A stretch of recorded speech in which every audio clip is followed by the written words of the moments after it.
Okay, so last time I think with this even piece of art too, we had done it like where I'm doing these one life, what do you call it?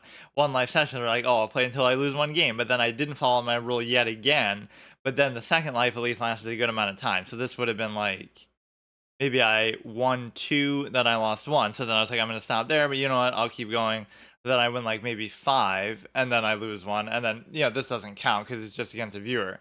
I'll do the same thing here, like a short little session, and then I'll probably do it again later, where I do my I'll play, and then I have obviously the permadeath art and the piece set and everything I have to change if I lose. So I'll just stop instead. But that was still pretty productive. We gained 35. Right, I was trying to get back to 1650, but that's at least one good push. So if I do that same thing again, I went from like 1606 to 1640. Now I have to go from 1640 to like 1680. If I can do that, then we're almost right where we were at 1695 until I just inexplicably sort of just tank it, which is obviously like a psychological thing that whatever, you're getting like overconfident. But yeah, this is part of the reason why this hard mode was unsolved. This thumbnail was like, oh, they all have 200 health, but you can't even suck it. And like, these were very primitive ones that I was doing at the beginning when I first started uploading stuff on my channel here. But that hard mode was actually the first thing I ever did on here. So let's see what this one is. It's like you're combining all the elements. See, all this is like very shitty, like clip art style stuff, but it's more the concept behind it that I, was trying to convey when I didn't understand how to do some of these thumbnail things, or I was just too lazy to do them. It was like you have the fire element from the vacuum, you have the ice element, you have the whatever, the water element. So I kept using that to sort of stun them and cheese them down. But like, oh, the pink purple ghost, not purple, the pink ghost is saying this isn't fair. The fact that I keep cheesing with that, but it's like one of those things. They have 200 health each, so it's one of those things in a game where it's like in Dark Souls or something. Dark Souls is so hard. Also, if you use any of the items or spells or weapons in the game, oh, you're only coasting through because you're overpowered. Oh, you're using the Black Knight sword. Oh, you're using Soul Spear. So you're not allowed to use anything in the game, and if you do, it becomes easy. But otherwise, it's hard. So you have to handicap yourself. And then we have like that little block from the old school things like, what was my title? Degenerate Cheeser something. Let me actually check. Let's see if it'll show up. I can always test like my YouTube analytics. One Cry Gamer, Degenerate. I don't know what shows up when I look this up. Look, it's like some weird. This is my channel name. First year small question paper foundation. What the fuck does that have to do with me? Degenerate Cheeser. I'm not even spelling it correctly. It should show up, or the playlist will show up, but not. Oh no, here it is. Degenerate Cheeser has an elemental epiphany. Just the fact that you can do that. I guess I never knew you could do that. I guess the way I thought it worked originally in just the normal game, because you never have to use it like this, you spray it and you hold it down, and during the time that you hold it down, it's doing damage to them. I didn't realize if you hit them with a little bit of it, it'll hit them for 5 damage fixed, and they'll be stunned, and then you can stop shooting it until they took the full 5 and then do it again. Well, that became a core element in trying to do that hard mode, like where I would constantly do that and constantly cheese people, or I mean cheese the ghosts, like just by stun locking them and hitting 2 or 3 at once. And we see that in the Van Gore room. So that hard mode was pretty fucking stupid. Like, there are things you have to do that just aren't natural. I guess you don't really have to do it, but that's sometimes what I like. Like, you're actually going against not just the game, but bugs and other shit too. Okay, let's chance personal use pieces, but I guess they weren't, but not for you.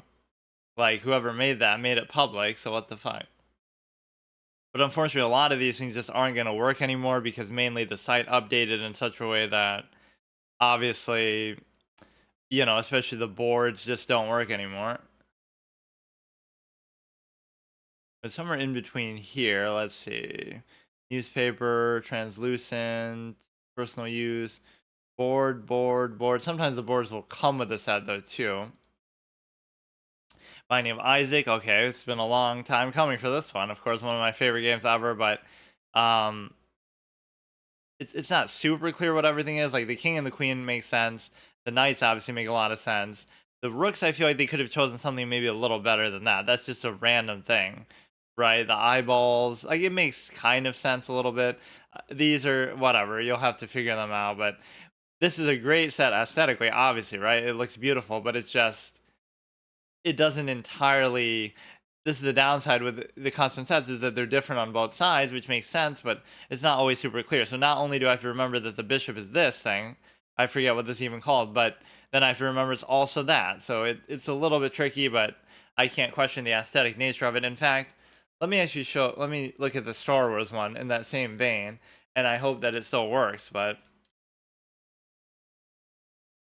what the hell am I doing?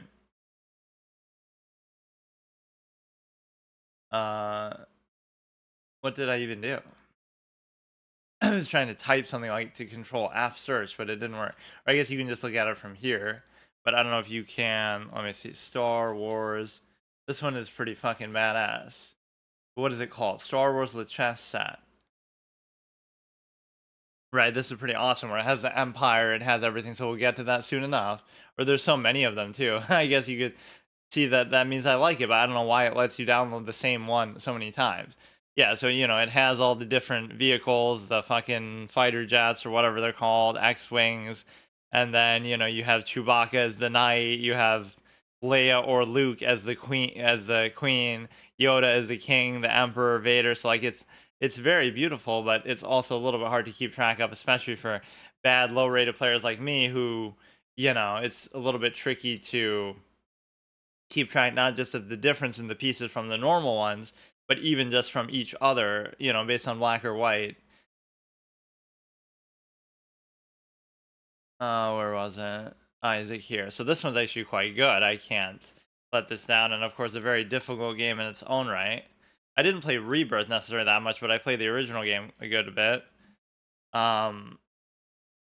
Which always had some like flash laggy issue. In fact, it's a good excuse to listen to some of the music from the game. Now that I think about it, fuck it. I was thinking even of what to listen to, but this will be the let's even listen to them kind of in order. Isaac and oh, not that shit though. We don't need narration here. Okay, so I don't even have that much time, but I just want to do a couple of these. So I was on a generally okay streak. So the difference isn't that I magically got better. It's just that I must be trying a little bit harder. A lot of those games were coming down to like some sort of time control issue. Like I have like 10 seconds, but then I still manage to win or something. Just don't get tilted by that. Now here, the only problem becomes something with the development is not super clear. And the reason why it's not super clear is because the queen's out there, but you normally would want to threaten it like with the knight here, I guess. If you go here, it's fine. Right, it is fine, but it's just weird. But you can pin, oh shit. You can pin it like into a double attack, but they didn't even do it. It's just weird, like I don't know what.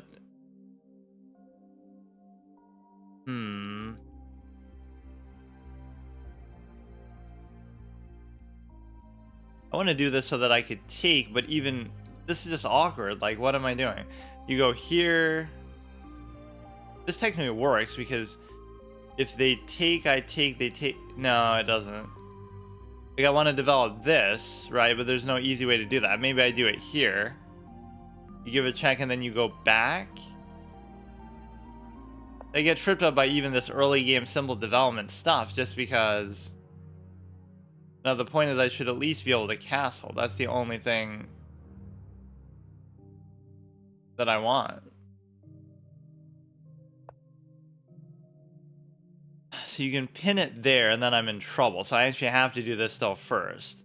Then what's going to happen is this stupid-ass knight is going to fuck me over. Or no. By the act of doing that, no, but I can't cover it again then. Right, if they just go here.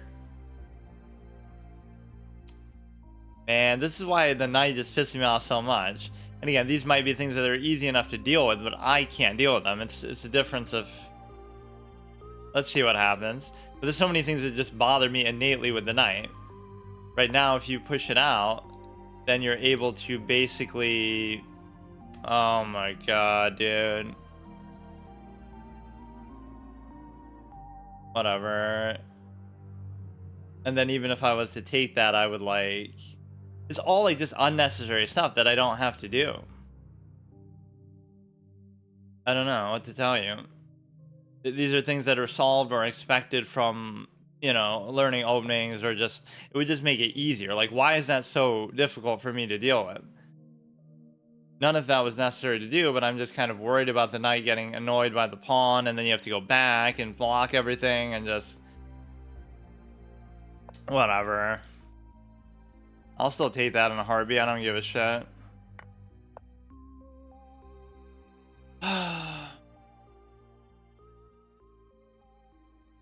Just so trash.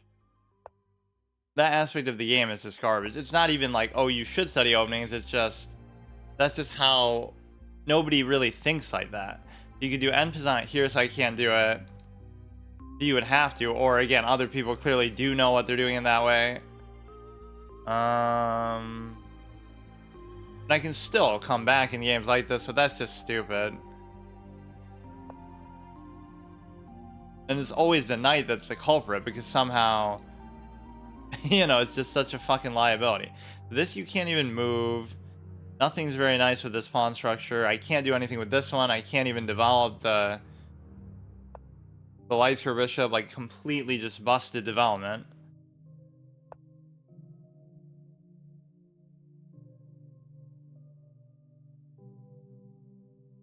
It's just giving this guy peace odds since he's 100 rating below me. But no, he's just a god of openings. He's studied them his whole life. To be able to do this in a minute, and just, I mean, to an extent, White gets the initiative where you're still happy with that. Like, you know, you wouldn't need to be as good with them, but he's the one sort of putting more pressure in doing that. But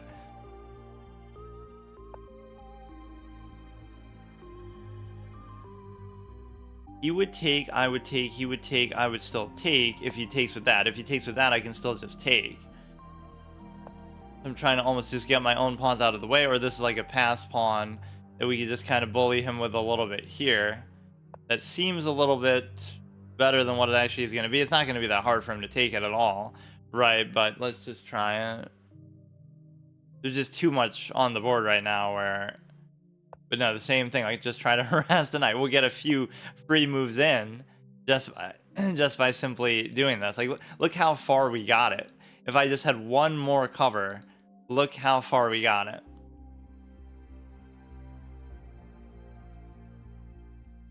The stupid ass thing is just in the way too. We're like one square away, but then they'll bring the rook or some shit.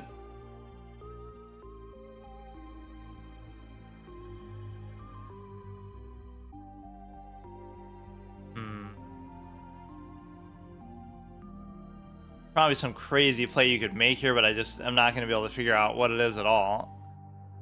If you keep going here, I could take, I'll just leave it for now and see if I can't figure out something maybe else. They would take, I would take with the knight potentially. Not really even that good, but I can't take there, but I'll just let him do it, I guess. Okay, I started off really playing badly though.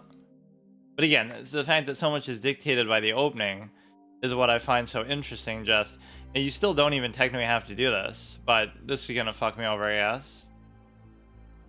Or what you could do is assume that I'm gonna be able to deal with this, right? Assume that I can deal with this, and then I go like this.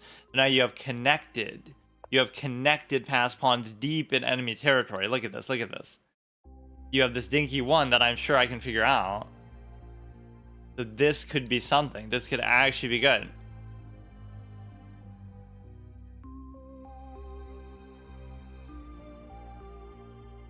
Don't fuck with me when I'm using my Binding Isaac piece set, dude. Because I want this one to last. This is one of the coolest ones possible.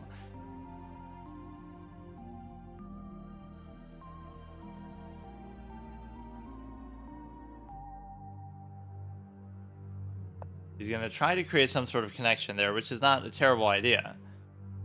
It's just... we have to make this work.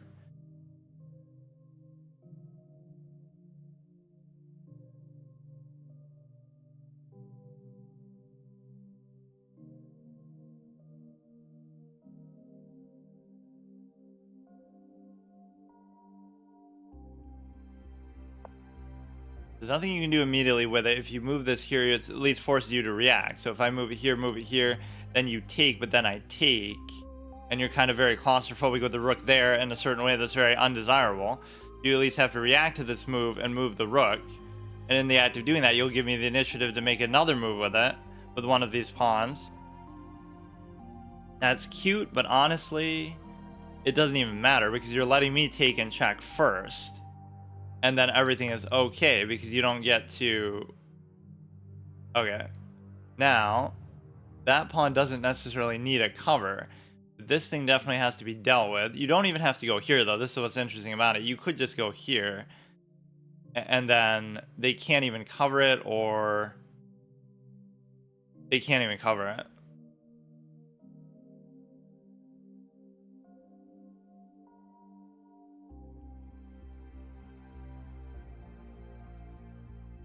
Or no, I guess they can cover it to the extent that they're able to...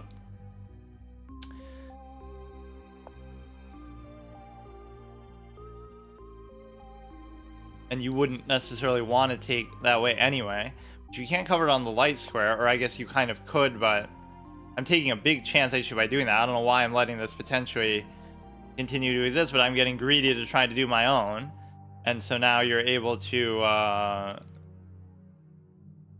try to just get this inside here too, I guess.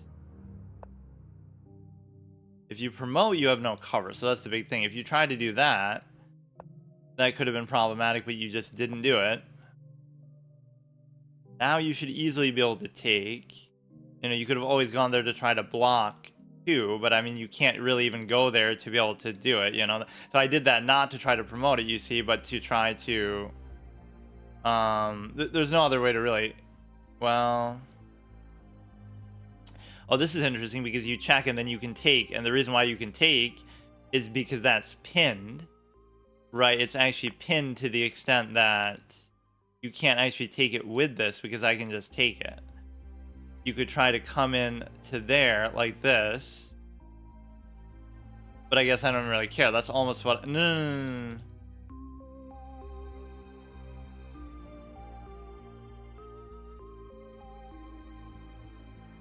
Wait, let's just try to... We can do the same thing I was trying to do.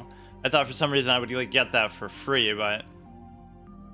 You take here, and the reason why you do that is because if you take back, it's fine. You'll end up taking that, but I think at this point I can live with the outcome. You'll take, but then I'll take and check, or now you're trying to double take there. So again, that pass pawn isn't necessarily where it's at right now, but I just have to be very focused for the rest of this game, and I have 3 minutes left. They played the opening well, but let's see what they can do now. You can just take the pawn. I've given up on it. We'll take something else. And the reason why is because...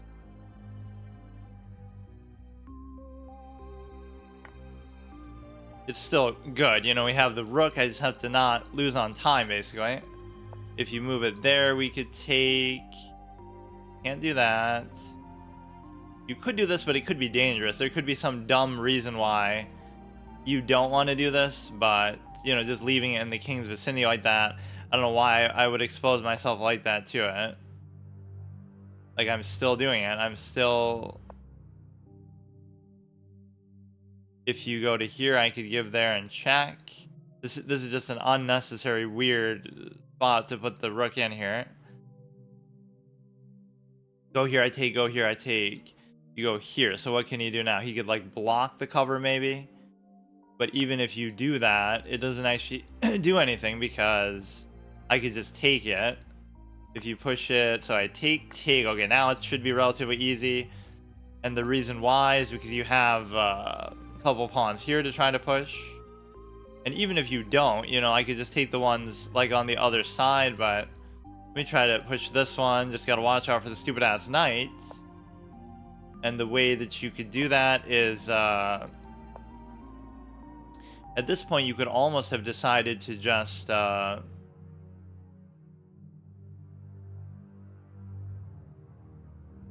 you could have almost decided to just sack for the knight, right? And if something fucks up, I might actually have to question that, like why I wouldn't do that. It would have been fine because you have so much going on in both ways.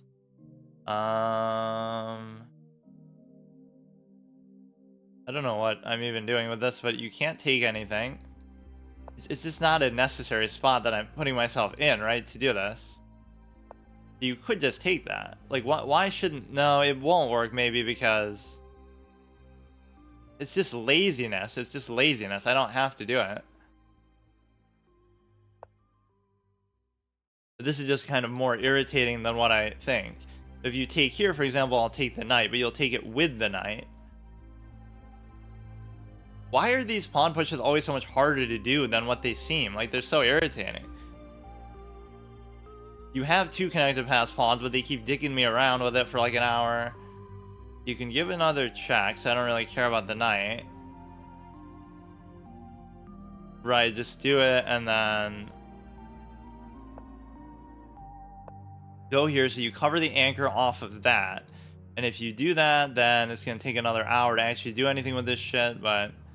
I'm about ready to just give up on my own pawns. Like, I don't care, man. This is getting so fucking irritating. Like, just go ahead, do it, man. Like, yes, I'm not smart enough to figure out and calculate that stupid-ass other side of the board. I don't care. Now, you have no win condition, right? It's a draw by default now, no matter what happens. Unless I somehow try... Yeah, fuck you. So, again, as frustrating as that opening was, that was kind of an encouraging way to play the rest of the game. That this dude has studied openings, but he needs to study endgames, or he needs to get better at calculation in the middle game, and all this kind of other shit. That was incredibly tilting. Like let me study this one. I'll learn this one. What is the deal with this, and why does it make me so uncomfortable? I take, they take. I'm not necessarily supposed to take, but this is more like my style of play because I want to trade. Okay, it's a mistake to move the knight. You go here with the queen. Like, okay, dude, okay. And then how does it progress? Like, I'm so eager to do my little King's Indian pseudo structure. Like, yeah, yes, of course, I should have played this way. And even if I somehow know to do that, I still don't like it, or, you know, this is so fucking weird. You're moving the queen too much. Now, what if you do this? You can just take. But the point is, if they do this, either don't trade. Or no, I think I kind of know this already. I just didn't play it. I just didn't play it exactly the way that I'm supposed to. I think you're supposed to go here or something. It's like a different structure. So now if you take, I just let you take. I'm not supposed to take myself. You take the pawn, but then you don't take here. Why did I feel like it goes something like this? Then you go like this, then you go like this. This is at least a line that exists. And of course, I should know these things like instinctively, just because. Do we keep the Binding of Isaac thing alive? I must admit, that was part of my motivation for why I tried so hard there. But that's what it shows you. Even giving them a piece odds advantage, not that I, you know, was doing it on purpose, but even doing that, there's no question that you can come back in other parts of the game. And again, he was much lower rated, but I just have to be more careful during the openings here. So if they go, oh, here we go, dude, here we go.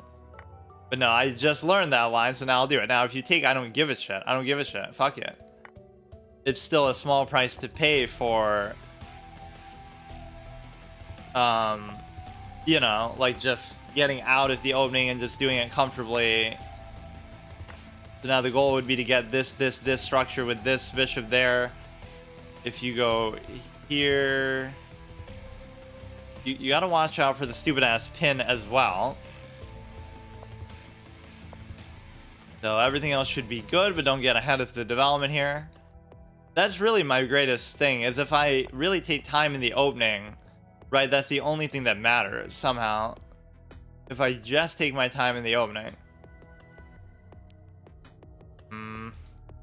Fucking thing. Hey, how's it going? Yeah, we can play one after this, sure. Let me think. This is like very awkward pawn push here that they could potentially do. And I don't like the implication of what the rook can potentially do here either. Let's see, how many thousand games have you played? 5,000, all in rapid.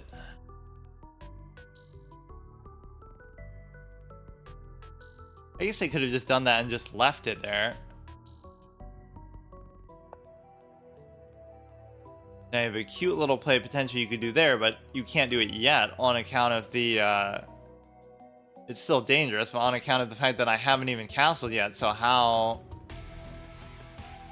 You know, you're like one step ahead of... What? Here we go, man. Here we go. Fine.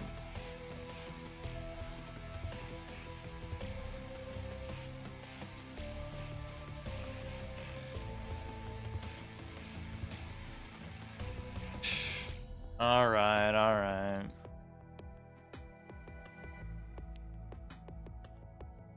Here you'd be able to take either the knight or the queen.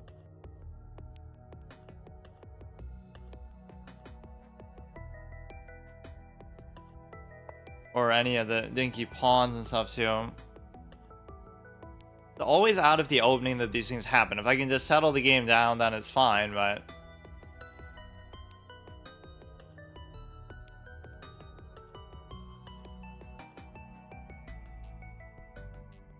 Yeah, I'm not going to be able to get away with this against the 1600, though. Like, that was a 1540 or whatever. That's so fucking trash, man.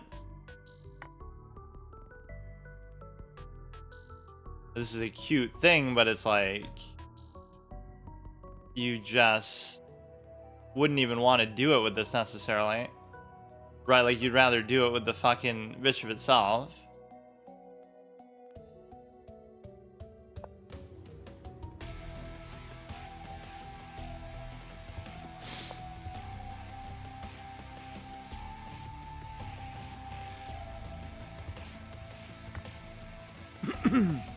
Look, dude. Look, dude, I'm getting away with a lot here today, dude. Yeah, this is the way I gotta get back on track. Just have people clown it up even bigger than I clown it up. Let's try to learn from that opening too. What's your username on here? I've cheated that twice already in 2 games. What the fuck, man? They're certainly not instructive, and I certainly don't deserve them. But I'll take it. So I'm even fine with that pawn structure. That's a mistake. Like, I don't know why it's a mistake, dude, because you're taking. You could go all the way back, too. It's like, it's not good to do that, but you could do it.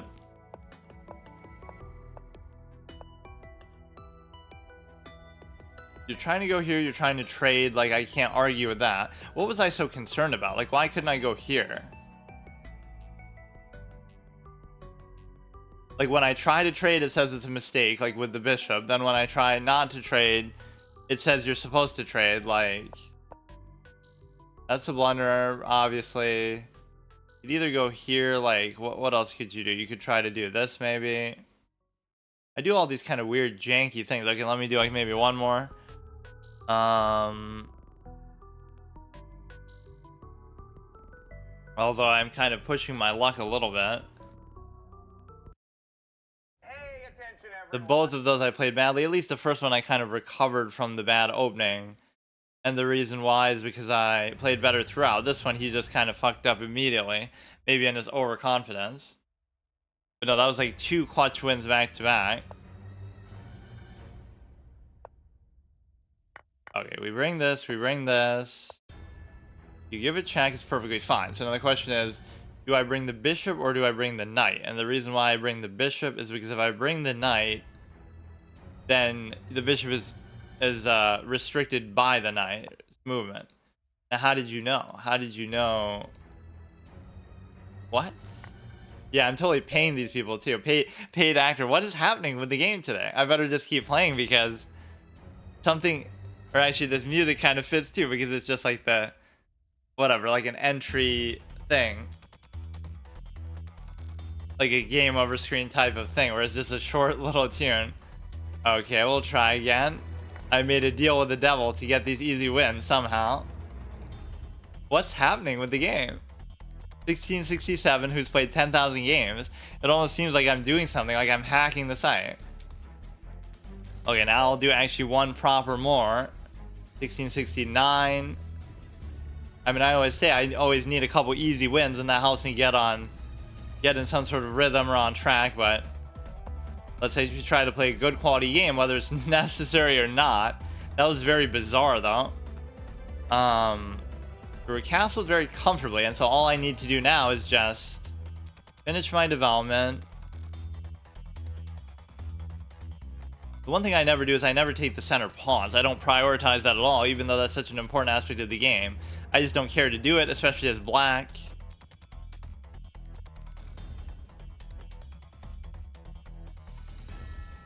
This is our final boss of the session, at least. I'll play later, but hopefully with this set still.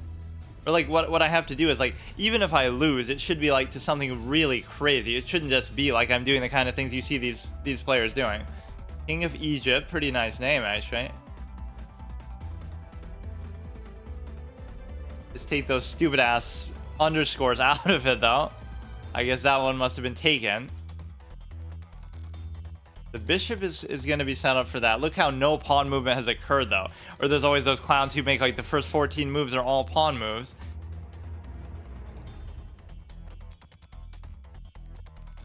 No pin, anything like that can occur. Right, the center pawns are what they are, so I'm not even going to worry about it. Or maybe I should. Like, what structure would I ultimately end with? It would be like... It's this one that I don't understand. Because you're going to go like this for the bishop to go like this, right? Or at least this is my style of play. But I don't know what that means. Oh, here we go. He's going to do the 14 pawn move sequence. You could do this since he's giving me the precedent to be able to. It's just kind of weird because... he's not developing very well. You go there, which has no impact on the game.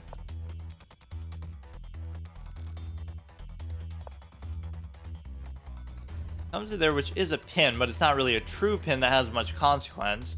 And the reason why is because you have the ability of the thing to cover, the queen to cover. The problem is it could fester and become a problem, but I guess I could just do this and try to get it out of there or something.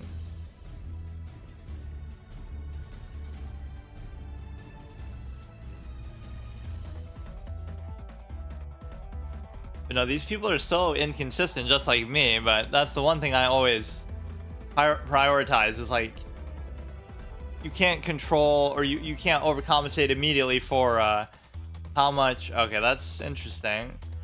What would be the whole follow-up that you could do? They would take, I would take, they would take, I would still take. So I just have to get this out of there then and sort of compel them to try to do the take. And so I'm happy with that.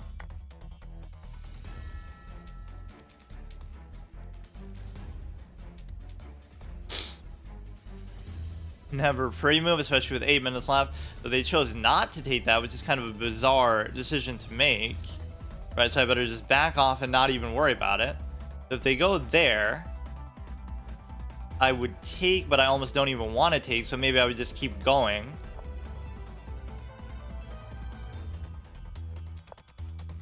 If you go here, I go here. If you go here, I go here, right? Simple sort of path of least resistance with the pawns that kind of suits me. This can be okay sometimes, but then you'll just go like that, which doesn't... This is one of those lazy trade bait kind of moves that always gets me in trouble, but hey, it's alright. Like, what's the worst? They at least have to trade themselves, or they have to... They either trade, or they, you could have theoretically just done it, too, because what they were doing there wouldn't have immediately threatened anything, so I could have forced their hand and then done it after, but I don't know. This seems like a weird structure, but it's actually a little safer than you think, because it's just very hard to still attack. You'd have to get like a light square bishop going with the queen, or like it's still the best you can do with these stupid ass kingside pawn pushes that I so willfully enable them to do at times.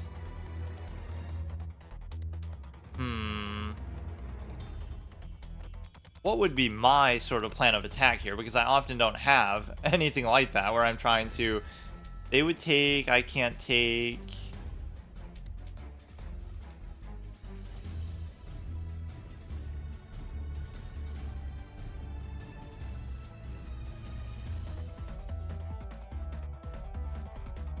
hard to really say. Like, we could go like this to complete the V-shaped structure, you know, all the way. And so you're sort of really just pushing the knight back and sort of using it as the liability that it is. And so I like this beautiful aesthetic pawn structure that we have. They haven't castled or made any attempt to do so. So this is interesting because I don't know what... I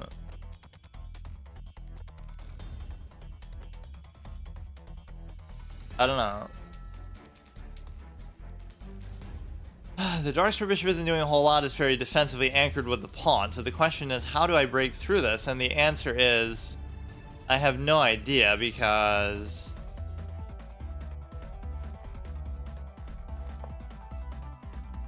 you kind of got to wait a little bit and let them see what they're going to do, because you are in a kind of position that is so defensive minded that, again, I'm sort of the reactive type of player anyway. It seemed like if you went here and they took, then I could take, but they still have a cover, so it almost doesn't even matter then.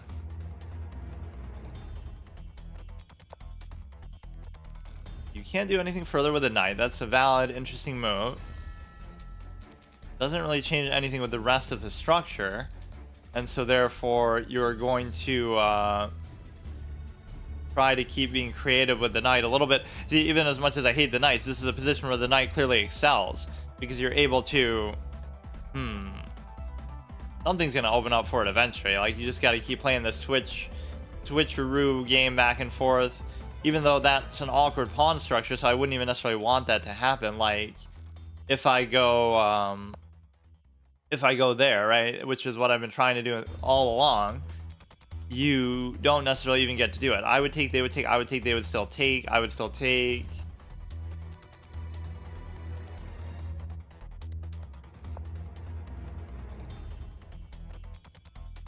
So he's getting out of the range of that diagonal, which is probably a smart thing to do. There's nothing you can do to push these two, right? That's a very strong pawn structure that they have. My whole problem is just that... I don't know, like, you have to do something with this, I just can't figure out what it is.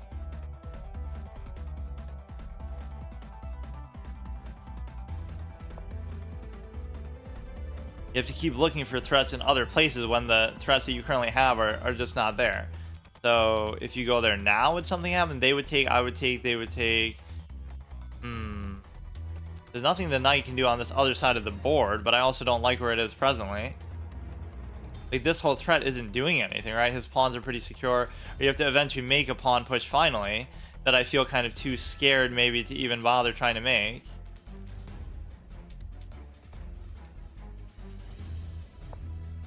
I honestly can't even explain why I'm doing that.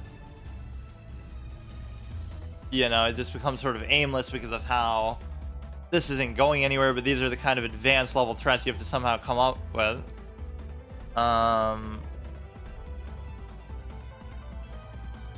This pawn was just very confusing to even try to use.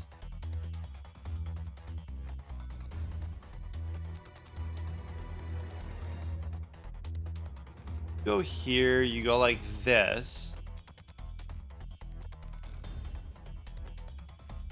I mean, this is like a typical chess position down to the wire, because it's just, everything is so drawish, you're not really going to get anywhere with it.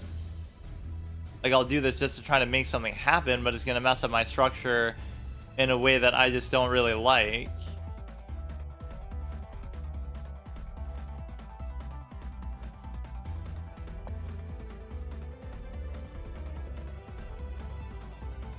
I just feel like I have to open something, you know, it just has to happen eventually.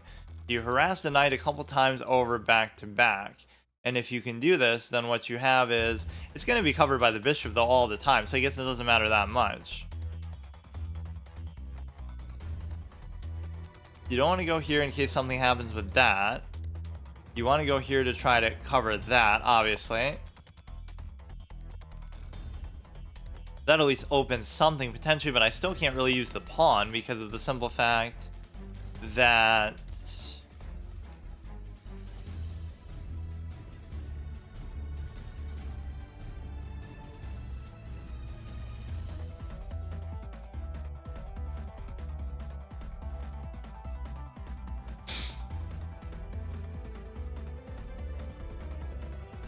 interesting position potentially for me here.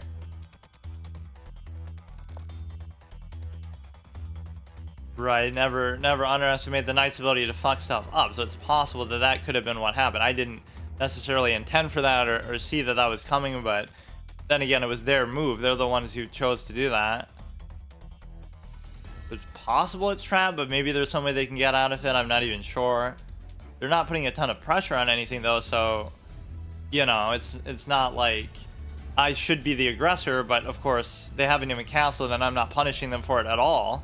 Because maybe I give them so much credit that it wouldn't work if I tried to, but or I'm not confident enough myself.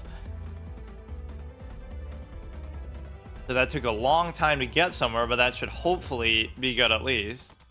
But no, that was almost like an impatient move. Like I'm trying to trade that just to try to make something happen because nothing is happening the whole game. Right, with the stupid ass pawn structure and everything. So defensive minded, so closed structure.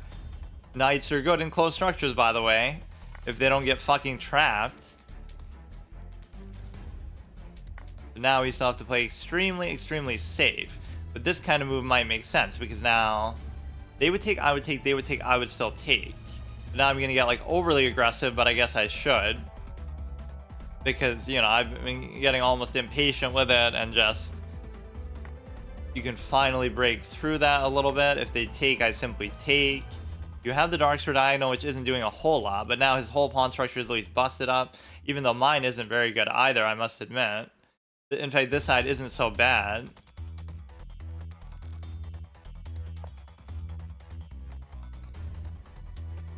But he let my life square bishop stay alive, which is a little bit strange.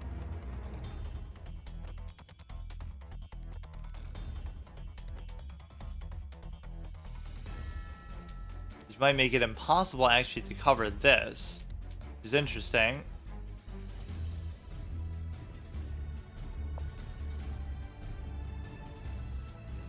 Now you can't cover this. I get it to a spot here, and then whatever else you do, you can't bring the queen in, you can't bring the bishop in too far. You could try to set up for something like with this, but I don't think it would be that impossible to try to deal with it. You could actually perch the bishop here, and you would even be protected on this sort of play. That was a hard-fought sort of early game, middle game to finally get to something where they finally make a mistake. So that would be one of those moments, even like if you... I wouldn't mind trading the queen at all. In fact, I'd like it.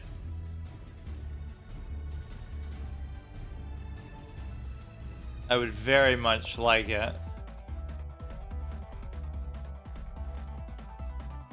If they don't do it, that's perfectly fine too. You can't move this pawn. I have no other way to kind of push out the pawn though. If they don't do it, then at least I control that thing and I can give a check like there. And so that would be perfectly fine too. See, this would be one of those instances, like if I go here and then they take, then it's like a Octopus Knight-esque pass pawn, whatever, benefit that you get if they do take it. You know what, dude? I just don't believe that you're going to be able to really do that. If you do and you win because of it, fine. But what I should have at least done is taken a little bit more time to maybe think about it, like whether that would actually be possible to promote. I just don't see it, but I'd have to figure out what...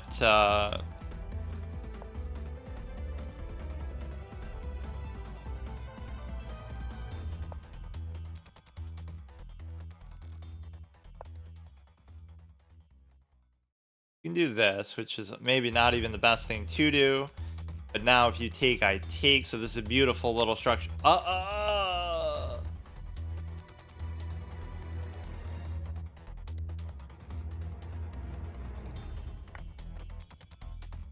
Okay. Fine. One bad mistake deserves another, but there's no way you should possibly be able to cover that now. So it's actually still okay. Right, but that was not at all what I expected to happen.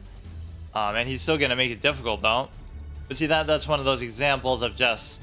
You're in a good spot, but then you get overconfident or lazy or something. So this one is... These are all perfectly covered. This can just sit in the middle of the board like that. Shouldn't this one, like, be upside down since it's... Okay, if I take, if you take, I take. You can go like this, but you can like pin it down or whatever. I should probably be a little more worried about that, to be honest with you, but I would take, they would take. I really cannot afford to let that happen either. And the reason why is because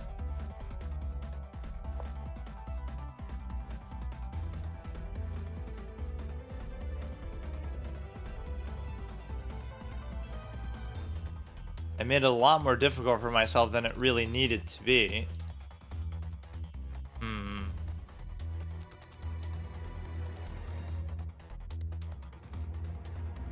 I have no choice but to do that. Like, we could do a lot of back and forth movement at this stage. They double stack it, but I take this, right? So it's still worth it. Whatever they're gonna do, it's still worth it. Probably. But it'll be like 2 bishops versus a rook, so they could certainly do something with that. Or if they somehow were able to... Oh, shit. You should still be able to deal with it, but...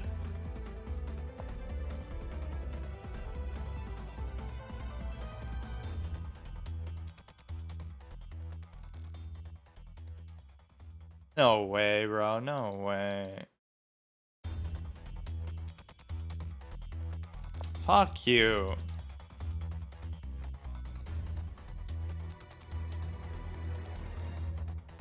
What the fuck is that?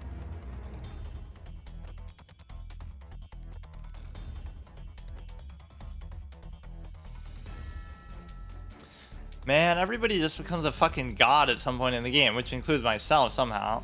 But... What? Wait, but why didn't he do it?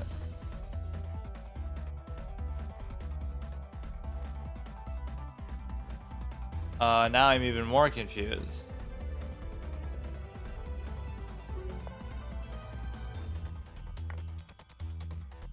But that's well worth it. But he's so good that he calculated even something else that I wasn't expecting either. I don't think I have the time to really do this adequately, but this is still pretty beautifully covered. So now you try to promote one of these pawns, which shouldn't be that hard, but it'll basically be fucking impossible the way this is going.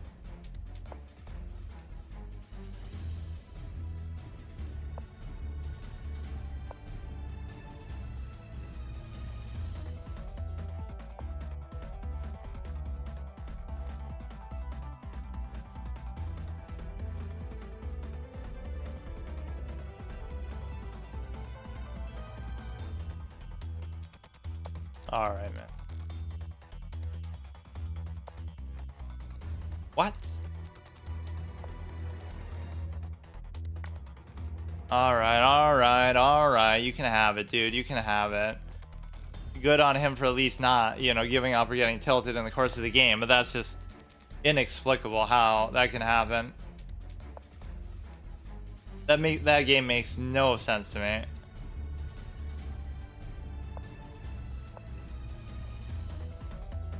If you can't win a game like that, you just shouldn't even play the game at all, because it's like just you're not really trying, so why are you even bothering? Really, that's got to be one of the best examples of my style of play or my problem. That games like that, I just don't even try or anything. I don't even care. It's not even, doesn't even matter, man. Just doesn't matter. That game makes 0 sense. Whatever.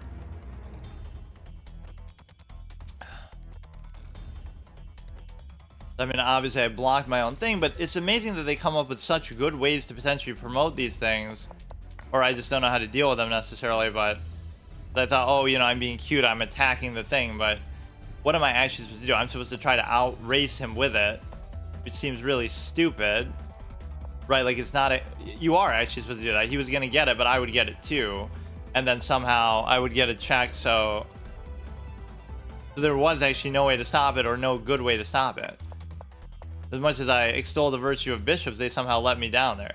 Even if you go here, that's what I was almost trying to do, right? That it would still be okay to sack that, and then it's still a draw, but, you know, good luck if I can figure out how to actually do that. And you just give up a pawn.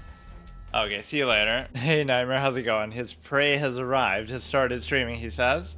Yeah, why don't we play one with him to warm up? But that's what I say every time I start chess anyway, whether Nightmare is here or not, because chess literally is my nightmare. I go from just saying, oh, let me stream chess, I said. I'll play some variants, I said. It'll be fun. And then it turns into this. Like 2 years later, I'm still fucking dicking around with this shit. Trust me, I will get to the variants eventually. After all, I'm the best chaturanga player in the whole world. Oh, wait, that's just because nobody else plays it. Which is unironically kind of true.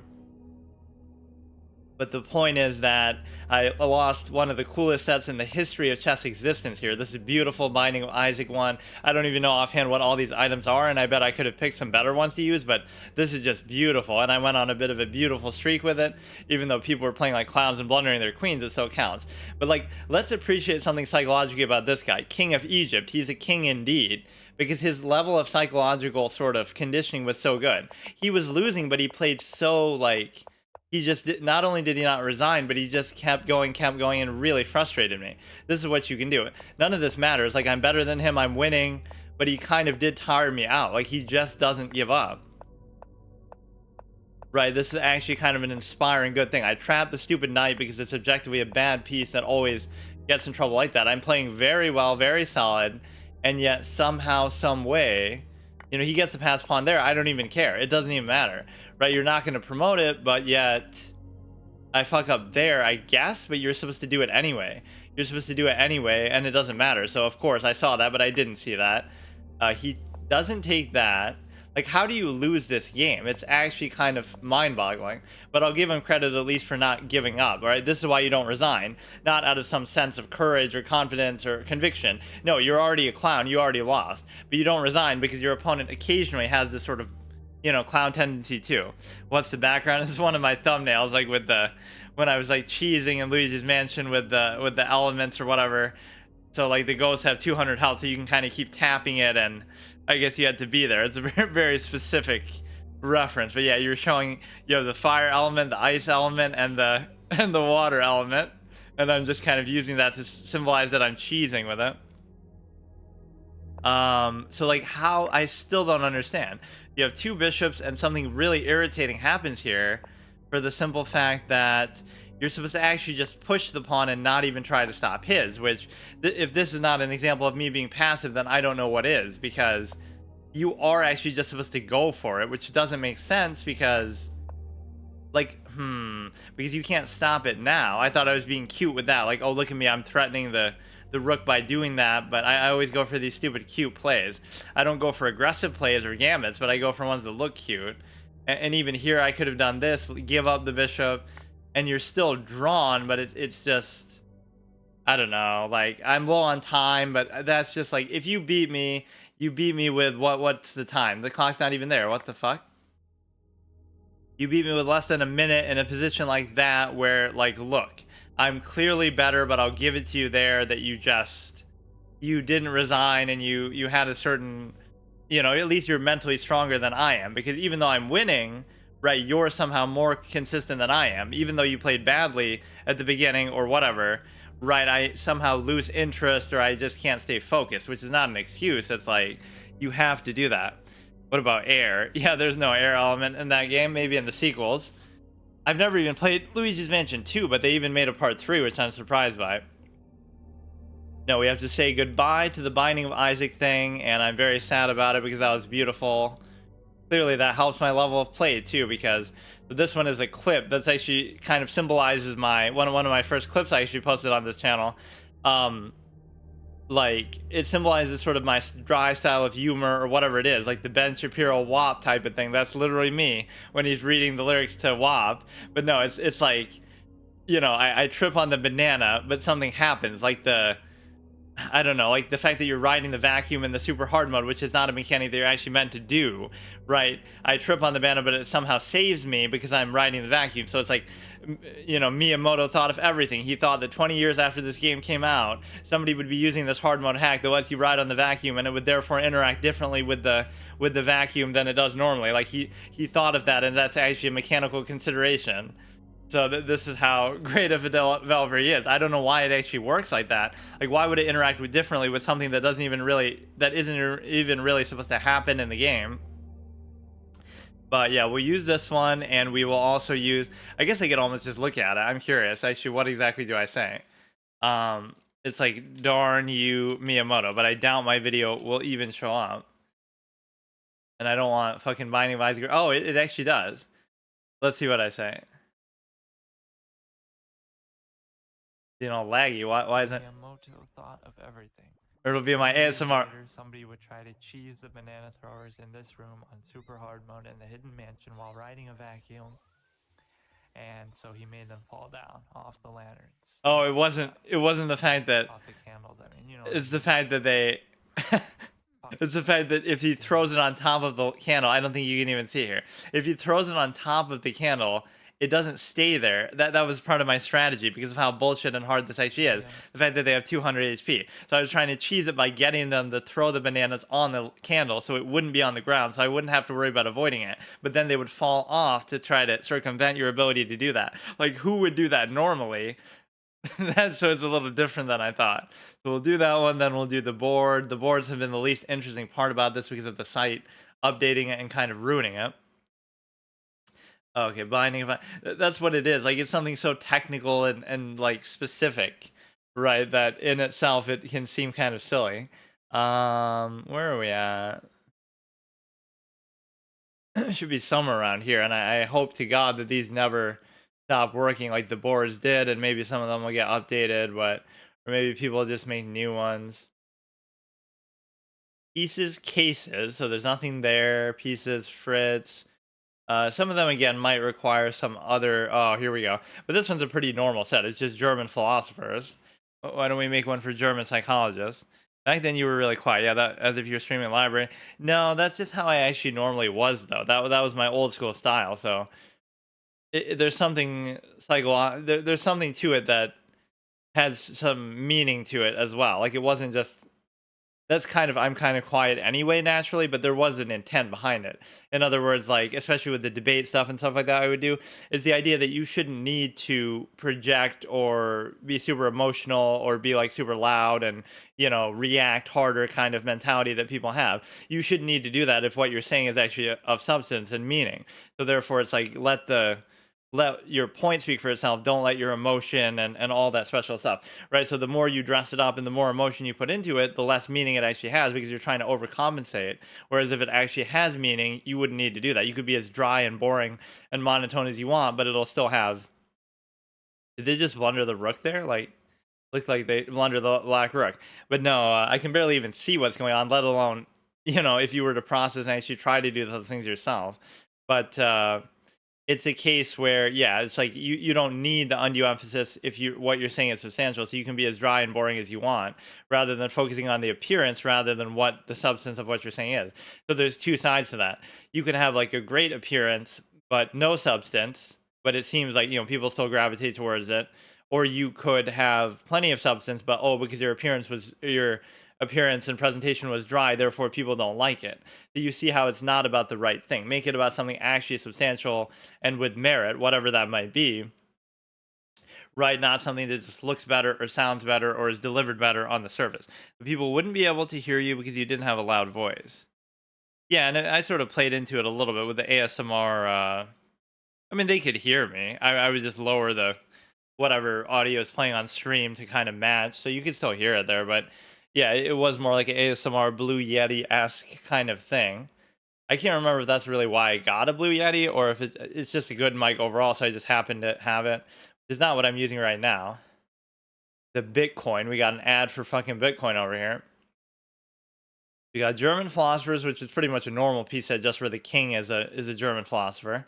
Yeah, why isn't there a female? Wait. Oh, does it mean there's no queen? Or no, these positions are... What are they doing? Playing Casablanca chess? Why are we starting with this? Oh, it's just switching to another game in the middle because they're not the highest rated player anymore, or something like that. Yeah, this one's normal. We did the board, we did the background, so we'll start in a second here. I'll continue listening to the Binding of Isaac stuff, even though we're not using the set anymore, just because I can't really remember what I wanted to do. Back then, there weren't even tags, so but no, I would make fun of it, or people would kind of associate it with that. You should stream on the ASMR category. I could actually do well, but see, now what's happened is it's kind of hard for me to even do that because again, it was sort of deliberate, but it was also sort of natural. So what happens is, I've naturally just whatever in these last couple of years somehow I've started to talk louder and I've adjusted to that. So now it would be almost hard for me to do that again. But yeah, but no, like what I did is I started projecting more and more, and so it almost hurt at the beginning. Like I had to really project my voice to try to get it to sound like this. But now I've gotten sort of used to it a little bit. So there's also a psychological element to that where a lot of people have that inhibition, like it sounds weird like talking to yourself or talking into a mic, right? So they almost have a hard time doing it. And so one good way to solve it that you could find is you should listen to something in the background, right? Like always be listening to music or something, so now your voice is competing against something, so it doesn't sound like you're just talking in silence, which can sound a little more awkward. And a lot of people have that mental block. I won't even say I necessarily have that, but that could be part of the reason why you would be quiet, because if you're listening to something loud, you might talk louder to sort of match it. So it's a good way to sort of trick yourself into that. Yeah, I'm not almost not ready to start, but look, the point is I don't mind that loss, but I do mind it. And whatever, we're a little bit back on track, but I really got to push for 17, which I was kind of already there. So I'm not a big I don't like all these crazy good and bad streaks I go on. You have to have your own identity to it. See, it's like as a player, like I have a certain defensive style, but whatever it is that I'm doing is not theory. It's not, it's not the optimal thing, but it works for me, or it works for now. So in the long term, I can accept that it's not going to be good, but you know what I mean? There's a preference that you have. It's like you want to play that way because you want to play that way, not because it's the best way to play. And then you'll still try to do it in the best way that you possibly can. It's like in a card game, right? Like, oh, you want to use a certain kind of deck, and then you still want to win with it, but there's a reason why you're using that deck that is something beyond just that it's good. You don't know any theory. I think you know a lot of theory. You know openings way better than I do, from what I've seen you play, at least. Like, that's a form of theory. Like, it's not necessarily a high level, like, oh, you know all the variations and things like that, but you at least know, like, what is the Karo Khan, what is the whatever. I don't know shit about any of that. Okay, so let's just start here.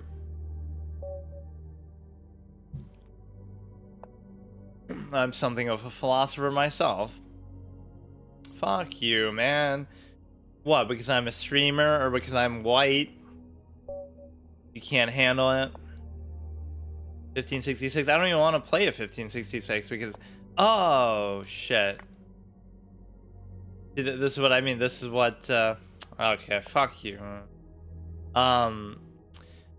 What I mean is the fact that you're doing that sort of on rails without thinking. So now that could ruin the whole game, but it shouldn't be that big of a deal.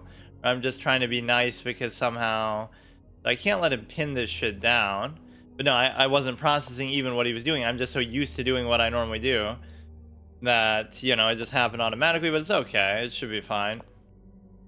I'm drinking this little Crown Royal, like, pre-made blackberry cocktail because there's this new release of, like, a Crown Royal blackberry flavor that's, like, been super hard to get. And it's, like, not even that I even want it, but I just keep hearing about it and it's so hyped up that this is, like, some other version of it, but I don't know why that's such a big deal. Like, it's just a new flavor, but nobody can get their hands on it, and it's just impossible to find. Yeah, I should do a drunk stream type of thing, but I never really even like to drink anyway. It's one of those things I use in one of my arguments, actually, that, like, this sort of half-mass existence state that people are in, where they don't truly value anything, including their own lives. And the way that you can see that is the simple fact that if you you're doing things that are a longevity process. So for example, the way that you identify the longevity process is, okay, people want to live as long as possible, is at least the preconceived notion that you would have. But it's not actually true, because if you'll be double attacking that in a way that's undesirable. I don't know why I almost feel like doing this. They would take, I would take, they would take, I would still take. But no, longevity, like, everybody wants to live as long as possible, but they don't truly believe that. They just sort of believe it in pretense. And the reason why they only sort of believe it is because of the simple fact that, you know, they drink, they smoke, they eat sugar, they do things that they know will reduce their lifespan, but they still adhere to this sort of preconceived notion that, oh, that's what it's actually about. You're trying to live as long as possible. So therefore, you would at least have to define your measure such that you would say, well, is your measure hedonism? Is it longevity? What is it? Right? Have as much pleasure in life as possible. Have as much, try to live as long as possible. I only know like 2 or 3 moves into an opening, but even that's something. And I don't know most of the openings. I've never studied an opening to even say I learned it. I don't know. I feel like you have at least a little bit, but, you know, even I have to some vague extent. I think when you say study, people think it's, I don't know what the fuck to do here, so I'll just do this and I'll figure it out later. Like, if you want to fuck up my bishop, it's fine. You might have been better off, you might have been better off not doing that and just raising, because then my bishop would be stuck in purgatory. Instead, now you're giving it kind of a nice spot. Okay, let's just watch everything he's doing.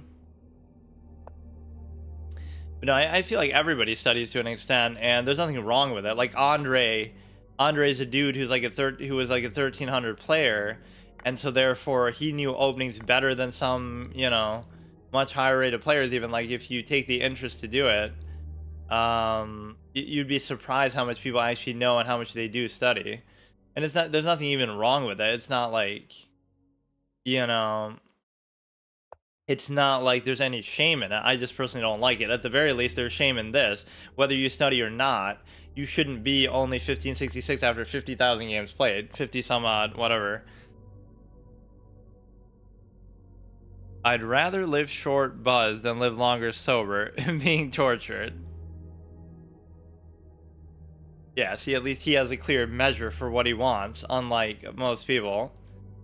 If you do this, you could cover, I don't want to get too fancy with it, but I don't really want to trade it, and I don't have to, but this pawn is just an odd one out. See, if I do this, it's cute, because even if you take with the thing, even if you take with the pawn, I take with the queen and thereby cover it. But if you take with the, I don't care. It's fine, you know, you're giving me trades, I'm happy to have them. It's just this pawn is going to be a complete dud the whole rest of the game. You take with the queen, or you don't.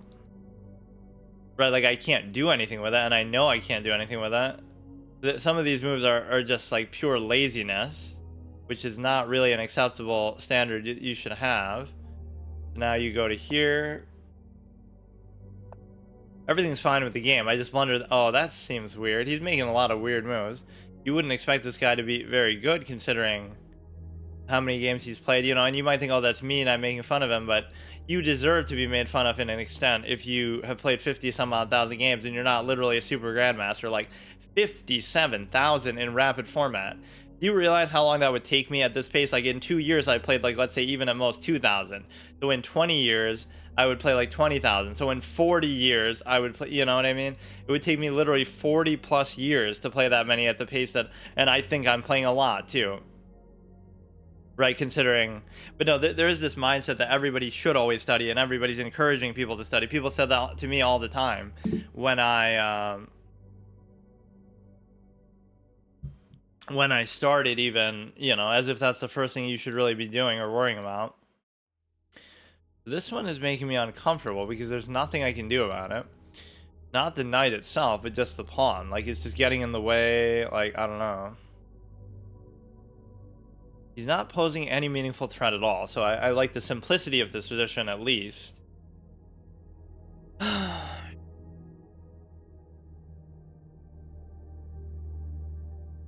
I wasn't talking to you. I don't think so anyway. I'd rather live short. Why is the black king white? Good question, actually. His philosophy has no color.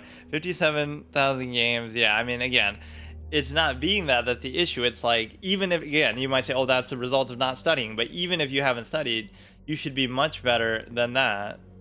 Now, this creates a problem because they would take, I would take, you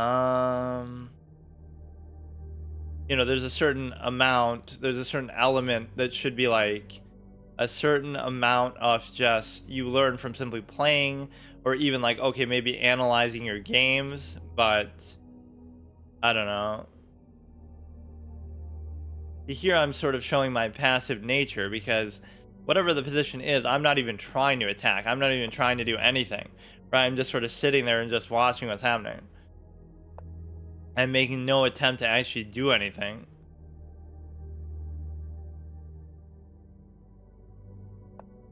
Which is fine, you know, he might mess something up or whatever. He's not doing a whole lot either. So if you take here, I could take that, but I still can't take it. So I genuinely don't even know. And this is the part where I won't even say, oh, this is why you need to study, because it's just a middle game. But there's something that happens in these kind of moments where it's like nobody really knows what they're doing, right? Whatever you would have to do is going to be a little bit tricky, probably. You should always come up with some sort of pseudo plan that you might have. That's interesting. Definitely interesting. I mean, in the worst case, you could sack for it, but I don't see why you should have to do that, but you might have to. Like, I had the chance already to take it before. It's amazing that this is so... Like, how can that be so good of a... You know, speaking of being passive, how can it be so clear that just there's nothing I can do? Fucking... So now I'm -2, which at least should only be a -1 because of the simple fact that I'm even saying, oh, he's not posing a threat. He's not doing anything. Like, fuck, dude. It's fine. You're still not going to win off the back of that. Now he was just bothering me anyway. You just have to equalize for a rook with the bishop, which is easy enough to do because the bishop's actually a good piece. You'd go to here, you'd attack both. And so therefore you get to... You know... You have this double diagonal thing here, and I'd love to see what this guy actually does, but now what you want to never do is don't trade the queen, don't trade the rook at all, because, or now somehow this pawn's going to end up helping me. It's going to turn into a pass pawn or something, and actually win me the game. See, normally I would try to line up with the queen there, but the reason why you can't do that is because you kind of need the queen here. It's going to be too one-sided if he has the two rooks versus a rook and a bishop. That's fine still, right? It doesn't even really bother me. You go to here, and you have so much cover that you would take, I would take, you would take, I would still take. I don't necessarily even want to do that, but I will. And the reason why is because I'm lazy and I don't want to think too hard about it, but we have so much cover on there, so you would think it's almost a good thing. Or there could be like a trick play here, but I don't know what it is, so who cares? You could go down to there and almost fake like you're taking it, but you really can't.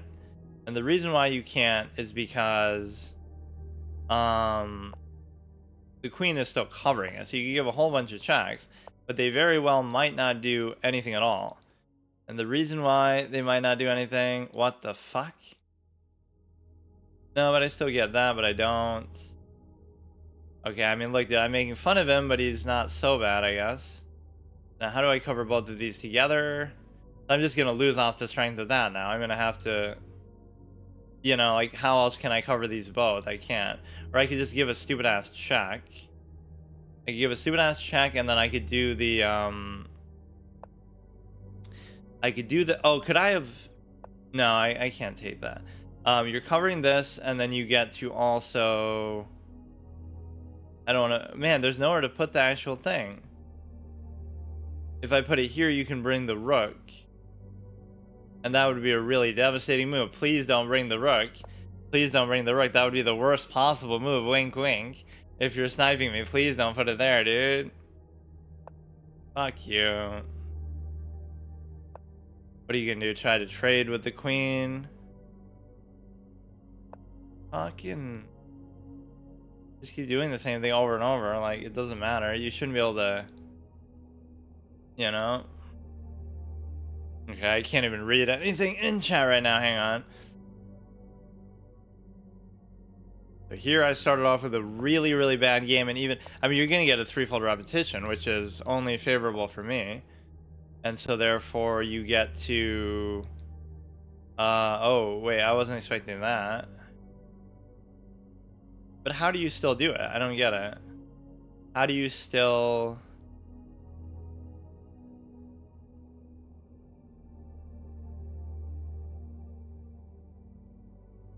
You're obviously gonna win. It's just a matter of how. Like, what the fuck am I doing? You go to here, and then you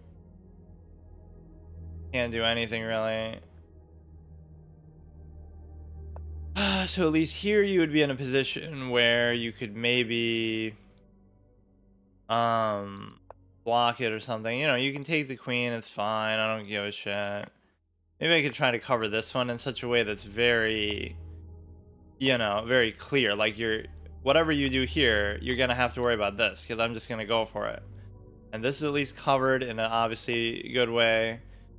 Like, let's just push it with such fucking cocksure intensity that maybe he'll be shaken by it. Like, we don't even care. We don't even care because you get to just push it behind.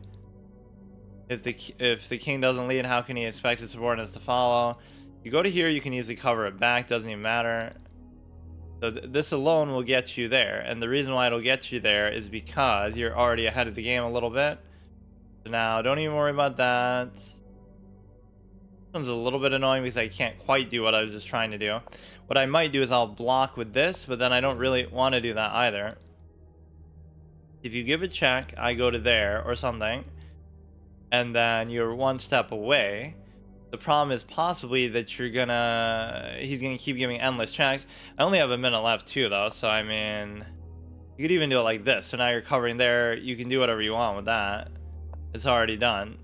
Now, would I still be able to win with this? And the answer is probably not, but I should be able to draw with it.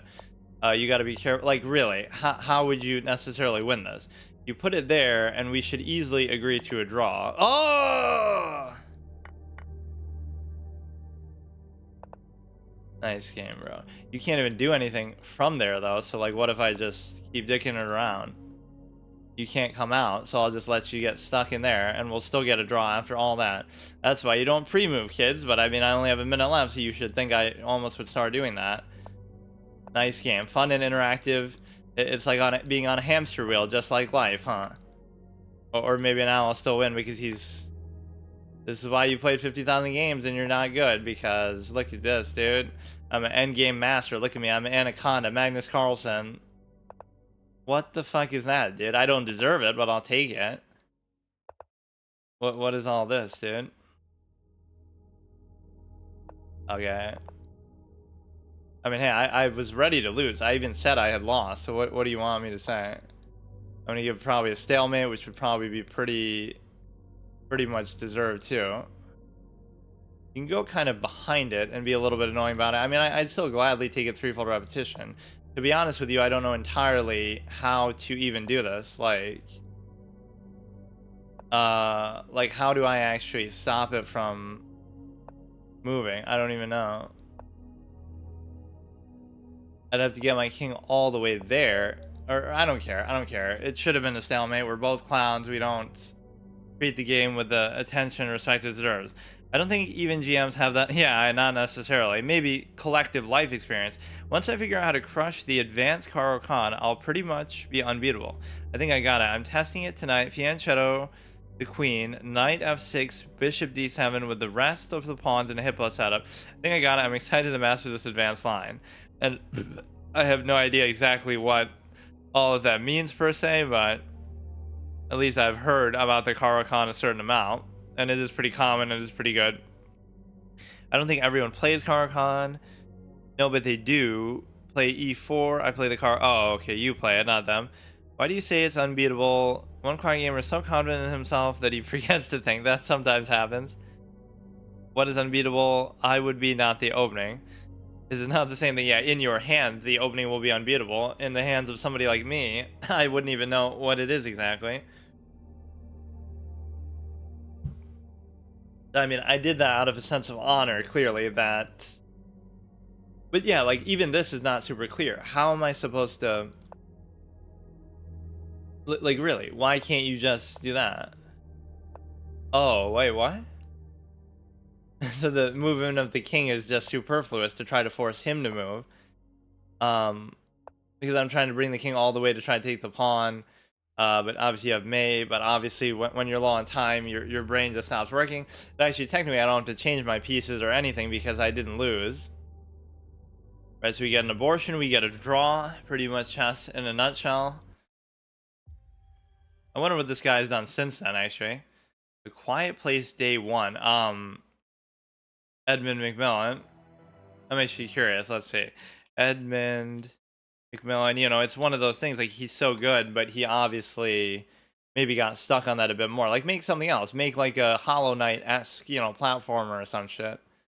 He just, you know, let's just make Binding of Isaac. Yeah, like, what is this? Mugenics. This is going to be the next spiritual successor to Binding of Isaac. I'm predicting it now. This is going to be the one of the best games of all time. Like, just anticipated. Art style seems kind of weird, but yeah, like M. Night Shyamalan, let's clown his whole career. When I said Signs is one of the best movies ever, even though people don't like the alien element.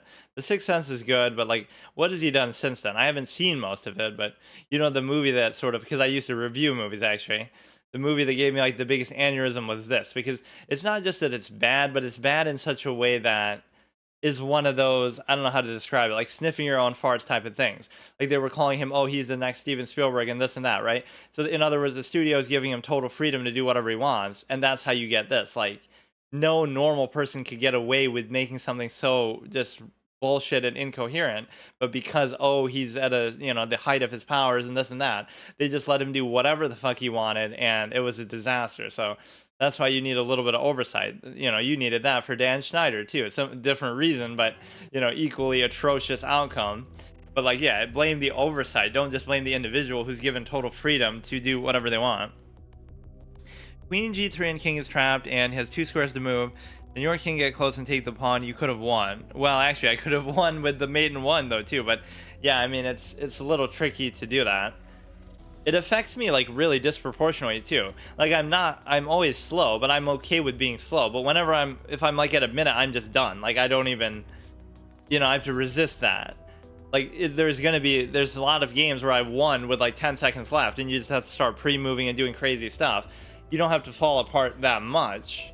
So in a way, even though I don't like the 10-minute format, it's good that I'm doing this because, you know, and I like what this represents too. The backgrounds I'm just doing as a gimmick, you know, just whenever I lose I have to change it, and I'm just using my channel art because I ran out of the rest of it. But there is something to it. It's like, remember when I did this hard mode and I did something like really, you know, psychologically taxing and impressive? It's like you're reminding yourself of that. So like, how could you possibly beat this guy in a game of chess? And that guy obviously didn't, but that's actually exactly the outcome both of us deserve. Like, we're both clowns, we're both choosing to waste our life playing chess, and so you get a draw. That's pretty much the fate and the karma for playing a game like chess. Because, I mean, he's played 50,000 games, and this is what we get. Knight c6, knight e7, hippo, but the caro is forcing, and easy to play close. I'm worried about a draw. I shouldn't ever outright lose. That's my philosophy too. I'm very worried about draws because they just piss me off.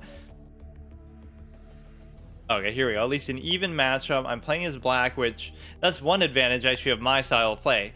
Being black not only doesn't bother me, I actually kind of prefer it.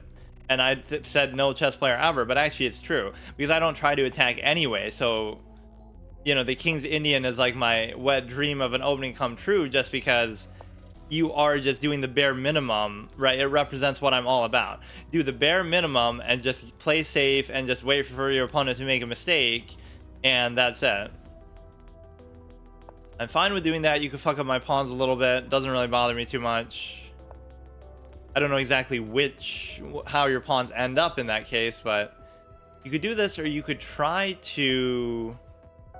I kind of don't like letting that happen with respect to the, well, now it forces which pawn you're going to take with, which is arguably not even good, but I really hate taking this bishop there like that.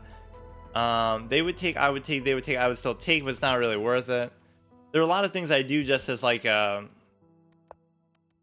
it's just convenient, not that it's actually good, right? It's like the easy answer. It is like this modern millennial entitlement mentality, like, you're trying to make it easier for yourself, even though you know it's not the best thing to do, right? Like, oh, if I trade, I know I don't have to think as hard and there's just less to think about, which is okay, but it's actually not the right way to play. And in the long term, I've seen that. Like, in fact, that's the biggest way I can identify really good players. Whenever somebody keeps denying trades over and over, and they're like, they're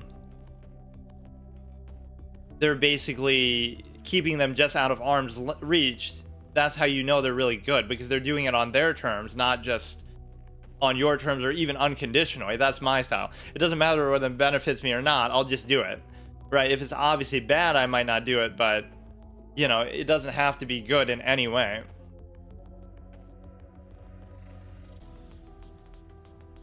Got the double thing there and something here, so there's always something weird that happens with this, and I don't even think this is the right move, but I always do it, right? Just to be like, okay, we get to take with the king to punish your little sack clown behavior.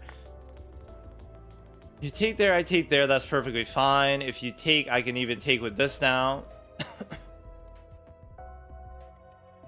You hate a draw, then why don't you lose on purpose? Honestly, dude, there's probably at least 100 to 1,000 games that I played where I've done that, because I'll try to go for what the fuck? I'll try to go for a win, but of course it's part of his master plan and he's gonna trap me, but he really can't. The thing is that, yeah, I've done that so many times. You know it could be a draw, but you refuse it, or even beyond that, you decide to basically just press, and you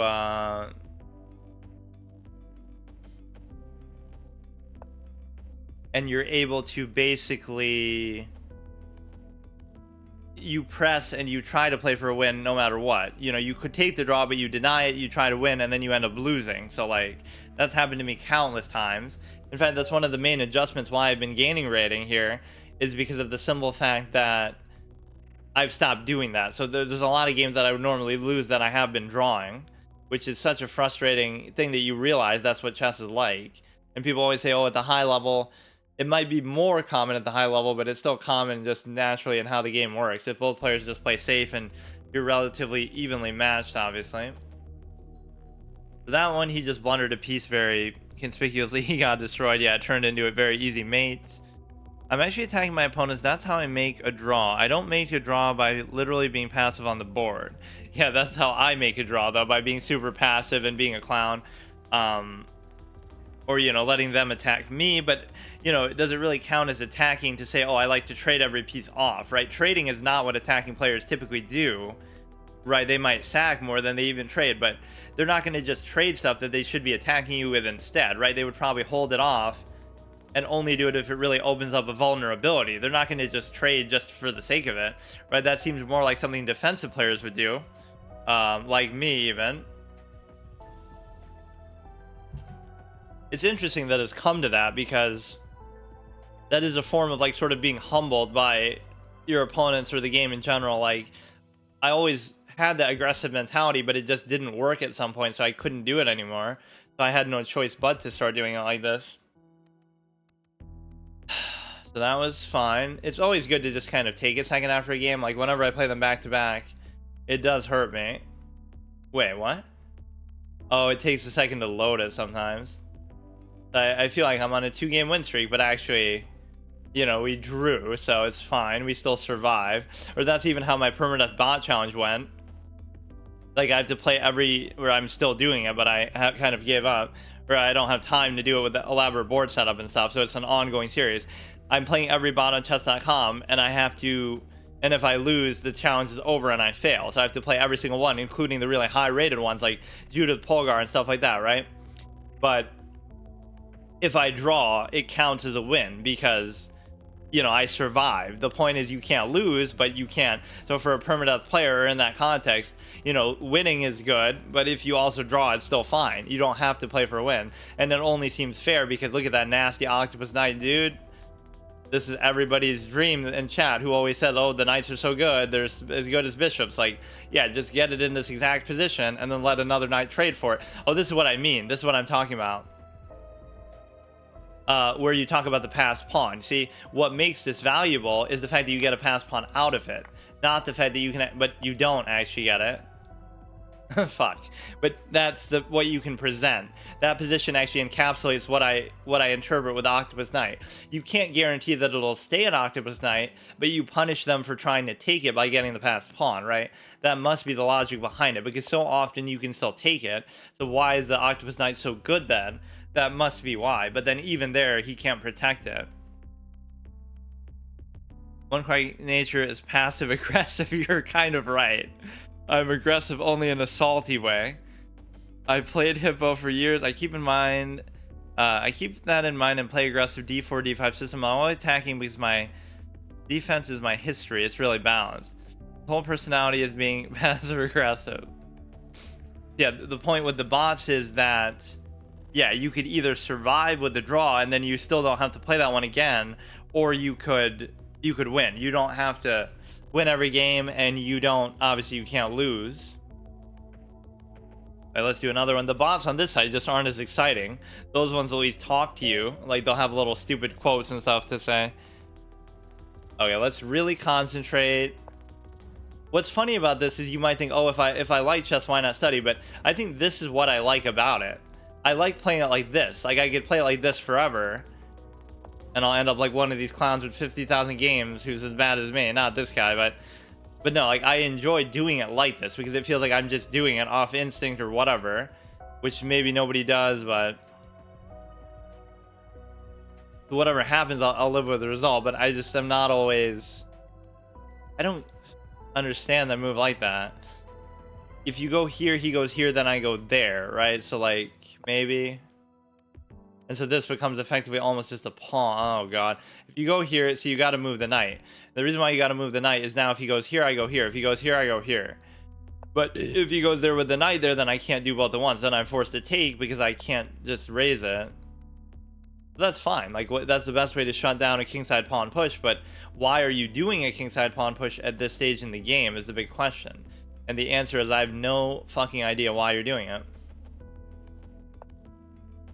This is a locked pawn structure, my favorite kind of position to be in, so you're really doing me a favor. Like, what even is this opening that he's doing, dude?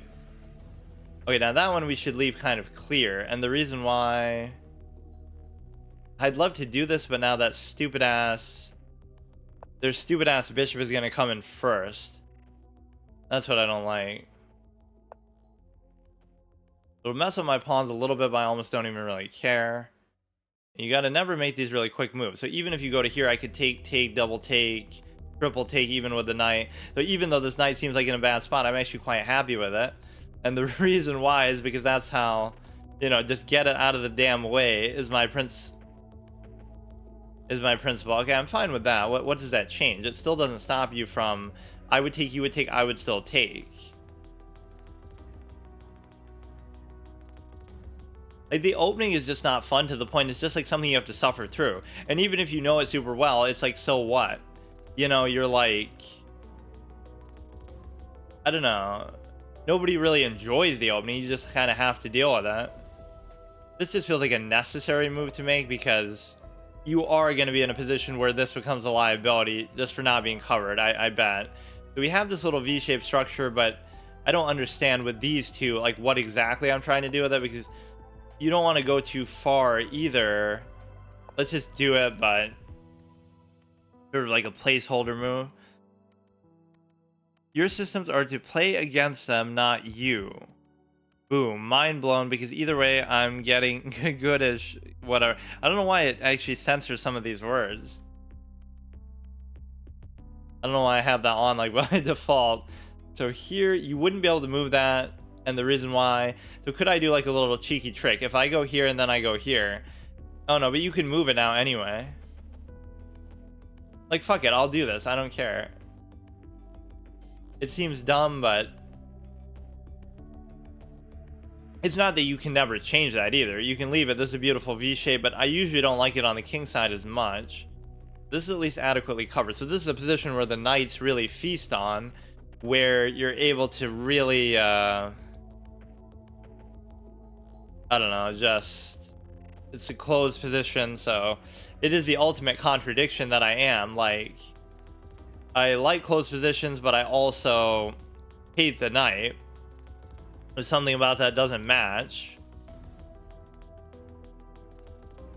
And I always think of knights sort of as defensive pieces anyway, like,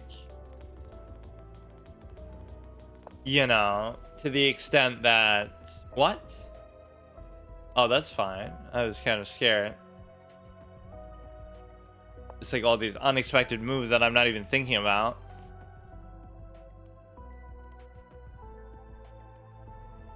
If you took with this, I could take, and then even if you move that, I could still take. But obviously, there's this hypothetical, wishful thinking kind of calculation. If you go here, you would take, and it just messes up my pawns in a way that I don't see the point of doing it. Did I maybe get the other knight to hit that too? But from where? I don't know. Like, I'm just not seeing anything that I really want to do with this. You can come into there. This is like the pivotal moment, like where both players are going to have to bust open the structure somehow. You go to here. There's nowhere else you can really go, though. Man, I don't know. See, this is my principle, too. Like, I'd rather make a safe move that doesn't mess anything up than to do something I'm not sure about. So, like, I'd rather not really force it. I don't know what to do, so... I knew he was going to do that, but I don't see what it does. Like, it's a good spot for it. You take there, I just simply take back. So what does it matter? Oh, shit. This is still going to fuck something up. Like, I'll go there, they'll take, I'll take, they'll take, I'll take, they'll take, but I'll still be able to take. Or they'll take, I'll take. They'll take, no. They'll take, I'll take, then they'll take, and then I won't be able to take. Something like that. Oh, I don't know. I'll try to trade off this stupid ass thing. This is like a good example too. I just lay a trade on a silver platter. Like, that's basically me saying, I don't know what to do. I don't care. I just want you to trade to make me not have to think about it.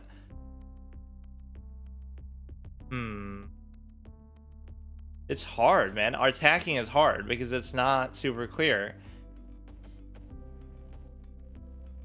This is bad because they would take, I would take, they would take, I would take, they would take, I would still take. But the bishop is going to be not covered. You don't even want the bishop there, man. I'll do it if I move the bishop. And I'm always down on time, but it doesn't even bother me. C5 looking juicy. D5, sometimes you got to give him the D.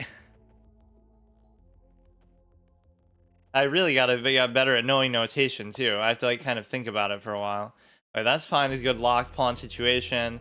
It makes this one look incredibly juicy, actually, for me. You give a check. It doesn't really do anything, but I'll just do it anyway. Or maybe I shouldn't even bother.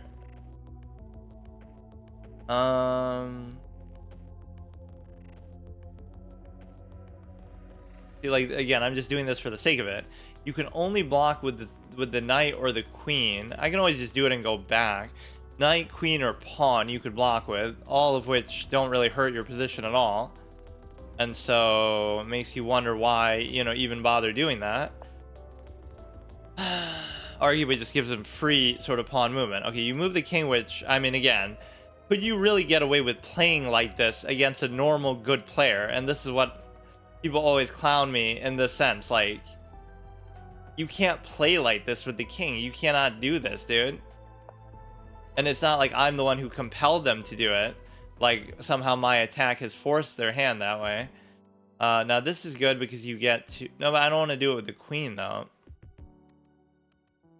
I don't want to do it with the queen, and the reason why is because...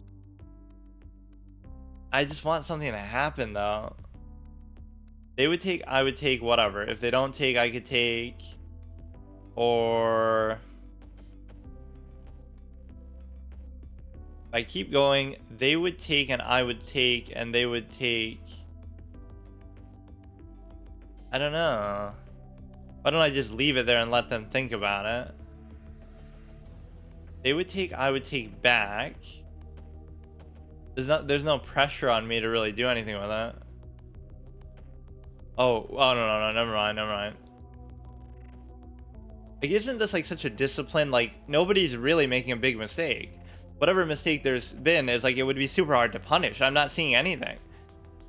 Like, who are these people that act like, oh, haha, you should have taken this, or you look at this easy 6-move sequence that's gonna be so good. Okay, now this forces them to take, but then they'll fuck up this pawn.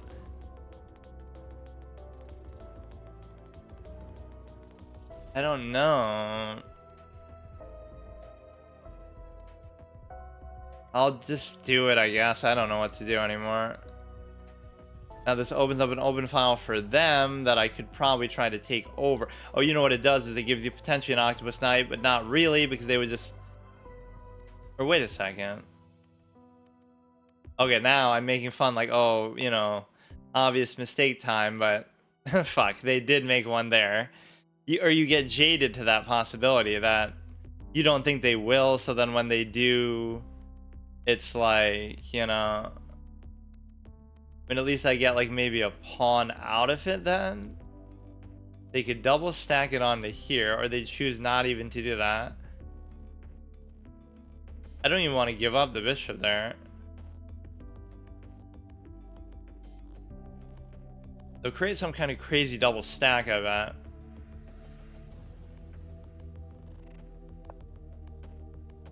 bet. Man, see, I miss what they give me though. That's why it's inexcusable. I won the game right there. If they... Oh, shit. They'll, like, attack the queen or something, though, in a way that's going to be stupid. Wait, I can't even do it.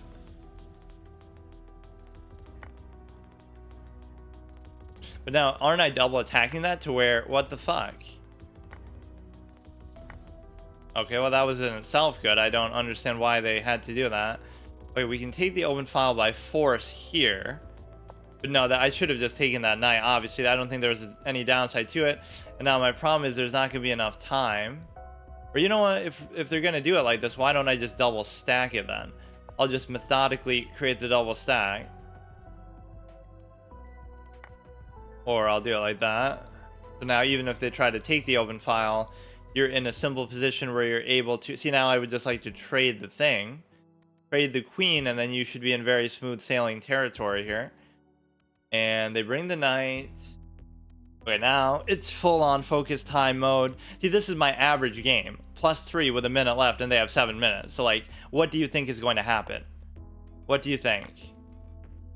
I'm obviously going to flag. So let's try to resist the urge. And look at the knight. Just going to come in clutch here somehow. Right, we attack to here. We try to take a pawn. Just don't blunder the rook, and just don't flag. Those are the two simple rules of this position. Also, you probably shouldn't try to trade down or anything. So these two are going to be... What is this move? Why am I even thinking that? I don't know. I have a hard time, like... I don't know, I just gotta be fast. They go to there, but they can't actually do anything, so what the fuck?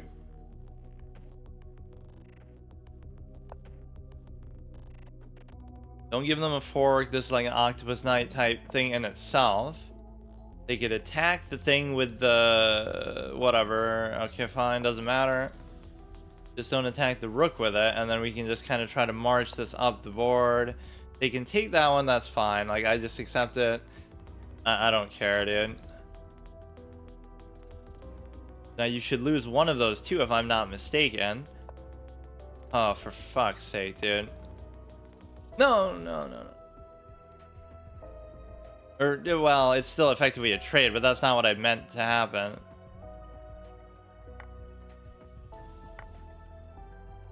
Whatever. That kind of worked out.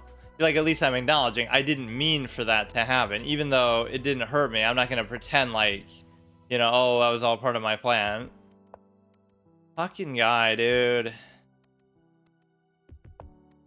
You're so annoying.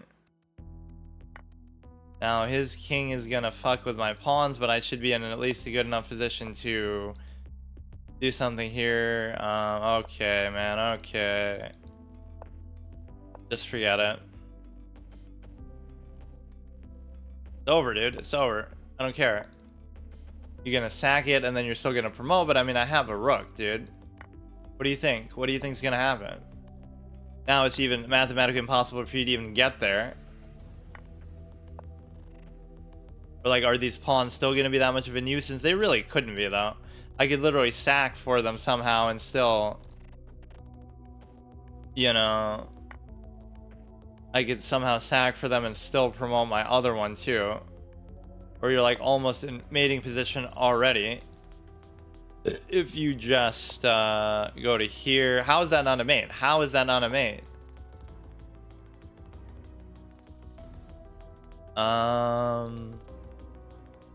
Probably be able to take the stupid knight here. Or like, how is that not a stalemate? Come to think of it.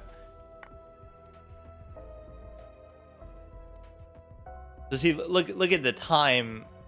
Look at the understanding of time there. I had a minute left, like way earlier in the game, and that's what it took to win that. Like, is this really what it's come to? But if I can do that, you could have won the queen while I won the game. How about that? Bro struggling attacking as much as making the first move with the girl. Actually, not quite. C5 looking juicy. No, take and open the file. Offense. Carlson like Carl's bad structure. What is the Carl's bad structure? Easy D5 clap. That's like when Paul Pierce says, "Did you call glass or whatever?" Like when he hits a game-winning shot in basketball. No, but I called game. It's like, yeah, I could have won the queen, but I just won the game instead. Haha. But I mean, that was an intense. This game actually sums up the whole thing. Like, this is what it really takes, dude. Like, we're playing at a really, like, this is ridiculously high level play. Well, maybe not entirely, but this felt like insane, dude. Like, nothing's happening. There's nothing happening in the game. And see, this is even my reluctance to say, well, I'm trying to make something happen and try to, like, really, try to understand this move. Okay, doing that is a blunder. Why is it a blunder? Why can't I take that? You bring the queen in, but even if you bring the queen in, so what? It's not going to lead to anything. Oh my god, bro. Well, look, dude, he should have just done this, I guess. Why didn't he do this? He's a 16 whatever who's played 1,300 games. Okay, that one was at least sort of good, but what I don't understand is, what does this pawn move even have to do with him doing that? Like, let's say I don't do the pawn move, he can still do it. So what am I specifically supposed to do to stop it? I'm supposed to go here, which still doesn't stop it. But it stops what is next to come, I guess, at least. Like, I guess that's not really that hard to see. But see, you have to get in the habit of looking for stuff specifically like that. You're a nightmare, and you could be using the engine. What, nightmare? Nightmare is not going to use the engine. He is the engine. He seems kind of like me, actually, too. He's like sort of laid back with his approach. Like, he could be 2000 easily by now. He was 1800 like when I met him, and he's still like 1800 just because he doesn't care or whatever. He's just not like pushing himself, and he's just having fun with it. So like, I could easily be like probably 2000 by now too. Not even easily, but like if I had studied these last 2 years, obviously, what else would you expect? I'm already gonna be 2000, but then I could have been 2000 FIDE by the time I was 2000 on here on an inflated site. Excluded the Russian. Oh, don't do this Russian shit, dude. I hate making this political. Like, Harjakin would have been world champion instead of Ding. You know, he would have been able to play in the candidates instead of Ding, if not for strictly political reasons. Like, chess is too pure of a game, pure of a meritocracy for that to play a part. Does that mean all the great players in Russia during the Soviet Union shouldn't have been able to play because, oh, the Soviet Union's bad? Like, dude, it doesn't matter. Like, you're good at a board game. What the fuck does that have to do with that? So we'll kind of try. Didn't I just hear this one? We'll go ahead, do another one here. I want to try to work my way towards whatever, 1700 again. Amazing how close I get to these benchmarks and then I don't.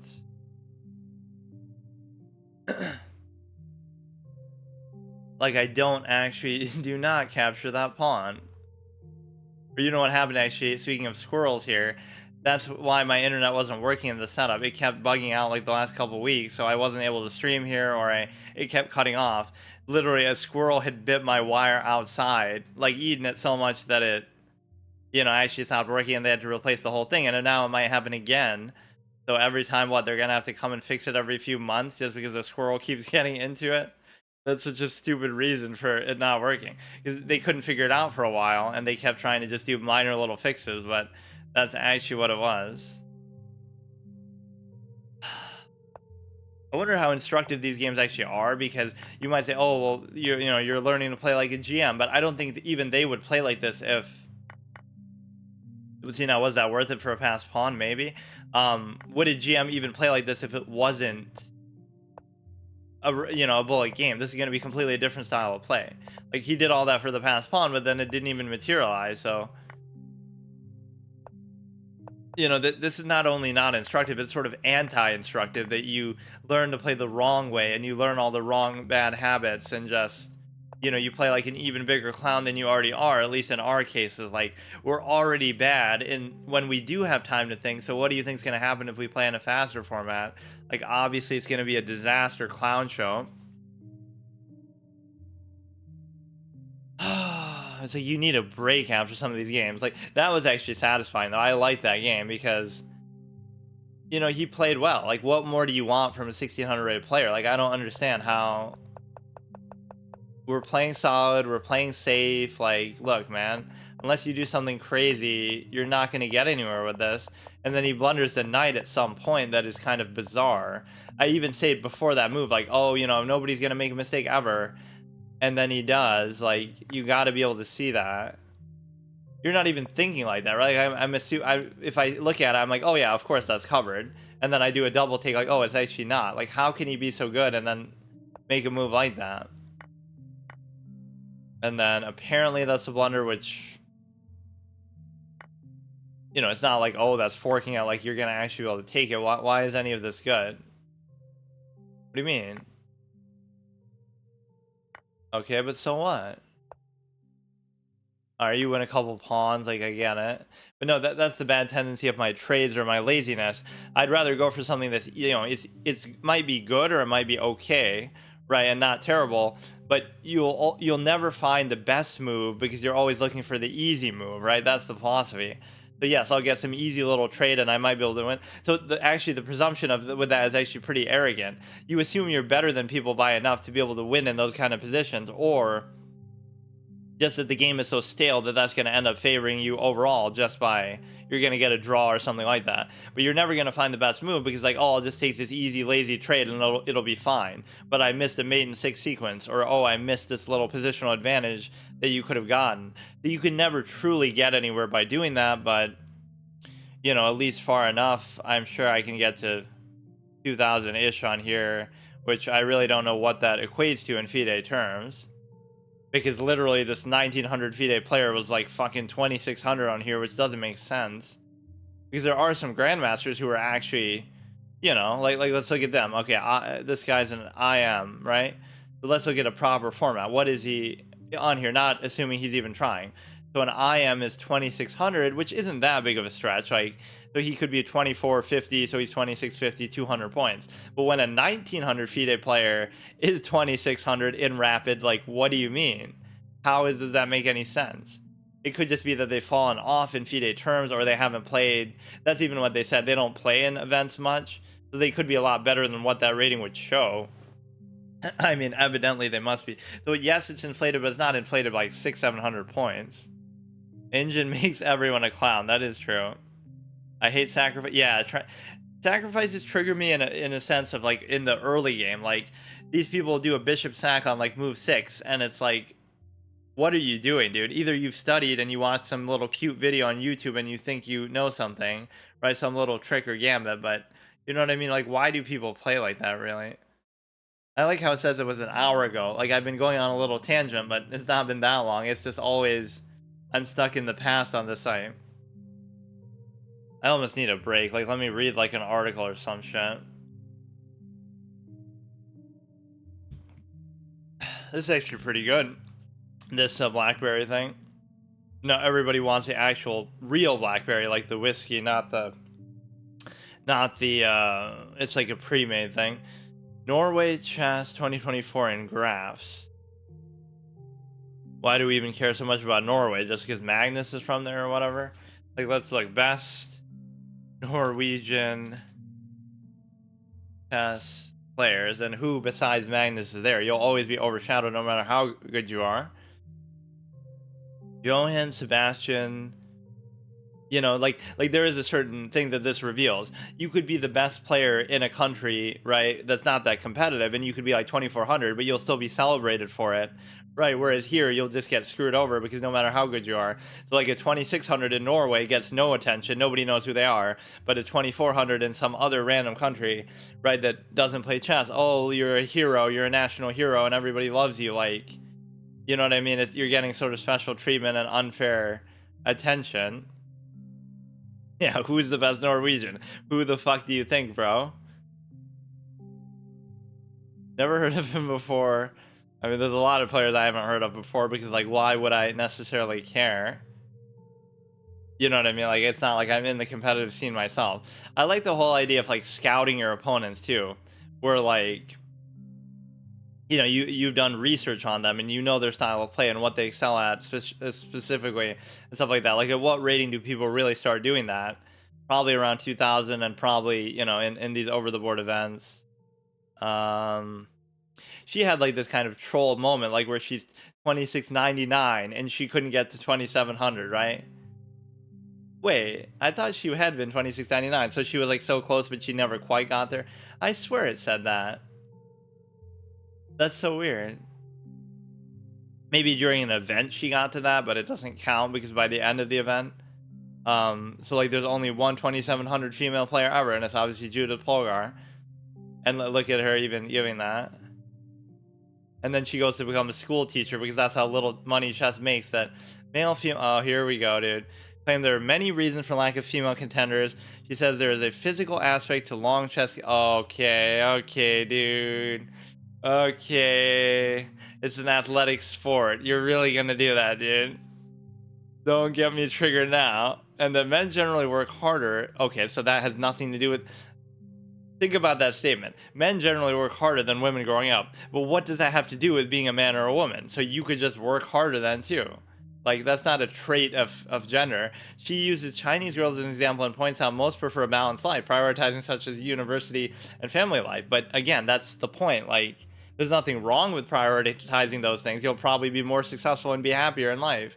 Chess is not like a baseline, like, necessity. You could just not play it. But she claims there are also external factors. Girls playing chess going up are only encouraged to compete for the girls' titles.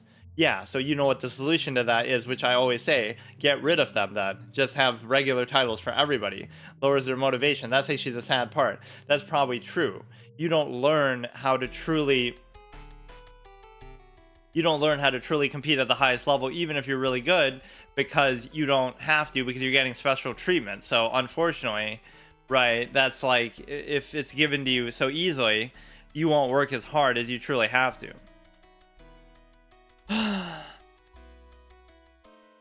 You've been smacking a bullet. I'll be a bullet only player before long. Oh no, don't become like the next, like all these streamers who show off in bullet, even though it's the least instructive format. It completely misrepresents the game of chess. I should have a therapist and talk to him about your chess games and how they affect you. That would be like a good bit. I like that thing with Jokic. He's like talking Despicable Me, right? That was a pretty funny commercial. And then he dresses as Gru or whatever. I've never even seen Despicable Me, but he's like in the therapist's office or something.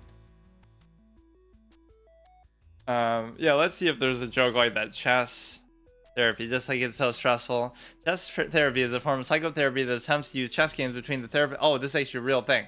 You know what I saw that was funny is like diving chess. This is actually a real thing. You play chess underwater.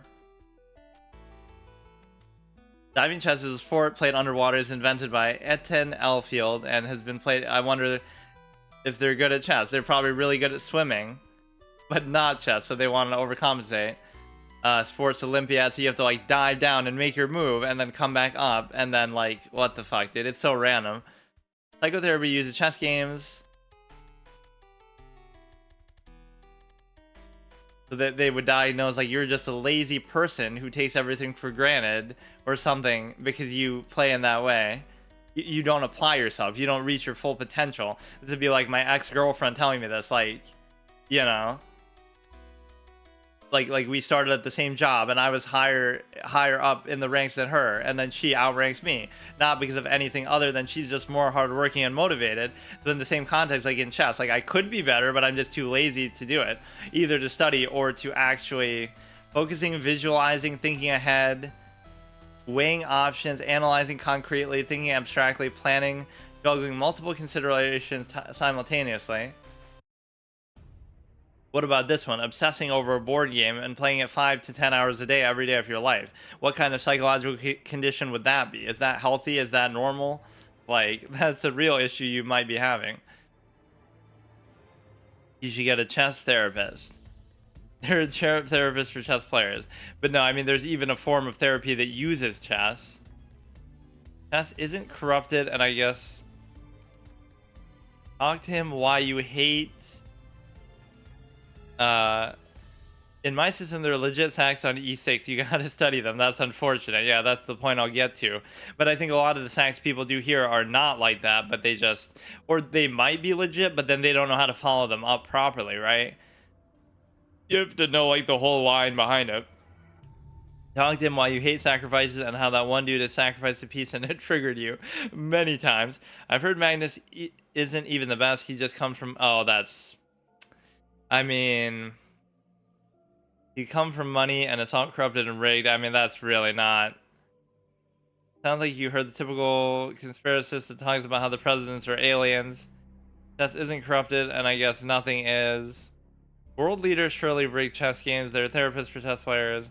But no, it's like, you know, his dad was a 2,000 FIDE player. So, like, there have been plenty of players who dad is 2,000 plus. And there's plenty of players whose parents are rich. Like, that gives you a certain advantage, but it doesn't explain the extreme success that he's had, right? So it helps, but it doesn't have anything to do with that top level. You know, that would just mean you're a chess player yourself. Like, it would be the reason why you play chess. It would be the reason why you have time for it, why you can get a tutor at it, why you might be good, like 2,000 plus. But once you're talking about 2,800, that has nothing to do with that, because there's plenty of players whose parents are wealthy, who have good players in their family, and they don't become that good, you know. Or people always use that as an excuse, like they would have been good. Even Alex Botes has sort of said that at times, like, oh, you know, if I didn't become a streamer, I would have been better at chess, like, even if in a tongue-in-cheek way, like, but you wouldn't have been, because you would have been a Stanford graduate looking for a job and making money, more money than chess would have ever made you, maybe even more than your streaming career had made you. Now, probably not, but still, you know what I mean? Like, it's basically like you would have done a job because, oh, you don't have time to study chess all day because you have to actually get a job and make money and, you know, whatever. And so that's the point. You'll study it when you're a kid, but by the time you grow up, you can't play it anymore. You can't put in the time that you would need to put in. So that's when you need the financial support of either your family or something that the game wouldn't give you, right? That's why you should just become a streamer, and then you can do it, because then you'll make enough money from that. Would actually be my path to becoming a grandmaster. If I made enough money from streaming to be able to play chess all day, then I could become a grandmaster, and then I might one day make a little bit of money from chess too. But you know what I mean? It wouldn't be enough on its own.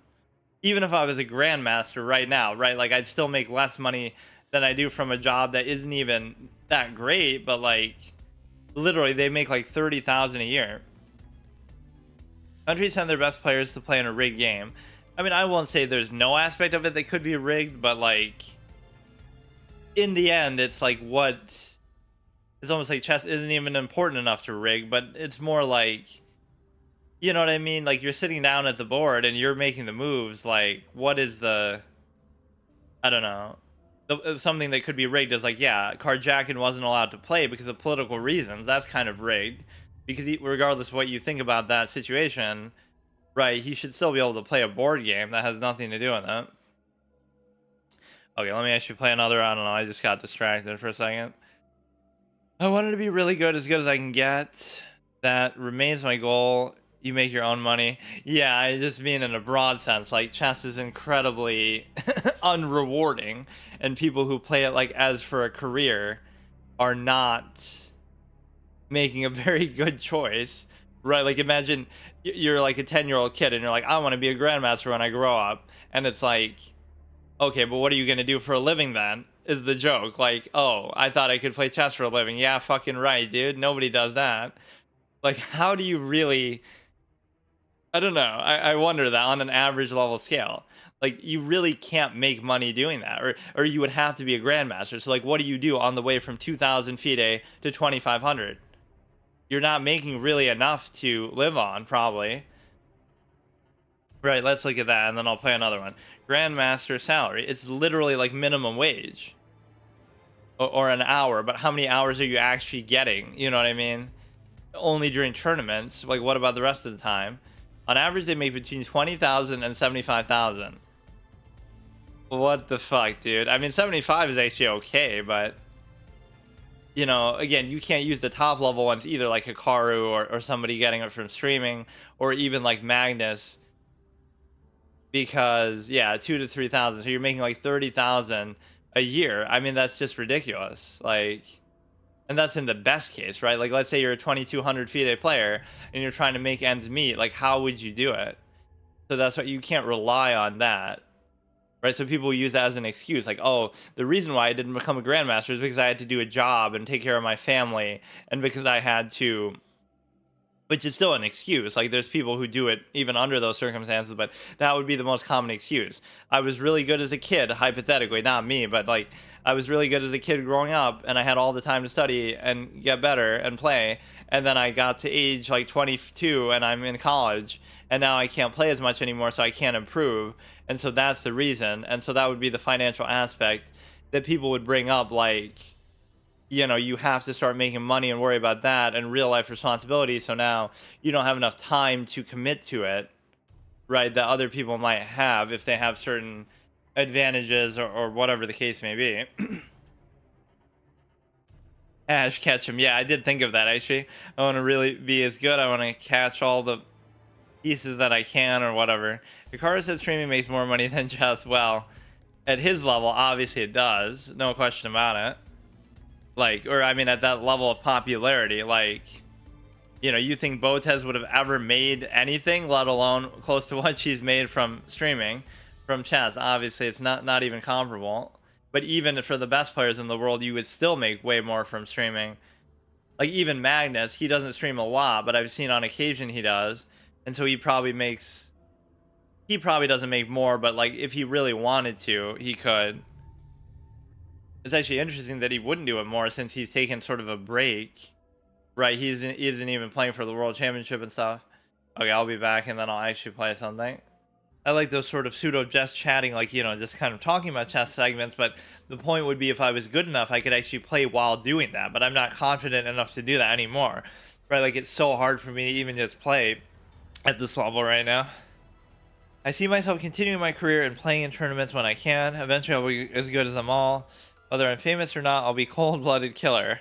That's my goal. Hoodie on, not to be fucked with on the board. That sounds pretty cool. Do you mind if I ask for your age?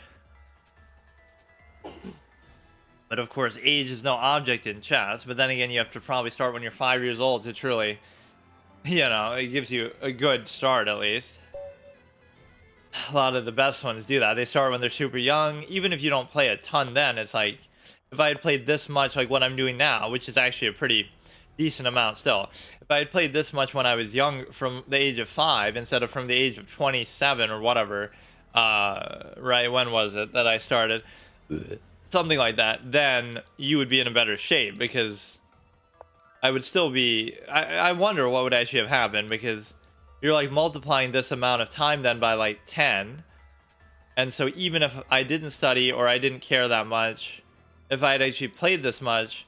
But then I probably would have studied, because I would have been like, why am I, doing this so much?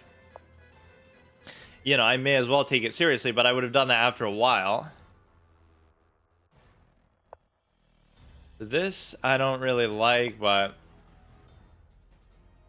right, for some reason I just hate that trade. It gives you too much initiative with the, but see, in a certain sense, oh, it double stacks their pawn, so therefore it's not so bad. But this ends up being an awkward spot, but it is still covered by the knight.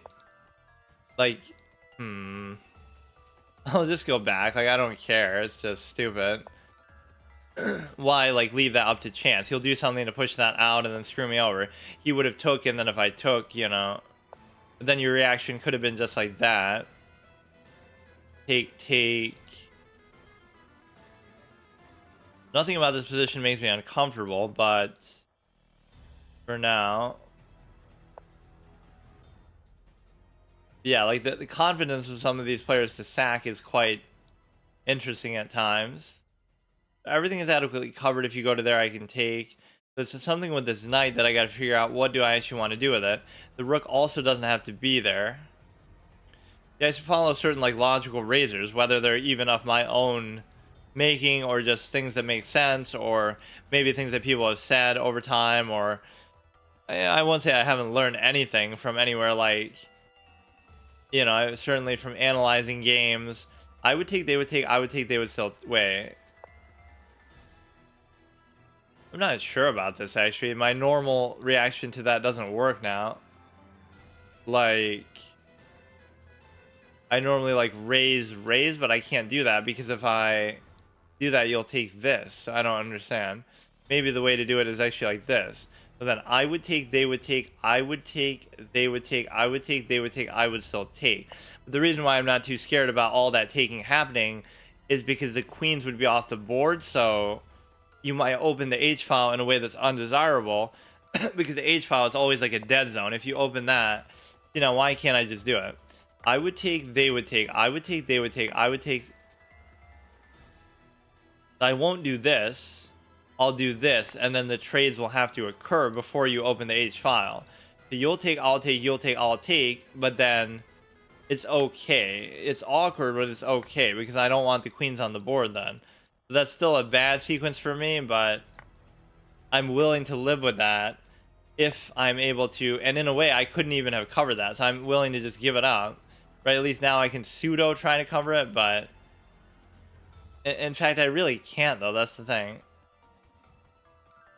I don't know why. I mean, that's just like pure laziness, too. I'm not going to be able to save that. Like, whatever I do, you just got to accept that it's gone.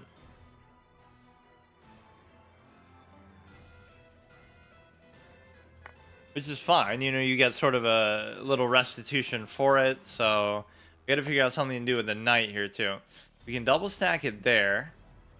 You could give a check there, which means if you give a double stack check, I'm screwed. So maybe I shouldn't let this stay there. Right, just get rid of it so any sort of threat is immediately neutralized. I control that diagonal or something. I don't know exactly where I want to go with it. Doesn't matter. In the world of chess, it doesn't. They didn't create chess. What they think don't mean shit, and as always will be from the heart. Okay, I can't do anything with that. This can be dangerous. I kind of see what he's trying to set up to do, and I can't entirely do anything about it.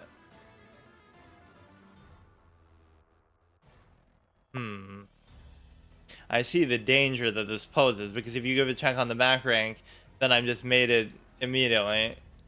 Right, so you create the double... Dude. I'm gonna keep doing it if you keep doing this shit. You could give a check there, but that... you're kind of pissing me off.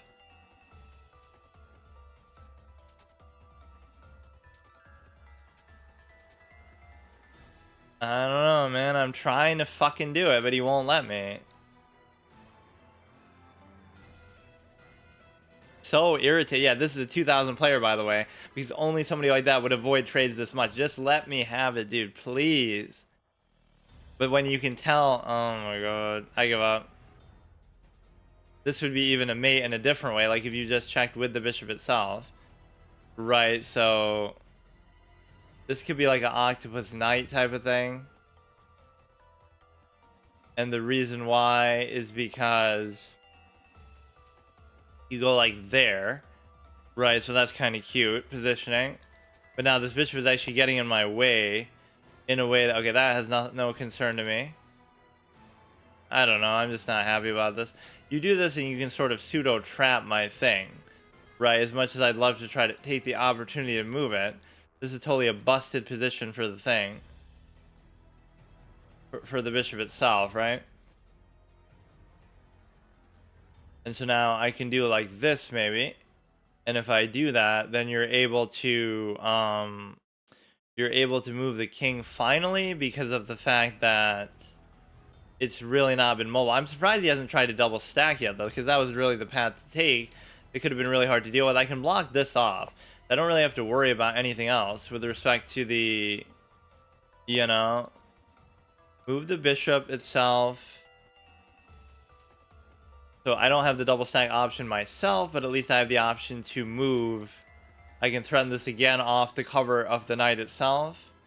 And so now you're able to do this. But is that even...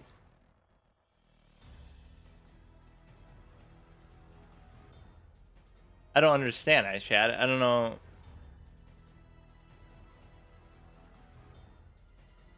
Like, I know I can do it, but I don't know what'll happen. Okay, I'll do it, and then I'll take, and then they'll go there, and then I'll go there, and then you'll be able to unleash it.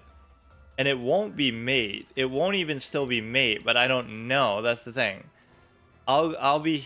Okay, the king is here, the bishop is here. And then you could unleash it anywhere that you want and give me a check, and then I'll go back. You could maybe force like a draw or something. I don't see how you can mate, honestly. And I also don't even see how you can just ignore this, because you'll probably take back unless you were confident that you could mate. Right, you won't just do it. Yeah, you won't even do it. This fucking position is so annoying, man. Like, why are you playing like this, dude? Why are you playing like this? You can take there and then I won't be able to take. I don't get it, dude. Okay, that's fine. I was almost ready to just sack for that shit too, because he's just kind of pissing me off. Okay, now you bring in the king, or I mean the knight. I don't know, dude. I don't know. I'm just ready to take it. I'm honestly ready to take it. I'll just double take. I don't care. I'll take, they'll take, I'll take, they'll take, I'll take. I've had it. Like, I'm gonna win anyway. If you take on to there. No, then you'll take with the knight, though. One thing I'll say is this guy's a master of not taking trades. It's very impressive, actually. He would take, I would take, he would take, he would take with the knight, I would take with bishop. He would take with bishop, I would take whatever. It should be fine. You're not gonna mate me somehow, are you? He would take, I would take, he would take. Wherever you go, you're always gonna be able to take the rook itself, so it shouldn't really be like, you know, if that was a queen or something, I could understand. Oh shit, whenever I hear that sound, I'm almost conditioned to think it's me getting mated, like he somehow had a mate there.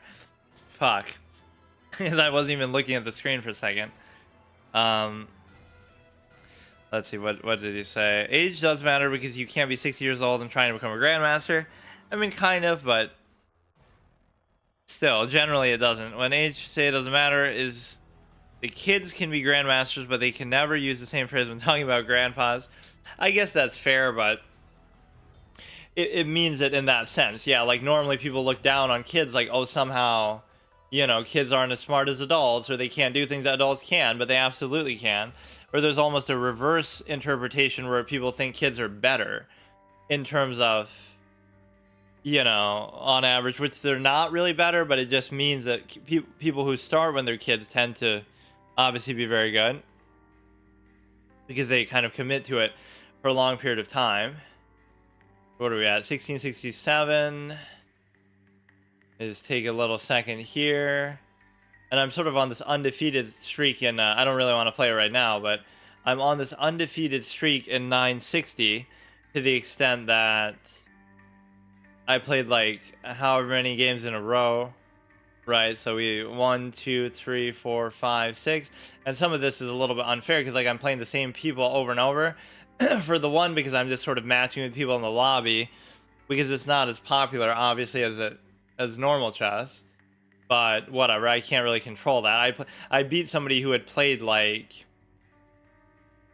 an insane number of games. This guy played like 6,000 games in just 960, and he's like 1,700, and I beat him in a legit, you know, whatever, fair game.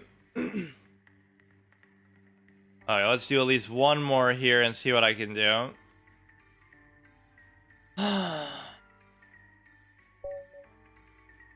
Yeah, I'm literally the one dude who likes to play as black. Because now white, there's too much pressure. Like, sometimes people do complain about that. Like, oh, it has the initiative, so sometimes it's a psychological choke. Like, grandmasters play worse when they're white, like Ding Liren sometimes. Because, oh, there's so much pressure that you have to attack, and you're expected to win, and blah, blah, blah. Like, it's a good thing, but... So, as much as I would like to trade... I don't know what this means. Like, they would take, I would take... I don't know.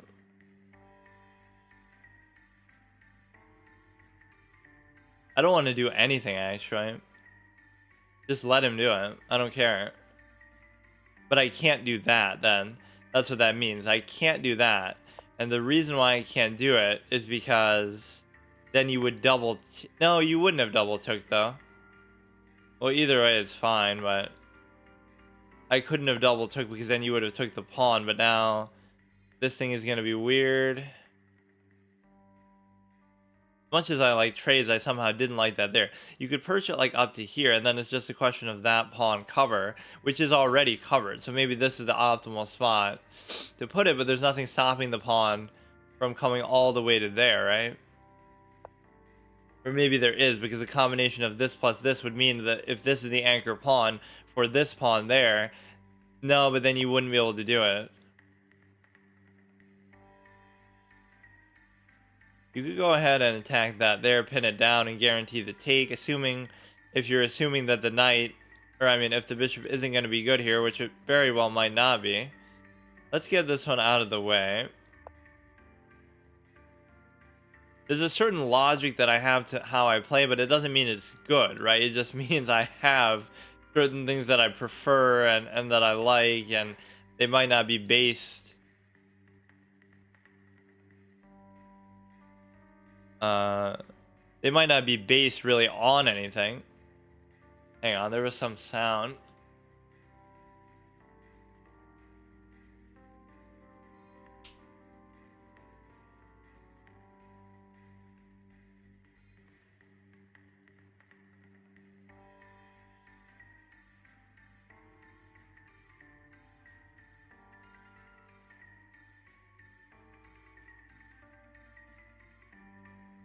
Alright, we're doing fine on time. I don't mind if he takes that. Even I'm about to smoke and get my games and my guy. But yeah, I'd like to see that example. Even with somebody like me, they would say like, okay, you oh shit, I can't do that. They would say like, oh, if you started at 27, there's no way you'll become a grandmaster by 40 or whatever. That puts you at a disadvantage, like being an adult learner. but I totally think I could still do it. I would just have to put in the right amount of time, and I'm not even saying I'm going to do it, but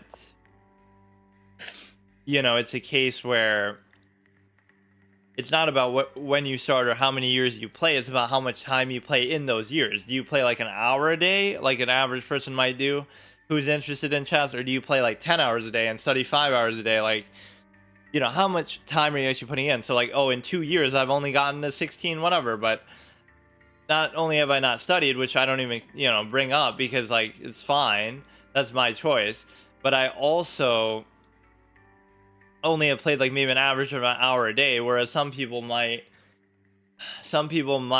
actually play, you know, a lot more than that. So 2 years is not always equal for when you're saying that with everybody else, right? Like my 2 years is an hour a day, your 2 years could be 5 hours a day. Like,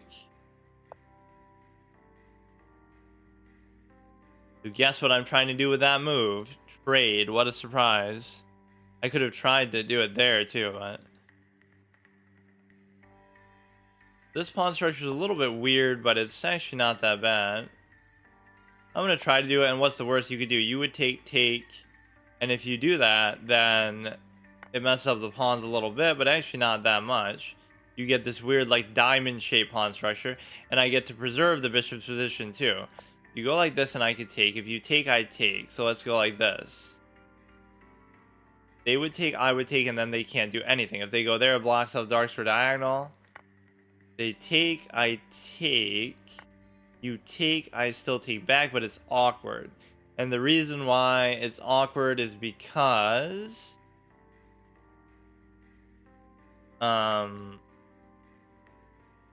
you would split the pawn, and no, but they're both split, so I kind of like this though. It's a good attacking position to be in.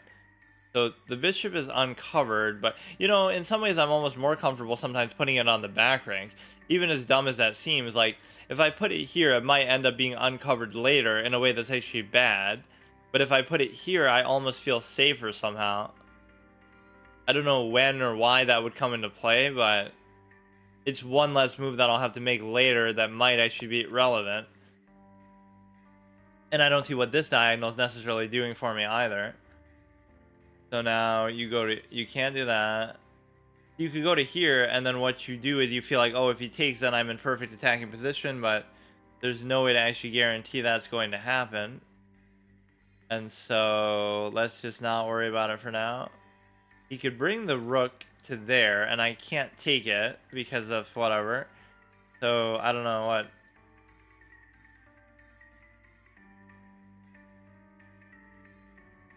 This is cute, but it doesn't have a follow-up, right? There is no follow-up play. But even this just doesn't even do anything and doesn't make sense. What the fuck? You want to get the queen in there, but I just don't know how to do it. I guess it's covered by the knight, so you wouldn't have to worry too much about the positioning of the double stack, right? You just let him have it, which is still not really letting him have it, but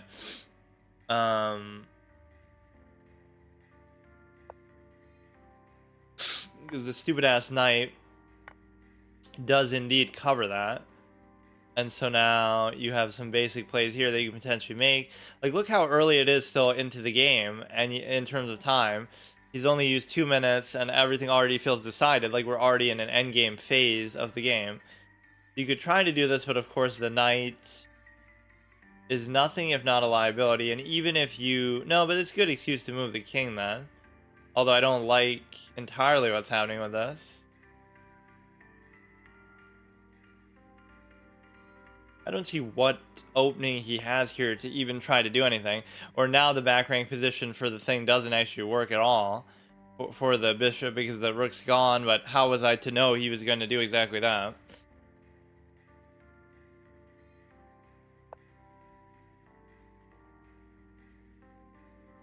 You would take there would have no effect on the game at all. So I'm surprised you're doing this, but I guess the rook's not there to, you know... It doesn't actually do anything.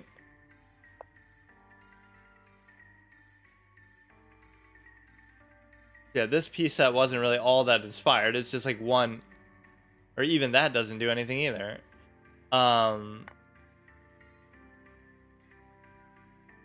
It's a case where,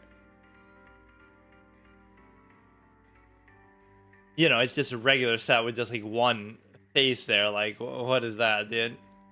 You could do that like with anything instead of having a whole theme of faces behind it. You could try to do a little cute play like this. I don't see what it opens up in the long term either. You're gonna try to take there, like, I don't know, man. There's nowhere that you could actually go.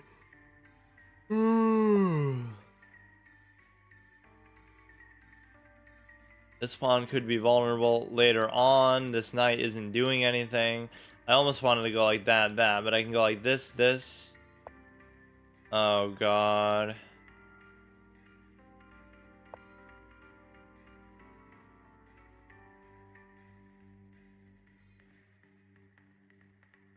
Could be bad because then the queen itself doesn't have a cover. And the reason why you would do that is because...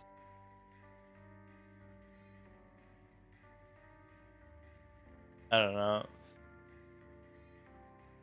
What you got to create in a position like this with less material on the board is you create a position where it's actually impossible to cover something, right? So it might be factually, objectively impossible to cover that, and it would be if not for the stupid ass knight being there, but he lets me do it. And now I'm going to lose the game probably because I'm going to ignore this at my own peril, right? There's going to be no way... There's going to be no way to actually cover it somehow. And so that could be a problem. You would think there should be, like, even something as simple as this. You just attack it here, and now the knight has to cover for that. So you are still accounting for it. It's just... that might have been one of those things where they actually couldn't cover it at all. So now you come down to here somehow with the bishop. Like, how could this be a bad thing for me? How could this possibly be bad, right? Because now you can't do anything. And even, oh no, you're going to let the pass pawn slip through, but now you've lost. Talking about factually, objectively impossible to cover moves. It doesn't matter. It doesn't matter because you just do everything. So by doing that, you sealed your own fate, dude. The knight was your only salvation. There's nothing you can do. I can take this and then you can still not promote because I'll still always have that eyeing that diagonal. Passed out from smoking. I don't know about that. Yeah, one of us is smoking and one of us is drinking. Or doesn't that answer his age right there? You keep asking him his age, but it's like if he's saying he's smoking, then you already know he... Well, it doesn't mean whatever, but it means he must be at least a certain age to be able to smoke. So now you got to bring the king inside, and if you do that, then you'll be able to actually try to promote. A little bit hard to say which would be the best path to do that, but what would be your thought? Like, you gonna try to... Maybe I'm getting a little bit too confident with this positioning, but if you just do that, there's nothing you can do. You'd have to, like, what, attack it with the king, which is gonna be virtually oh shit, gonna be virtually impossible to do, I would think. Or I could try to squash it with the king itself, but you would think the more natural thing is just try to actually... You can't even go in. Like, what do? You can't even go in. You'll go here, and then what? Like, you can't go anywhere with that. I don't understand. You have these pass pawns to try to do. Like, I could not imagine you winning this position, really, but you could do this in check. Oh, but that at least lets your thing come in. But it's too slow, isn't it? Like, I'm already promoting, dude. If you don't deal with it right now, it's too late. You'll take, then you'll come in there, and something there. It's way too many moves, and the worst case is all it's going to do is force me to sack my thing for it. Or, I mean, I guess you kind of saw that, but that you would have the sack yourself. But if you do that, then They missed something good with the bishop, where they could have checked and took there, right? But it's too late now. Or they were too indecisive. Whatever they were trying to do there, they should have still tried to do it. And so, you know, now it'll be as easy as can be, and so therefore I'll bring my king. Or you know what? We're already here, so let's try to eat up his pawn on this side and really just torture him. Oh god. Fine, you're too far away from this, so fuck it. I'll just do it. Maybe he could have caught up, but it doesn't even really matter. You're way too many steps behind with this one. And so therefore you could cover this, and so you have no path to push it without me simply taking it. And it's still, you know, in some ways you should think that, well, maybe it could be a stalemate, but it's not. Not even trying to BM, but sometimes, you know, you might over promote just if it makes it a little bit easier. I sometimes struggle with this too for some reason. Just because I'm stupid, I guess. Let him take. I don't even care. Let him take. Now you go to here. Now this dark square bishop is liable to actually mess things up a little bit. And so let me think. I don't care if he takes the pawn, or you can't even take the pawn. Oh god, you're just making this more annoying than it has to be. I'll just do it because you're being kind of irritating.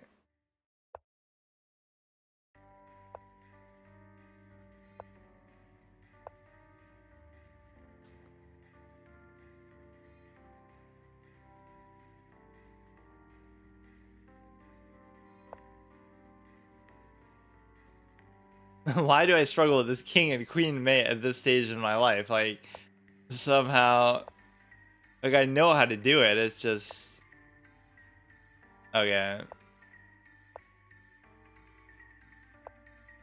Oh my god.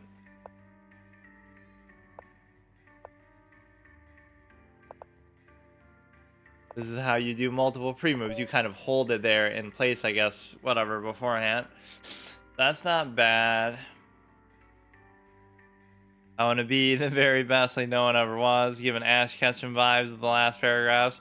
Yeah, it did sound like that. I admit that even popped in my head when he said it, when I was reading it. So maybe that's good enough for today. So we get to 1670.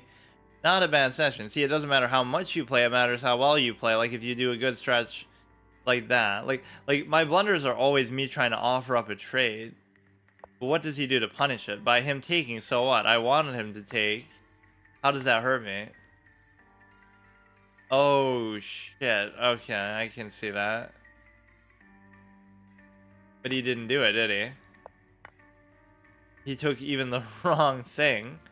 Alright, I have to admit, when at least my tendency is pretty clear to me, that so we preserved this set. Why couldn't it have been the Binding of Isaac set? So between these two streaks, you know, it's not a bad thing that we're showing 3, then 1 loss, then 5. 1, 2, 3, or wait. 1, 2, 3, 4, but it's 5 just because we drew one, so at least we kept this up for that long. So we get to see Luigi suck this guy until the end of time. Suck this guy's bananas all day long. The new mobile app. Who plays chess on a fucking phone? In this day and age, probably everybody. Do a hot tub stream, streaming chess on your phone. That's the true use of hot tubs and the whole whatever streaming meta. Let's see. I almost don't even want to end off, but I don't want to play another game either. Let's see if there's some other interesting thing. The one thing Everything Champion has in common. It ain't about how hard... Okay, Rocky Balboa. Winners never quit and quitters never win. I mean, you can quit the game you're playing and play the next one, like, quicker. That'll be a good idea. Just resign from your bullet game to play another one like these people always do. These people are always quitting. Now, how is this guy not even a title player? At $25.99. Right, who are some of these people? Like, it must be somebody. Right, this can't just be some random amateur who happened to randomly get to 2,500. Like, what rank does this even show? You're ranked 90, so I'm top 100,000 in the world, even on an inflated site. Like, that's still pretty surprising, despite how bad I am. Like, anybody can be top 100,000 then. I'm top, what percentile? Like, top 30%. One quiet gamer would go online and roast people for no reason. Yeah, that's why I'm a streamer, literally. They called me something of an elitist. Or you know what? Yeah, like we were talking about the 960. Why don't we look for a 960 game real quick? That'll be a fun way to end. Although I don't want to end my streak. Lobby. It's got to be like a short game, though. Yeah, like that one. Yeah, I know what it is, dude. I'm literally undefeated. We could do a little copy his thing. You know, mirror back is black.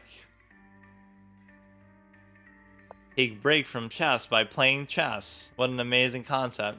All right, so we can go back to here, develop. You got to play it like a normal opening to the extent that you're trying to develop, but it's not super easy to do this, or you can't play it too fast, but you can go to here, same general concept, going towards the king here. You end up getting a lot of pieces trapped in ways that you don't expect because it's just not super obvious what's happening. You shouldn't move the pawns necessarily a lot, but it can be tricky to figure out otherwise. You could go here, I guess. Right, so you have a decent diagonal going towards the king. And so therefore, you could take my thing. I don't even mind. No, I don't want to give him initiative, though. If you take, I take. And then whatever happens, happens. Doesn't matter. I mean, I just go back. Now, if you take, I still take. Why don't I just keep going, though? How about that? You could almost trap my dumbass queen if you had a cover there. But not really. Now, look how deep we got that pawn. So, all we'd have to do... And there's all these kind of pseudo-castles you can do that I don't believe in. Like, I don't castle at all. That's my thing. Unless it's a legal castling position, meaning you'd have to have your king and rook on the right starting squares, then you know what I mean. I just don't like doing it. I don't know exactly what to do with these pawns, but I don't know. I don't know.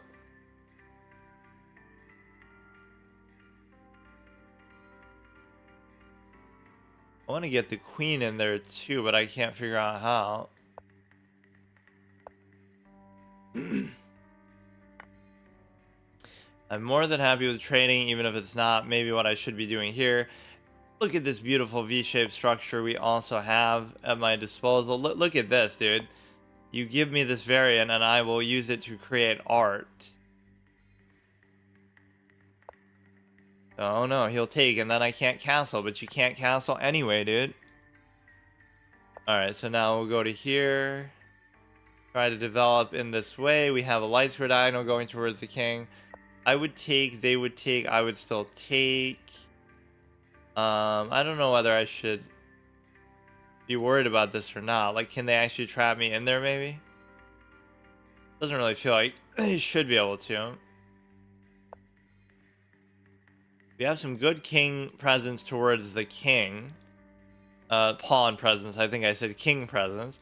We have some good pawn presence towards the king, but I have to figure out how to exactly use it. Oh, you just cheated the game, dude. Now you've really pissed me off. You just cheated. You cannot castle like that. That's the bullshit mechanic about this. If you can't legally castle like in a normal position, you can't castle at all. How hard is that to understand?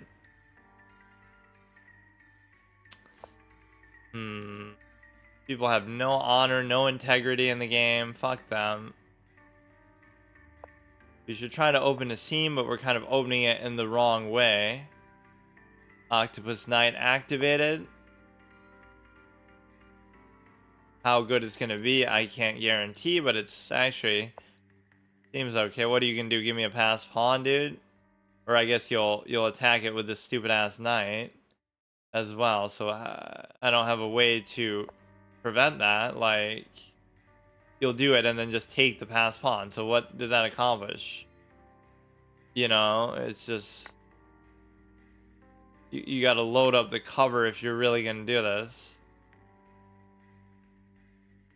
Okay, now you're gonna have to force something to happen. If you raise, I take. If you take, I take. But all that pawn push effort to go towards the king didn't work because they did this cheat. They actually cheated, but I'll still win. If you go here, I can't do anything. If you take, I take. You open something.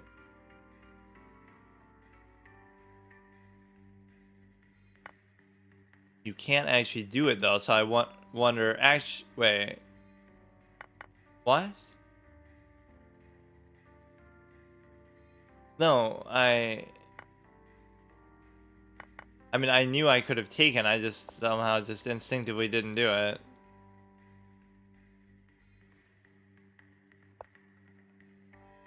That's not fair, man. What are you doing?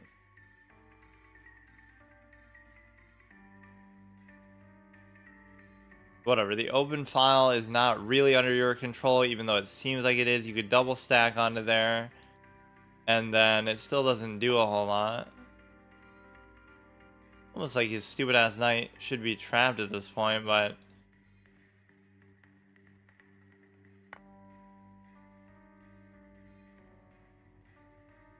you take the open file myself. How about that? And then we're able to basically double stack myself or something of the sort. Let's see what he comes up with. This is, oh, I'm too low on time though. Here we go again.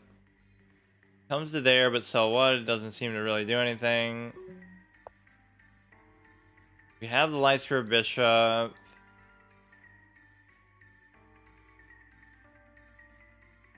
Go to here and actually double attack it if I felt so inclined, but we're about to try to take onto there.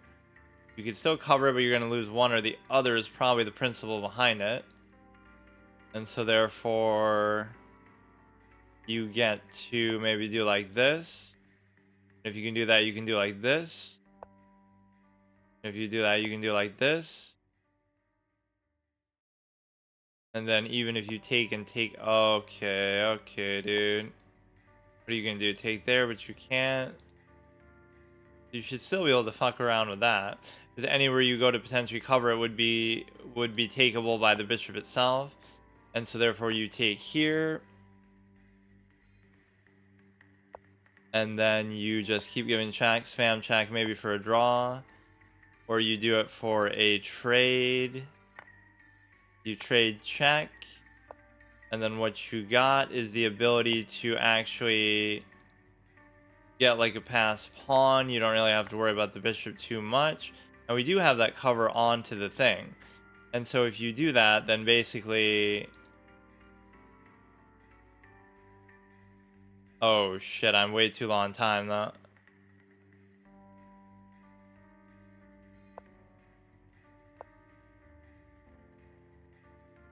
Now the knight itself can't actually cover that, so you don't have to worry about anything with this. Okay. I don't like the implication of what pre-moving is all about, but... Oh my god. But he's got the hang of it too. He got the memo. But he can't actually really win too, isn't that the thing? Because... But see, that's what I don't like. He could take there and then... Okay, I flag him.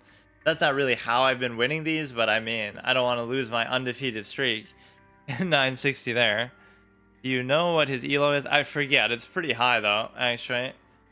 Is his name maybe the same on here? Like, I don't get how the engine even really analyzes this, but I guess it's good enough to, you know, still assess the position. I'm not going to say I didn't make mistakes, but, oh, 8 blunders, but almost like we were playing an unfamiliar position or something. Well, let's assume that's him. It's obviously not. But no, I think it's pretty high. Okay, see you tomorrow. Okay, so here in another little bonus session of chess, and the reason why I say that is because the only day I'm really meant to do it is like yesterday. The yesterday night was like the only true session, or I guess even the morning could count, but every other day I'm just doing it as a bonus. So one of these times, I'm gonna replace this with, some other series. Instead of doing these extra sessions of chess, I could do extra sessions of some other series that I can't, always make progress with. Like if I want to try to get to Mythic and Magic the Gathering, or Legend and Hearthstone, or whatever, rank 50 in PvZ Heroes, I would have to do it like this because I don't have enough time, for just one series committed like that. Or, if I'm only doing it once a week for like an hour, or even if I do it like, you know,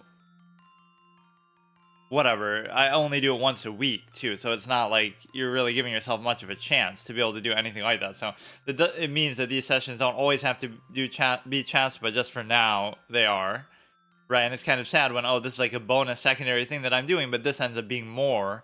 I end up doing this more collect both individually because it's the same specific game, but even if it was different things, I end up doing my bonus sessions more than my main sessions, right? Like I've streamed this context of chess more than anything else, or just period, like the last 21, no, not 21 maybe, because I didn't play that much chess then. I'd come back in October. So I wonder, there's a way you can see that actually, but I forget. Um, like what your most streamed game of each year is. So 21, I think I forgot to look, but it probably could have been either like Spirit of Justice or, probably Luigi's Mansion because I spent such an exhaustive amount of time on that. I mean, like Van Gogh alone, as we're looking at it, even in the background here, little trip down memory lane with all these thumbnails and stuff. But no, it's like 2022, chess was definitely my most played game, and then 2023 was also my most played game. So, and it's gonna have to be here too. Now, to be fair with that, it doesn't mean that, like, what would I compare? It doesn't mean that that's the number one thing that you're doing, because like, for example, when I was doing story games or hard modes, they would change. So it's like I would do Dark Souls for a few months, then I would do PvZ for a few months. So it's like those two combined could still be on par with how much I played chess, but with chess it's always just the same thing and the same category, right? It's not even like a different version of it. It's like you could go through 10 different story games and play them each for X amount of time, but they won't show up as being comparable to how much you played chess because they're 10 different games within sort of the same general slot, or the same, it'd be like if you were playing a variant and you had to do a different category for that for each one, then it would kind of split it up, but you'd say, oh, well, it's still technically chess, which in some ways is kind of unfair to say that because like shogi is not a variant of chess, it's just its own game that's completely different, or I guess by that logic, chess itself is a variant of chaturanga. I was listening back to this actually, and it was like a little bit off. I think it's because the position is like you're meant to speak into the front of the mic, but there's no way for me to do that because like directly. It's still like off to the side a little bit because where the front would be is like where my computer is. Yeah, we've been on an okay streak, but I just have to focus. We get to keep using this one here. Let me actually change this one. I always hit shuffle, but then it ends up doing it in a different order anyway.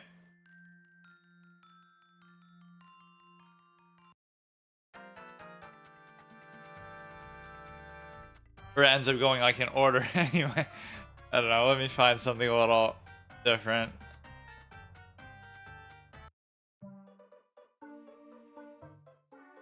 Alright. Yeah, I'll enforce hard the rule that I'll play until I lose, too. And this set isn't really all that notable, but sometimes those are better. Like, just, they're sort of simpler, so it's not distracting. Not that I would use that as an excuse. In fact, it kind of gives you good motivation, too. Like, oh, I love this set, so I'm going to try to play extra hard to try to preserve it, which is part of the psychology behind the whole permanent thing, but I just like doing that anyway. But it's a good standard to set, like even in real life. Not that I'm encouraging it, but oh, if I don't do this thing well enough, or if I, I'm at work, and if I don't complete this project or do it to a high standard, I have to skip my lunch. Like, I'm not saying that you should do that, or it would be self-enforced too, but you just, there is a certain motivating power that kind of thing has. So see, I would go here, but then you can't because of the pawn, so I don't really get it. Very hard to figure out sometimes what to do with the center pawns. It's a very advanced, like, you have to know the exact answer. it's almost like you'd go here, and then bust it up and assume that you're gonna do something with it, but I honestly can't think of anything else that I would do. But then,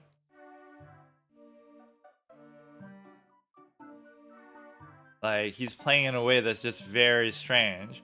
You go there, I would take, and then you could do a queen exchange, which we both have covers for it. It's easy to forget about the knight one. Like, you think, oh, they'll have to take with the queen or whatever. If I go here, what happens? They would take, I would take, they would take, I would take, they would take, I would still take. You technically can't do it because the bishop is no longer there. Right, but I don't even want that to happen. I'm happier with that. And so now you could try to bait for a trade there, but you don't have any reason to do it. See, this is where the knight fucks you up, though. I don't mind putting it there, but now it'll fuck up the ability to cover the pawn because... Like, why would this be so bad? They would take, I would take, but then I can't cover it. I'll actually do it here. This is gonna bust up my whole game, though. Just dumb, like, you go here, then they take, then I'll just live with it. I'll just live with it. They take, I take. Oh, but not only that. Not only does it fuck up the position of it, but they don't even do it, so I don't get it. My light square bishop might be really bad here, but... I really don't understand how this guy's playing with the pawns, but... If you raise, I take. If you don't raise, I could take. He had so many opportunities there. This is what I almost don't like. He could have already double took the pawn and messed up my whole structure, right? He would have took, I would have took, he would have took, I couldn't take. So now the goal here is to maybe... I don't know. You certainly wouldn't want to take with the knight itself, because... Now, if something happens with this pawn, you would have to watch out for the ability of them to just take that outright. Now, this is perfectly fine. You don't have to worry about covering it. You could go like that anyway. They would take, I would take, they would take, I would still take. But there's no real need to do that. And also, going on the open file isn't always the best thing, so... You know, maybe I will. No, but it messes up the whole anchor here, too. You'll go here, but then they'll end up doing something annoying with that. So, like, why even bother? I'd rather just figure it out later. But no, I'm already not happy with how I played this, but we just have to... You gotta take what you can get sometimes. Like, he definitely was doing something good there, and he just didn't see it or didn't follow through with it. Now, this sort of compels a trade to the extent that... Well, not really.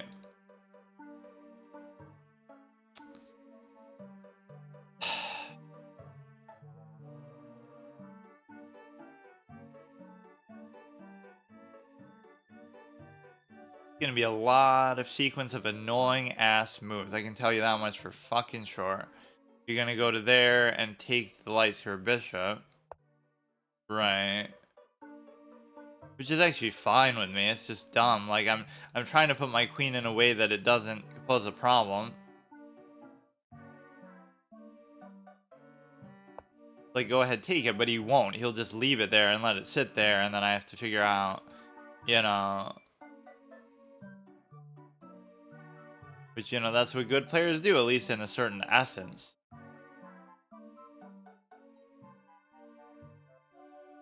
You know, it's amazing how much certain things get in the way, like the knight, you know, you're not really trying to go anywhere, do anything, attack anything. You're just trying to get it developed, get it out of the way.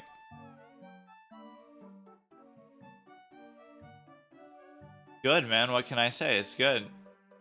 I should have just done that, and I could have just done it earlier.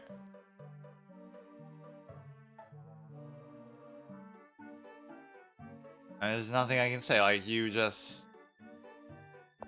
Whatever, man. The secret there is, yeah, like, why am I letting that stay there? This is the principle number one. Just don't let it stay there, and then you get to, you know... you just get to block it off and force some trades to happen instead of letting it sit, and then it can be a problem later. This guy is really weird about not capitalizing on his threats. It still doesn't save me from...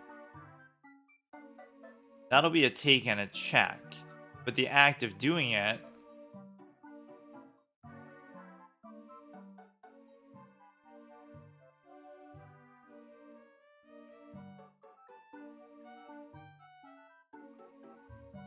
You would take and check there. So the way to almost solve that is to go here. And again, it doesn't solve what's happening with respect to the thing. So he holds on to threats, but maybe sometimes even for too long, where you should just do it, man. Like, I don't even care. What the fuck is he doing, man? Nobody plays like this.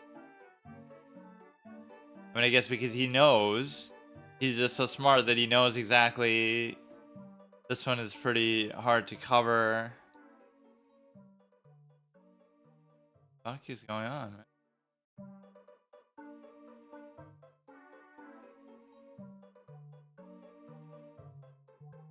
What is this position, dude? Holy shit. You'll take the pawn, and there's just nothing I can do about it. So, like, I'll even initiate the trade for you at this point. Like, I don't care.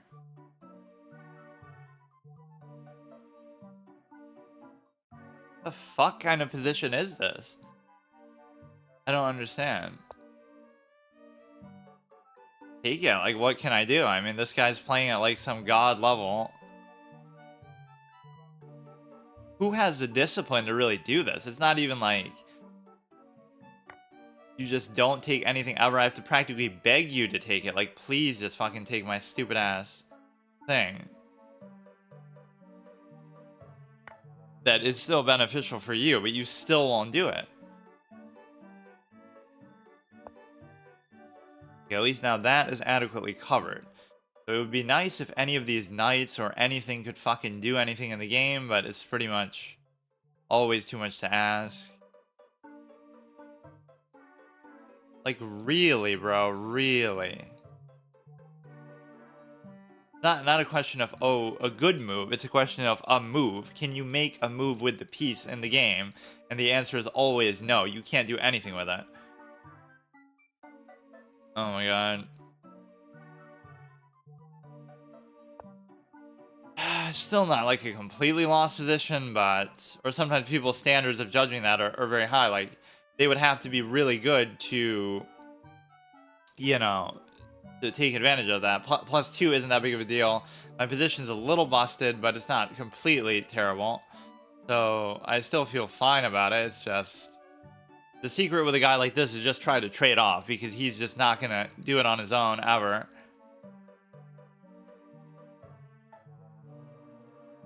I would take. So you got to watch this pawn in a very annoying spot that... You know, the knight itself is just in a position where the knight itself is in a position where you're able to take this, and it's also not covered, so there's some dynamic there that you have to be aware of. You could do it almost like this, but it doesn't really do anything. That's the problem. And in fact, it's so bad because you would take... No, I could take with something else. If I took with the queen, then you could take there, right? So I have to take with the bishop itself. It's an awkward spot to put the bishop in, so if you really want to... Okay, man. I mean, I could still just take it. Like, I don't give a fuck.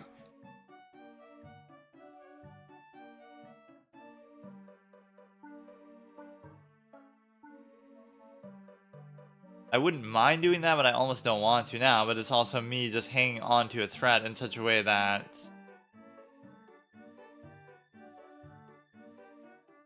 I don't know.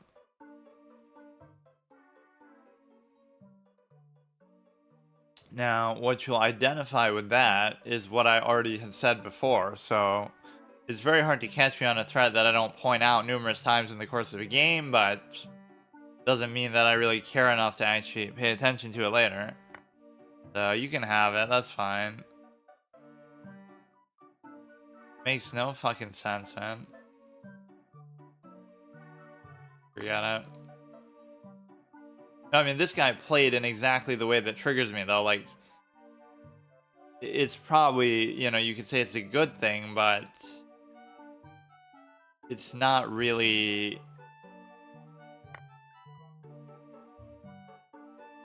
I don't know. Like, now I shouldn't try to.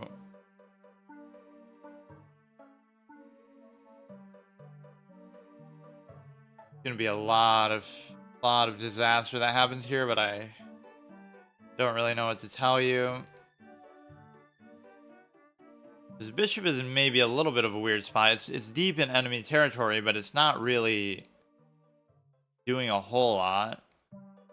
This bishop you're almost kind of forgetting is even there. So the threat that we saw there was exactly the threat.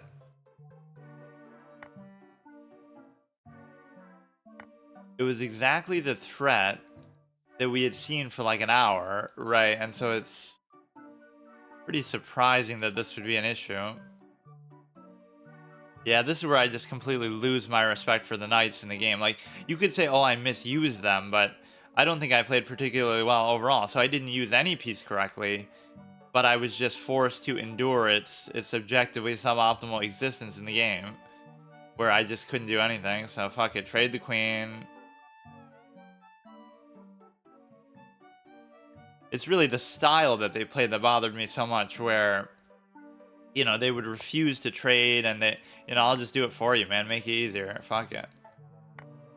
You're still only -3. But this knight is really just, you know, I give up.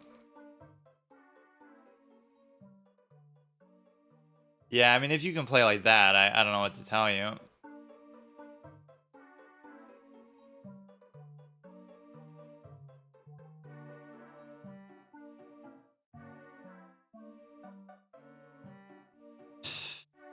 No fucking sense. Like, what the fuck this position is.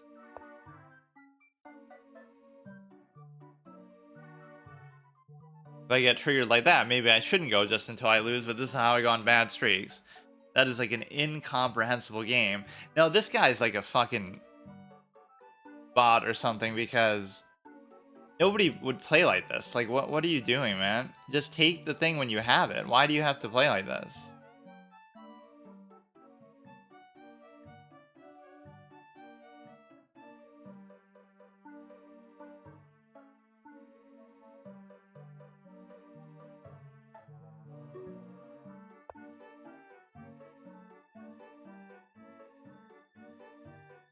Go here. Oh, I'm not gonna do a rated game though like that.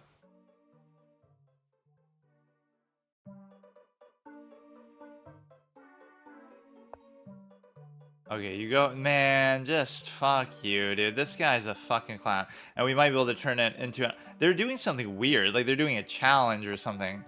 Nobody plays the game like this.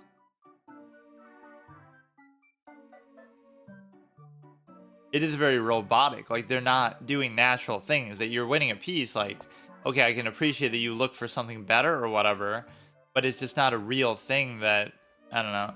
We would get an octopus knight here potentially, so maybe in their greed for the thing, they could actually fuck up and for the pass pawn, but they're still up by a considerable margin.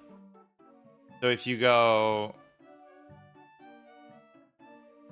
you know, this is covering, this is covering. Unfortunately, you won't be able to do really anything else, so you're pretty much just stuck here forever. You know, you could do it like this, and then you won't ever trade down. And the reason why is because you would have to do this, so you can just sit here for as long as possible. We could still be like really annoying about it if I really wanted, but I don't know exactly. Just let him take whatever he wants. Certain things I just won't be able to do anything about. Look at the time though, man. He'll just promote another one. Hey, my name, thanks for the follow.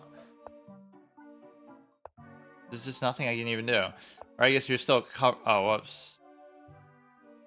but he won't take it because that's how he's been playing the whole game. He won't take even when it's such an obvious thing.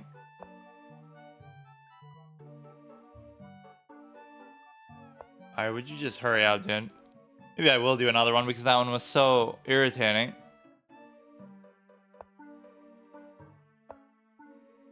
So I never follow my rule of, oh, I'll play until I lose one. But I mean, this is how you go on bad streaks. Okay, so he played it in a style that was very, very ridiculous because, I don't know, normally people don't have this kind of discipline at least to, you know, not trade anything. Like, let's see what we could... Like, yeah, what is the pawn path that you're supposed to take here? But see, it assumes too much that you don't know how he was going to play it still.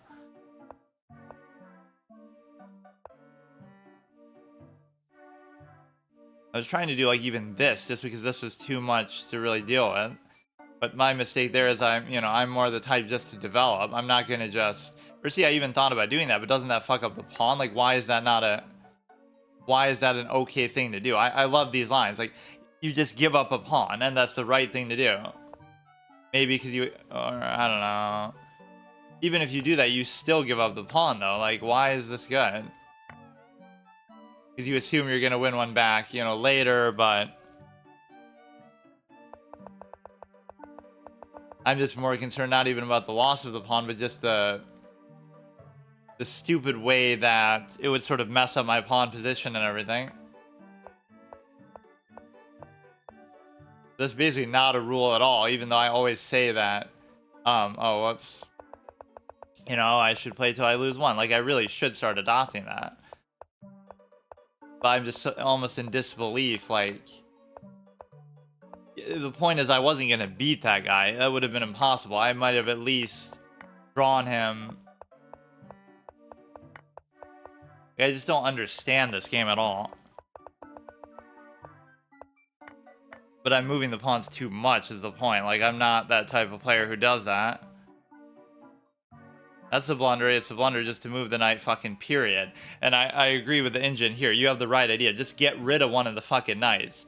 Because it's going to ruin the game for you for the rest of your life. Like, this was one of those things. Like, it's almost like a semi-closed, obnoxious position that the knight should excel in, but it just doesn't. You couldn't do anything with them. They were just complete waste.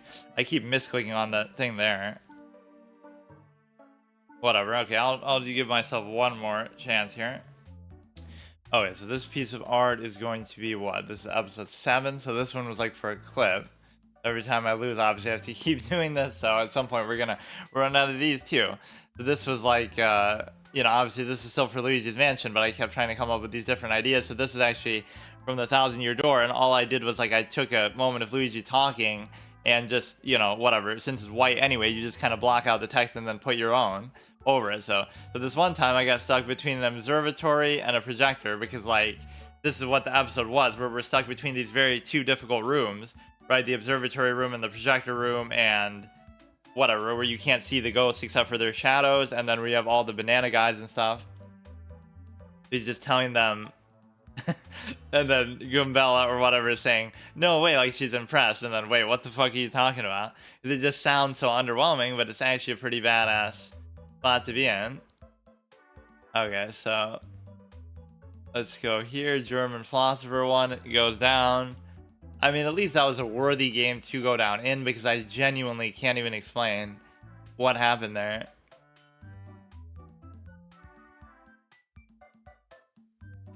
Where is a German philosopher? Shogi theme. Okay, now this one we'd have to skip because I don't know. You know what I mean? It has to be... Can't put me at that much of a disadvantage where I don't even know if it's like blindfold or something like that. Let's just do one more. I don't care.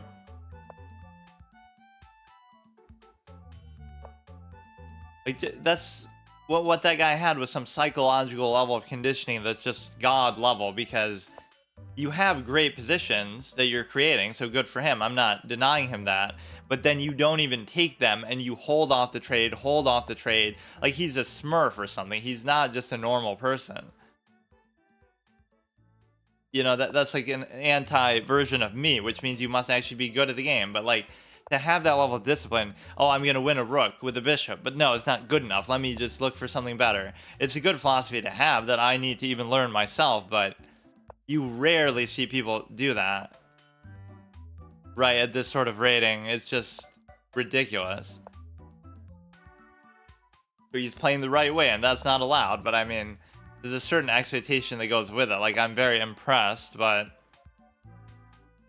on my part, I just have to not get so distracted in the opening as to, even as much as I say I don't study openings, even everything I'm doing now is not something I would normally do. So evidently I must have, either I've sort of come up with this over time, or you have sort of learned through certain analysis. So even as much as I say that, that's why I hate when people even say that, like, oh, they don't study, they just read like 10 books on openings. Like, obviously everybody fucking studies, even to some, unintentional extent.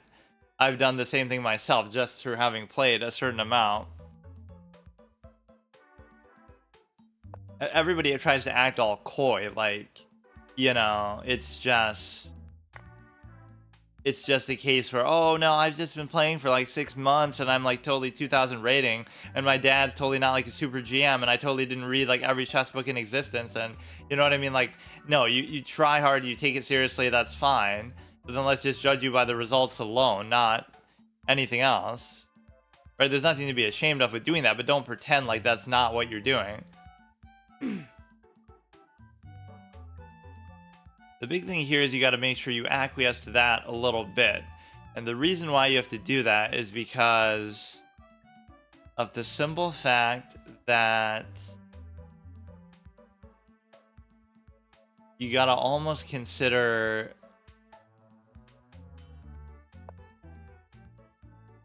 what you can do to cover the knight more, because, or even this. Like, I wouldn't mind trying to go for that trade too, but it's just not going to work. Okay, you have that cute little play there. So I almost prefer moving the king here, but then, I don't see why it matters too much. You go here, they would take, I would take. Not seeing like a follow-up that they can do, so.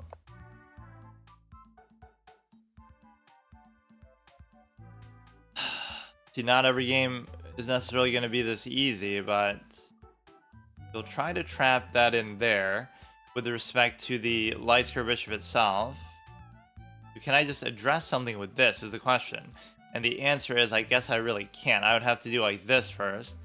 I don't see what those pawns exactly have to do with what I'm doing here. Like, the attack. He's just doing something else. Like, he'll try to block the bishop, but he actually can't even do it, so. You can go on either one of these. It's always hard for me to decide this, actually. You would think this one makes more sense because it's like you're always covered by and covering the pawn, but sometimes you can't really stay safe there. What you have now is the ability to move this, but the problem is there's nowhere good to actually move it, which is not a really big surprise at all. We're going to try to trade that off, right? Because trades are just my whole forte and everything. He's going to try to maybe do a pawn push like this.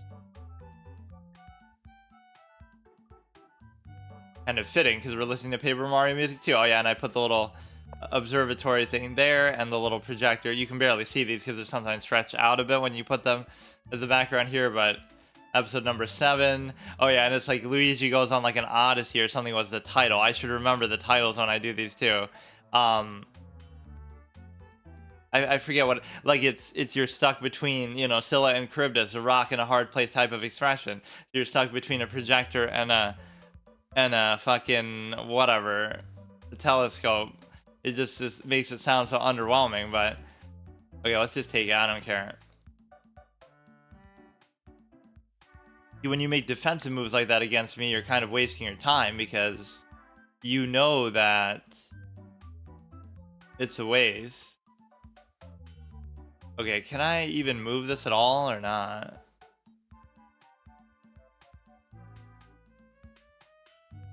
I mean, I swear, I don't just try to pick on the knights just for the sake of it, but really, they have a core tendency to just not do anything and really just get in the way. But no, it's like Luigi. What could it have been even? something to do with the oh yeah, like Super Luigi Odyssey or something. So instead of Super Mario Odyssey, it's, you know, Odyssey in the sense that Odysseus was stuck between Scylla and Charybdis in this iconic moment that, you know, is referenced in so many things and is just like an expression that people have. So if you take there, I could easily take back. But do I even want to do that is the question, and maybe not. Like, I don't even know. You would take, I would take back. Seems okay.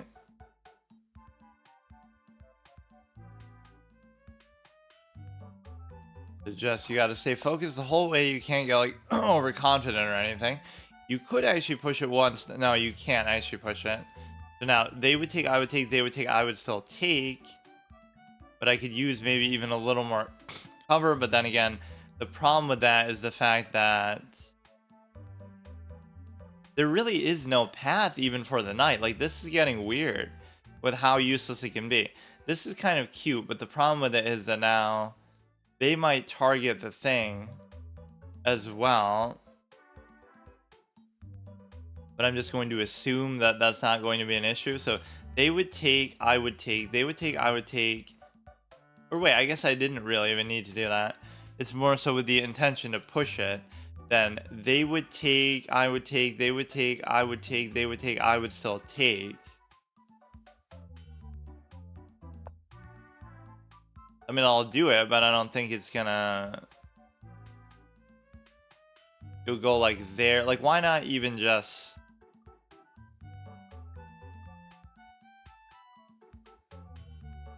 I don't know.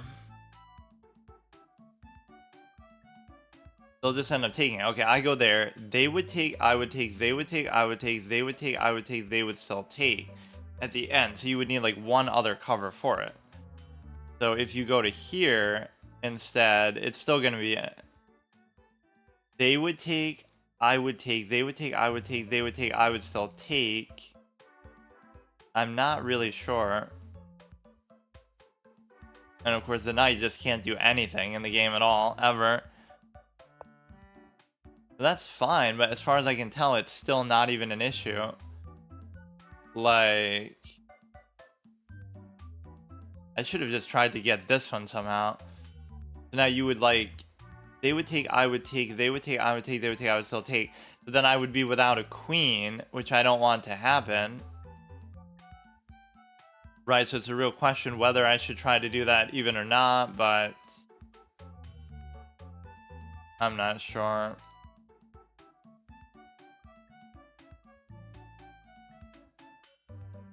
You might have to make some crazy move like this to try to unleash the knight, but I just don't know, right, whether I should be doing that or not, so... There's honestly nothing that I can think to do here, like, I'll just wait.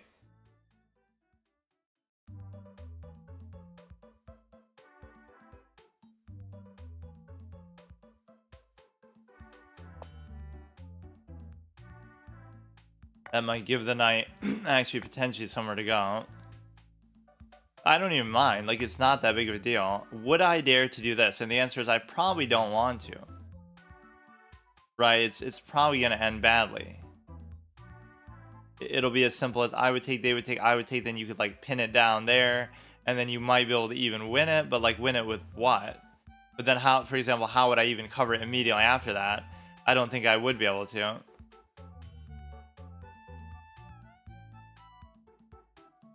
You have to stay connected to this as well, so it's not a big deal, right? It's just they would take, I would take, they would take, I would still take. So I'm doing that not because of a material situation, although maybe this move would have been devastating, like they're attacking and pinning and there's nothing I can do, right? I wouldn't have enough. Well, regardless of what happens, you still have to do this first, right? It wouldn't matter.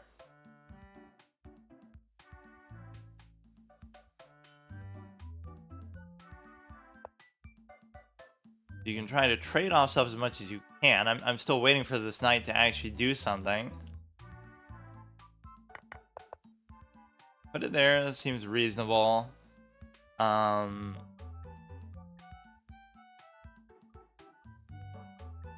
You try to trade again. It wouldn't surprise me if the knight actually was just a complete liability here to the point that it actually just gets taken. It really wouldn't shock me at all, but I guess it's okay.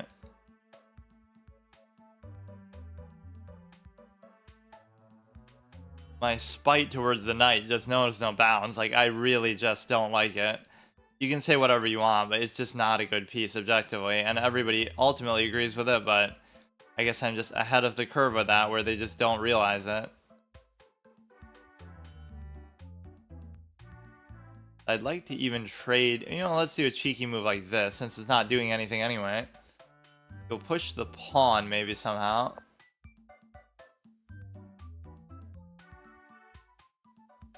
I think sometimes I get spoiled by those sort of easy positions where, I always try to create, but it's just not always going to work that way. Or, good players will excel at preventing you from doing that. You could create a double stack here, and now it's going to be a thing like where you go that into that. And so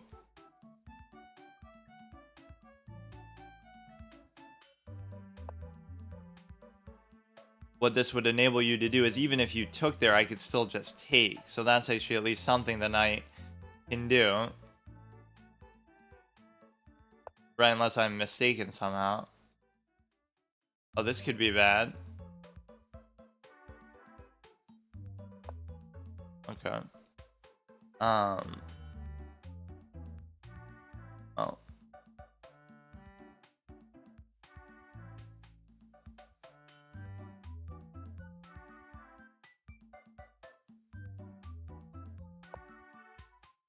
Alright.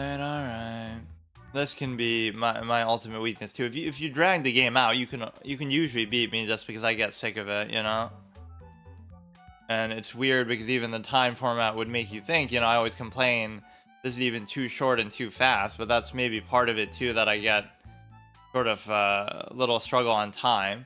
You can't go here even though it's like an appealing Octopus Knight-esque position. And so what you have is a simple ability to, and even the Light Spur Bishop isn't doing much here, but it's a good spot. I just can't really still do anything with it for now.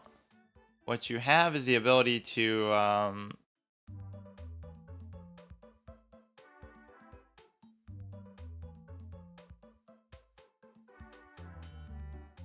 don't know, let's see what they come up with. People are at least, trying very hard now. That's the main difference.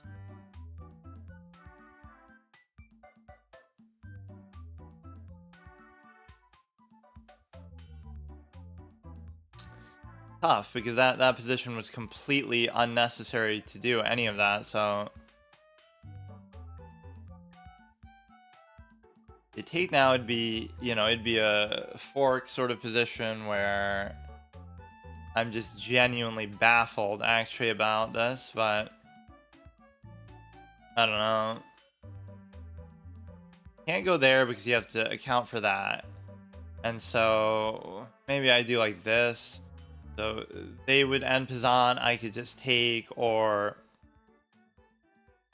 they would end Pizan's really the only move actually that they could do. I kind of gave them too much initiative by doing that and sort of making just a lazy move. Right, so I always make my games interesting. That's one exciting element about me. Like, it'll always be interesting because I could be up by a queen, but I'll find a way to still, give it back to them at least a little bit. You could end Pizan now, otherwise you can't do anything at all. And, they would take, I would take, they would still take, like, it's fine.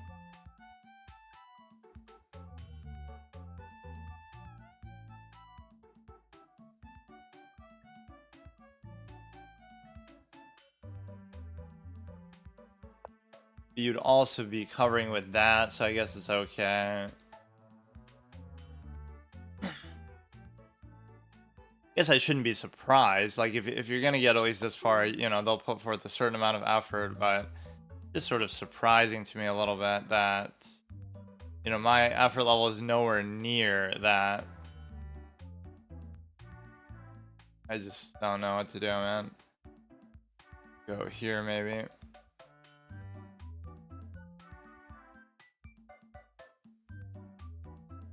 you know, these people sort of really specialize at times in creating these very annoying positions. So I don't know.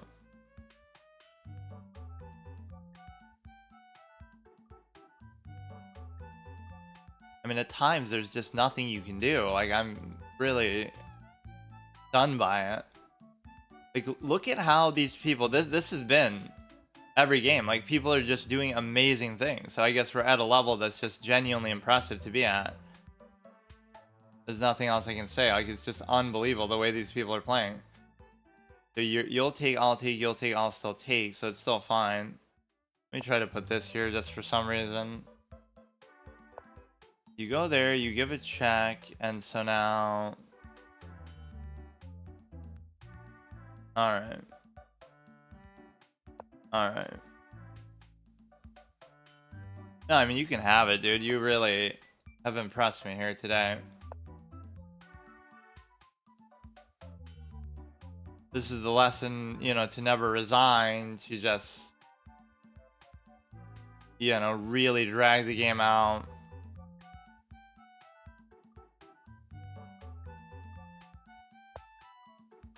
I don't know, man.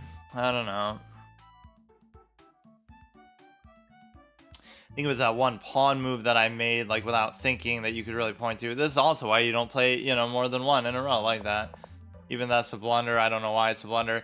So the bishop ended up being in a weird spot, like, where it just wasn't doing anything the whole game, despite it being a good position. But even there, like, you're not even in such a bad spot. But I just, you know, I was just sort of stunned. That's part of my time problem. Like, I just become shocked by the position that I find myself in, because even the engine is, like, trying to trade it off pretty badly, and you're still winning there. I can't even really be too surprised, but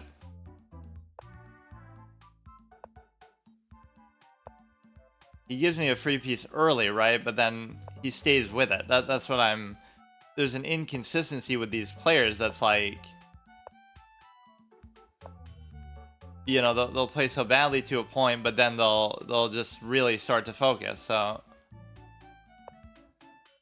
and then when they do that, they apparently are better than me, because, or I can't stay focused during the course of a game. You are basically fiending for trades pretty hard there.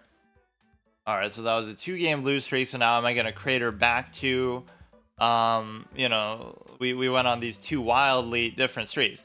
I got to 1695 as a result of a good streak. Then I went back down to 1606 all the way, you know, losing 90 whatever rating. And then, you know, now I went back again from 1606 to like 1670. And now I'm back to 60. So now it's like you're going to keep going on these good and bad streaks, which doesn't make sense. But the first one I don't even mind as much. This one, though, I should never lose a game like this, because...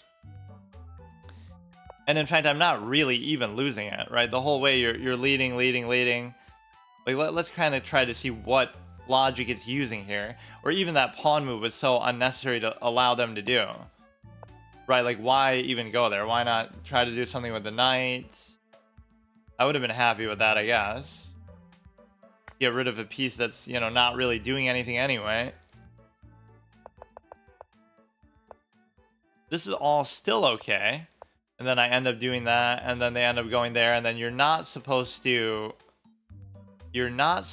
protect that pawn, which is very hard to convince the player to do a move like this, where the best move is to just give up a pawn, right? No matter how you want to try to justify or rationalize it, it's just hard to do that.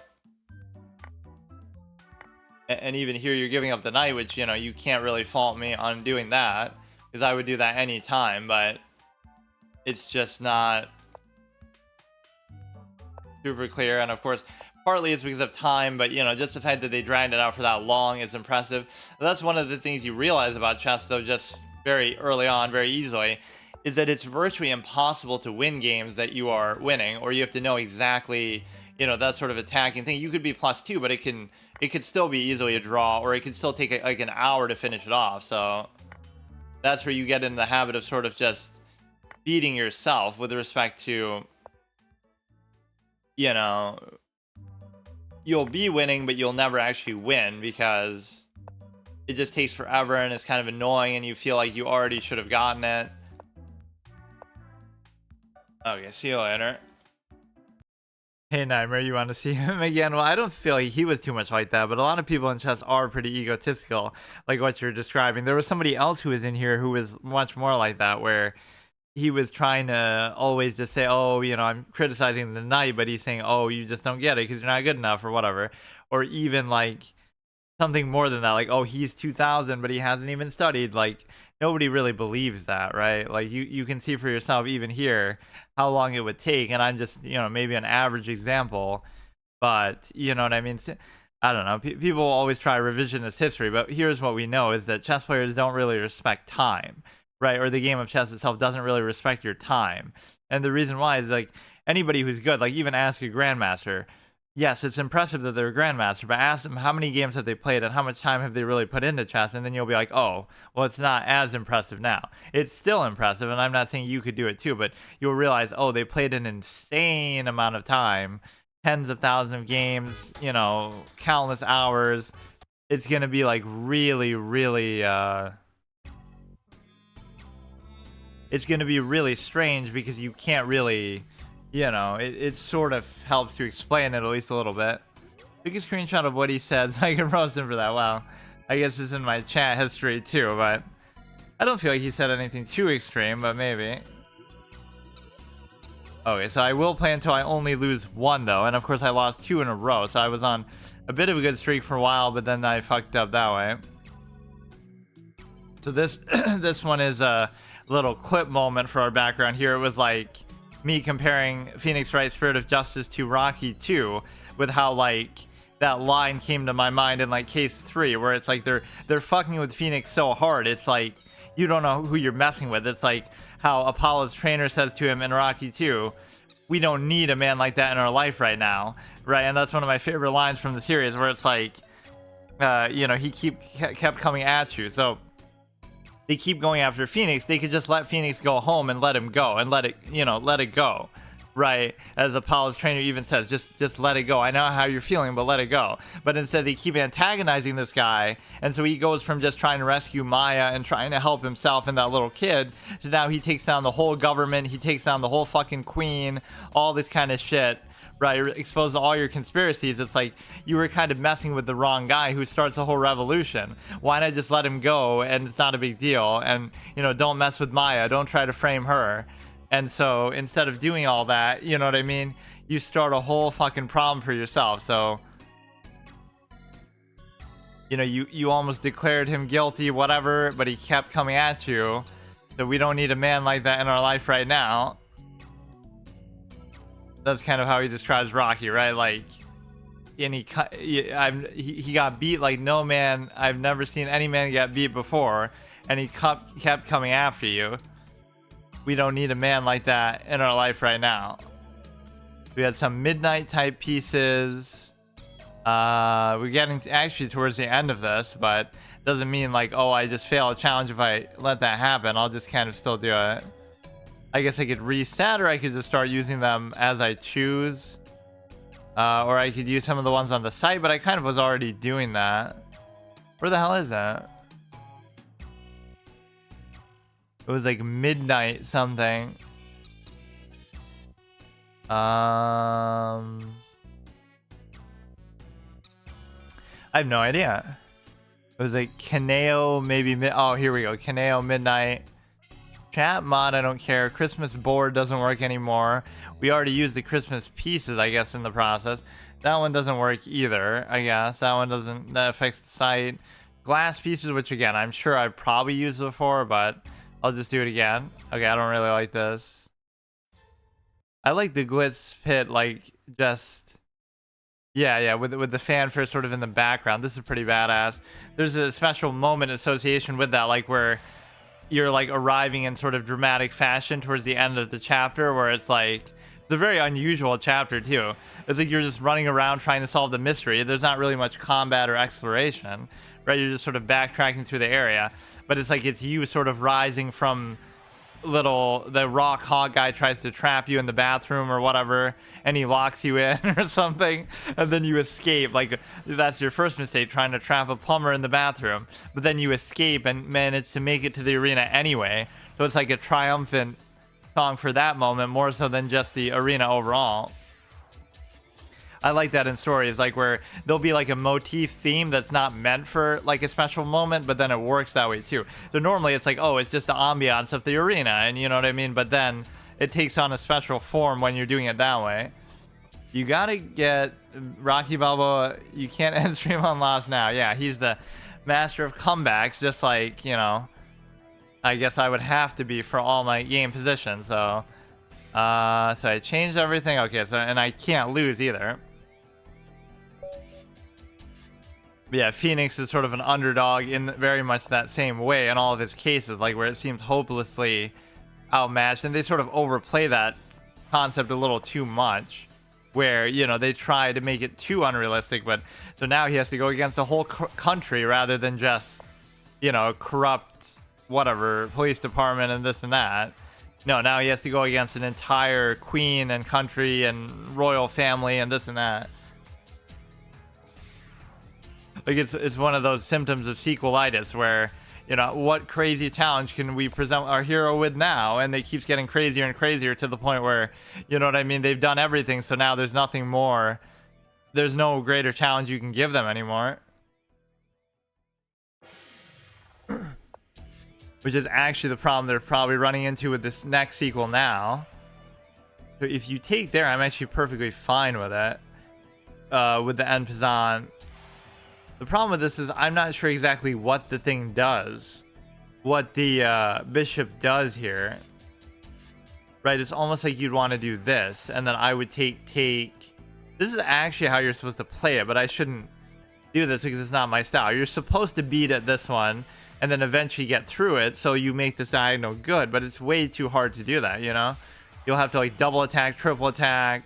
You'll have to attack it with this one too. Like, is it really worth it? And do I really know how to do it? So this one doesn't matter because you could immediately just take. Right, so for now it doesn't matter, but I think this is a good preemptive move to make, because what it allows you to do is it allows you to basically, if you go here, I go here. And even though this seems like a weird structure, I'm actually quite comfortable with it, and I've done it many times.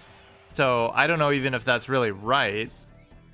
But let's actually just take that.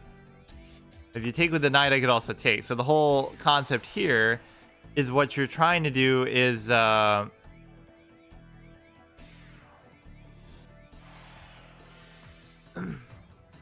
What you're trying to do here is you're basically trying to cut through that again. Like, why can't I just keep doing it? And then I'll finally try. This seems stupid because it's not normally what I do. Actually, that would mean it's actually smart and good, but I don't know exactly. You have adequate cover. You know what you'll realize in this game? This is going to be like a 99 accuracy game. I'm actually playing this like how I think, you know, you're supposed to play at a high level. So now here you can just like, you can move this stupid ass thing. And the reason why you can move it is because if you take this, it's covered also by the queen too. This is going to just be a stupid move though to make. Because what you're doing is you're attacking both of these, so you probably are guaranteed to trade something. And I would much rather take the bishop here.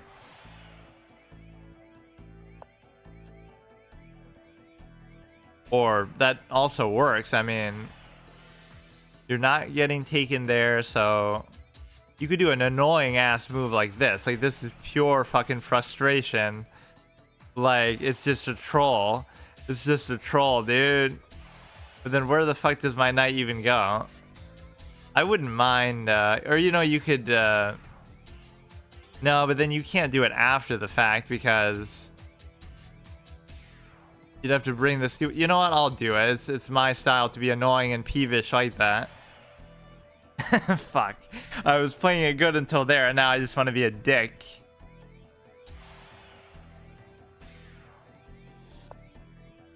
You bring it back. I actually might live to regret that. No, but we still just do it anyway.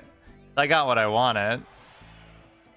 Now the bishop's path isn't super clear, but I mean, you still want to do that. Like, you want to do this. Why is it so hard to, like, do that? Like, unleash it. You can get an Octopus Knight there, actually, which is quite nice, because you get to, I don't know exactly how to get there, though. Like, I don't know, like, there's almost no position from which you could approach that. You'd have to approach it from there. So, like, here. You'd have to go there. How the fuck do you do it?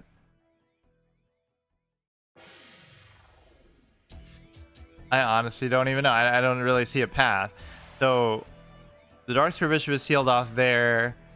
Let me try to just develop normally. Anyway, like, this is a natural developing move that you should probably make. Their development is actually pretty bad, come to think of it. But no, if you could get the knight there, that'd be beautiful. Octopus Knight positioning, I just can't figure it out. It seems actually like a mathematical impossibility to do it.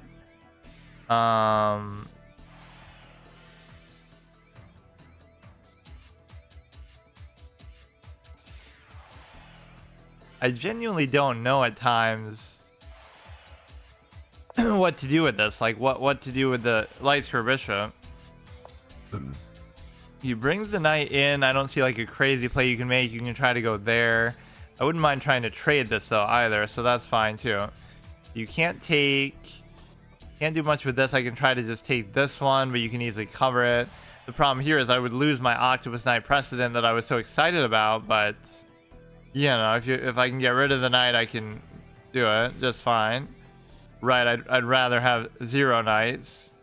Which opening do you like the most? Do you like the 2 knights game, the 4 knights game, the 3 knights game, whatever? No, I like the 0 knights game, where you just trade them off as soon as possible.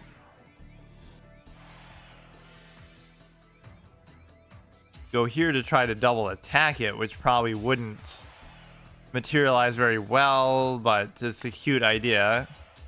Yeah, let's use this to bring the queen in, right? And the reason why you can do that is because everything else is beautifully developed. The only problem you have here is the simple fact that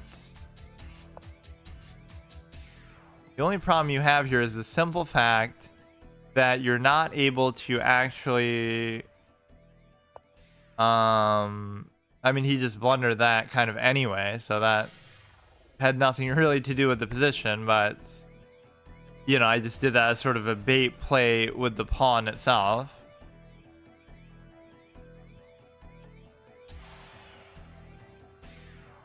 Now, you gotta watch that stupid-ass tricky knight. But other than that, we're in reasonable shape. So you have to try to... you would accept the fact that he would take this, but maybe I shouldn't let that happen so easily. You gotta watch the Lightspear Bishop's movements and what he might do there. You take here, and then he could only take for a trade because you would just okay.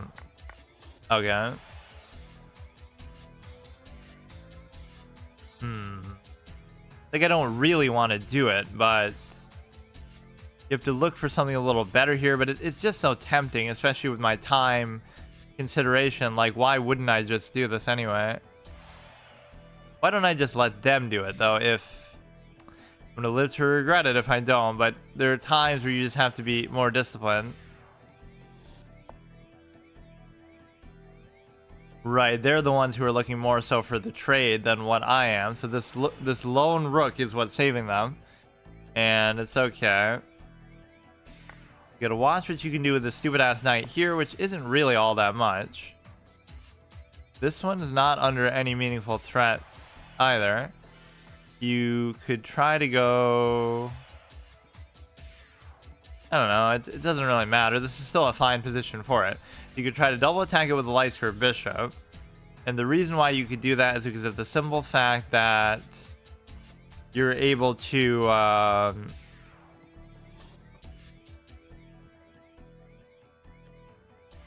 well, there's no good position from which you can actually try to do that either.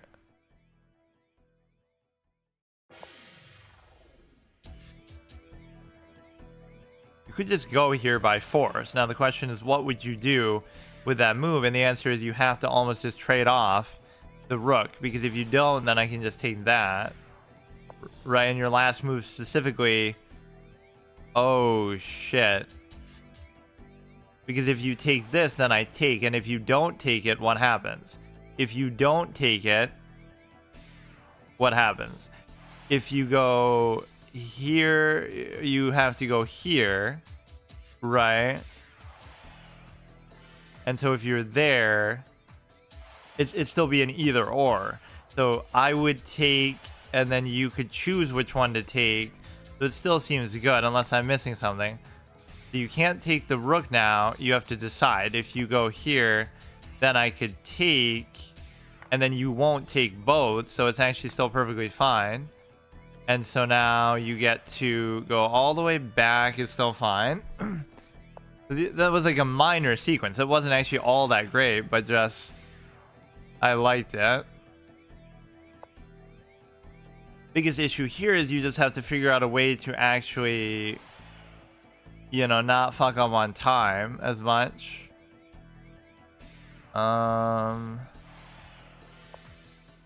entirely sure what I'm trying to do here, but the dark square bishop is, maybe I made it a little bit too passive in doing this. You know, I'm letting everything sort of hang in a way that you don't need to be doing this, but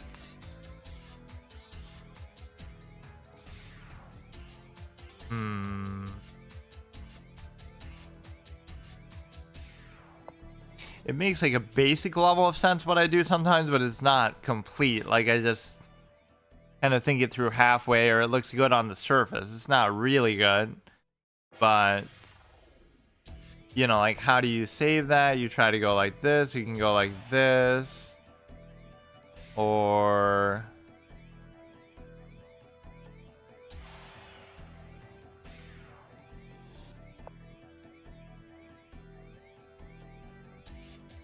you can't do anything with that. That's just sort of free movement and mobility with the bishop there. Not a huge deal, but you can just can't really do a whole lot to push this guy out. As usual, my time is lower, which might be the sole reason why I'm ever winning these games, but you can't really fault that. Like, you know, that's part of the point of the format. Like, you have 10 minutes, so you get better use them to the best of your ability. So this guy's already fucked up because maybe if he had been as slow as me, he'd actually be winning or whatever. Right, so it's not really an excuse. Now here I almost am just trying to simply trade. That's a bad spot for the thing, but I also don't have a lot of great squares to go to.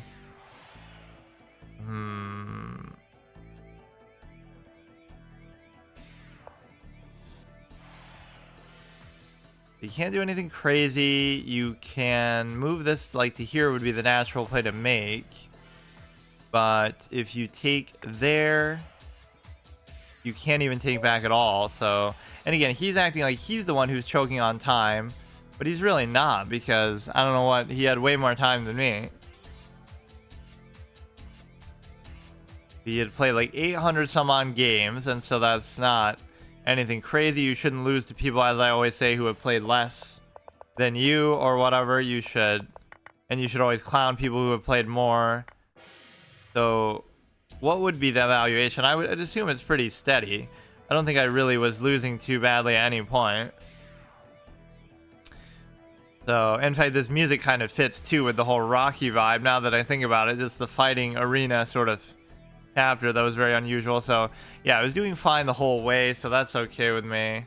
Why couldn't it have given me 6 so I get like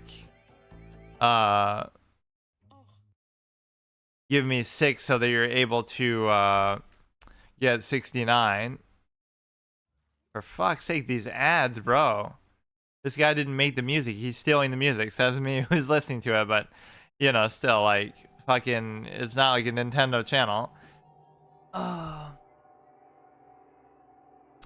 Okay, let's do another one. And again, I'll just go till I lose, or calculation masterclass. So you stole my title, dude. That's me. Because what I find disingenuous about that a little bit is, if you talk about pure calculation, it's not, oh, some grandmaster doing it. Wow, look how good they are at calculating. Yes, they still are, but they're also informed by years and years of study that is just innate knowledge that's informing their calculation. That's where it's a little deceptive. Like, my measurement would be, okay, I'm not even that good at it still, but you'd be surprised what you can do with it. You can get to 2,000 rating with no openings, with nothing, right? Just with raw calculation, if you do it in that sense. So that's a different way to look at it. Like, you're trying to lean heavily on, you need like a pie chart to explain it, right? Like, this person's game is 95% calculation. Most people are 95% openings or whatever, but it's just like,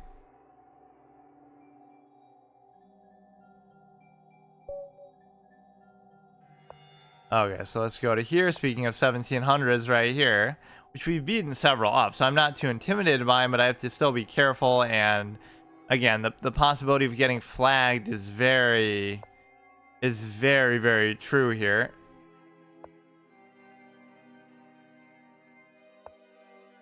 You go ahead, stop the pin from happening, which is just one of my personal pet peeves.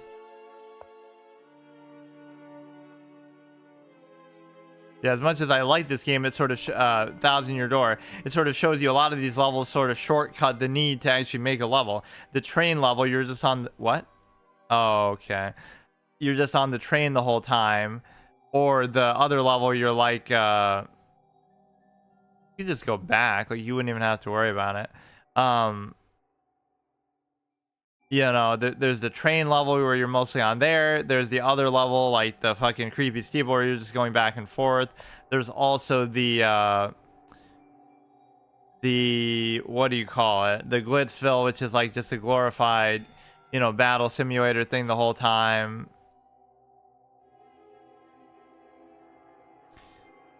You should be able to do something here that's interesting with respect to the whatever. You could like double take it if you present that.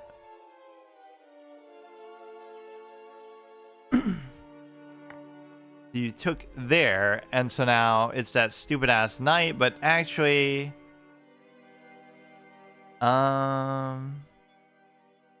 we could hold that idea, right? Because if I would take, you would take, that's a little messy. It's probably still the correct thing, but I'm too stupid to do it.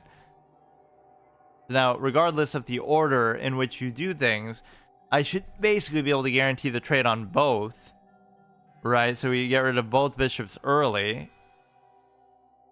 And I still have my little cute Darkspur bishop there waiting in the wing.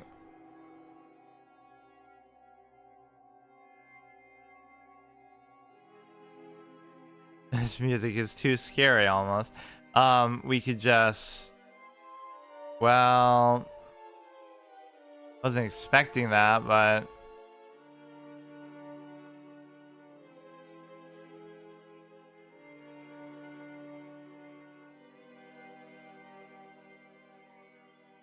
Now it's gonna get like overly ambitious where I don't need to be doing any of this shit. Like, what if I go to here? That restricts your movement a lot. I don't know. I'm actually quite confused by this, because like a lot of things are going on. It seems like it wouldn't be that bad for me. It maybe even favors me, but it's just a little bit tricky, I must say. You go back to there, like, look at how much we're giving him the runaround. Now you could take here, right? And the reason why that's good is because you kind of fucked me over there. So what if I don't do anything with that, and I just... Why am I so against taking it? Like, why? Because I don't want this pawn to go there.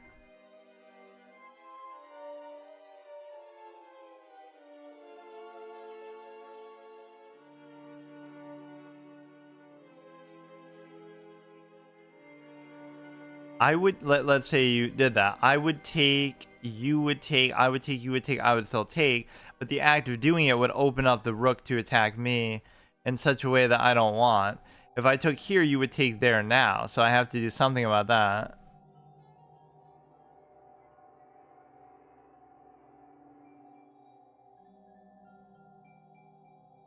Actually, not sure, but this is one of those examples of maybe being very passive, that you have a lot of things you could do, but you're just leaving them sort of locked in combat in a way that you don't have to do, or at least is not really my style to do. Right? There's no reason to really do that.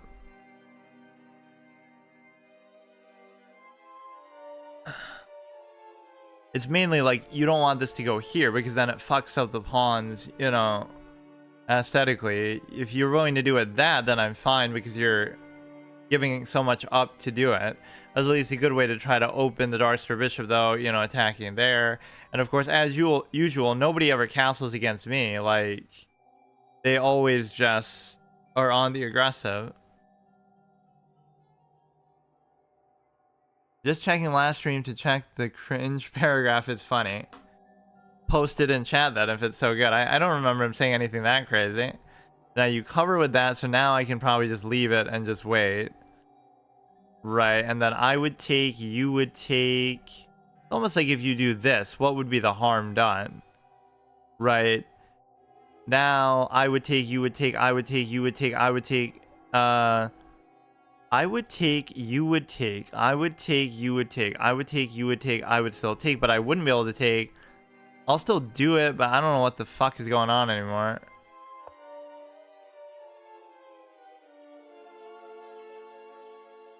You would think you would get out of there finally, but the problem with the end of the sequence is you would take with this, but then this would still be there.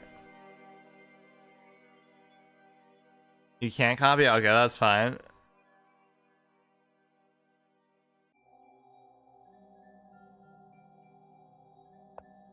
Let's see, he finally gives up the threat with the Lightsker Bishop there. So we were left with quite an ugly, messy position, but now I don't know how to pick up the pieces and salvage it. I would have to... Oh, I don't know.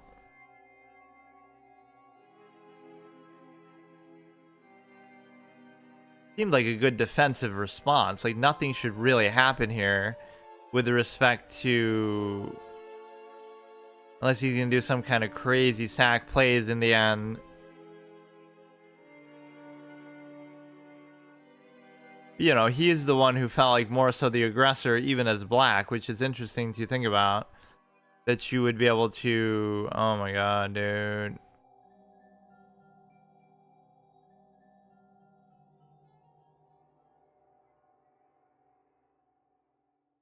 Well, before you do anything else, you would have to... You would have to deal with this, right? You would have to address the queen because it's not even covered. On top of the fact it's your... You know, that's cute. That's really cute, but I don't think... I don't think I'm too worried about it, actually. Right? Because if you're getting rid of the queen, what am I really worried about? Like, what are you really going to do? You'll sack, take, and then it's still not even mate. But even if it was, well...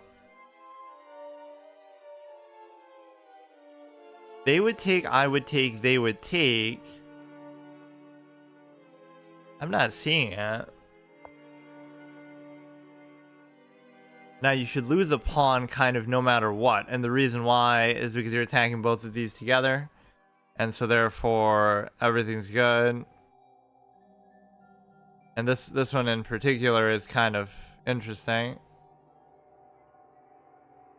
It's dangerous, but it'd be more so dangerous with the presence of the queen still there, right? Without the queen on the board, I don't know why it's as big of a deal. With some kind of back rank shenanigans that you could create.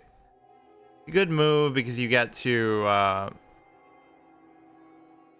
do that cute little play, but I still don't see exactly the implication of it. Like, the only play is like a sack play here. But even in doing that, it's not going to immediately win you the game, I don't think. Right, it's a little more complicated than what I can figure out.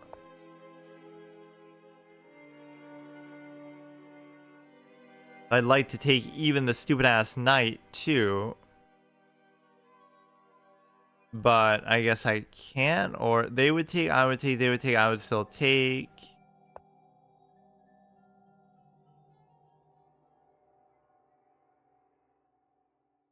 The Dark Square Bishop is interesting in a very weird position, so you almost do want to bring it back. But look how they just have such confidence just like not to castle. How can you play like that? You could say, oh, they're all aggressive and stuff, but you know, they're playing a very aggressive system as black, such as the King's Indian Defense, which sometimes people say, oh, it's an aggressive opening. Like, what the fuck, dude? It has defense in the name. That sums up what kind of a ballsy, dumb game chess can be at times. Like,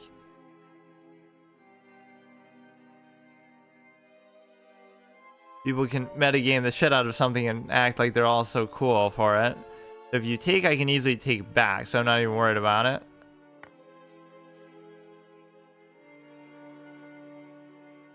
In fact, I'd almost welcome it, but I also do like the prospect of taking here with respect to, you know, just let me take, but you won't even let me. Or you could even do this. The trade with that knight should occur no matter what, because you have the ability to either take it with the Light Square Bishop or try to double attack this. It was like a half-baked attack that he did, but it wasn't bad. It just didn't go all the way. So if he played it exactly right, it might have... Oh my god.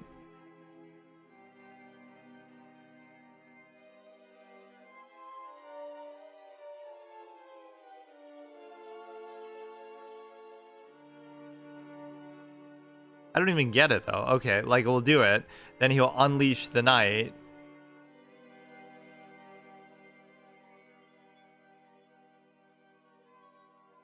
He'll unleash the knight, but it won't be a check. It won't be a check because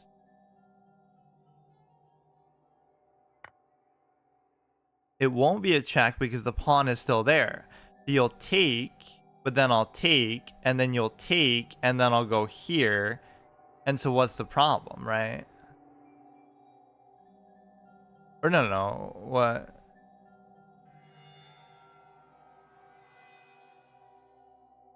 I don't know what happened.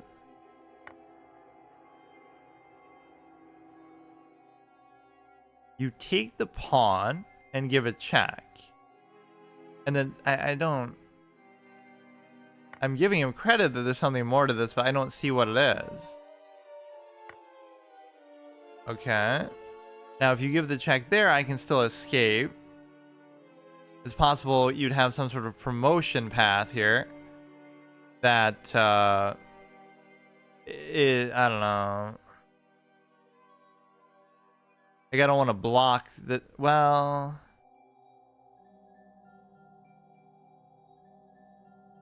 Not much you can really do. I don't know. I don't see it. You go here as if, oh, I'll take this and thereby give up the thing. But I don't even have to do that because... Well...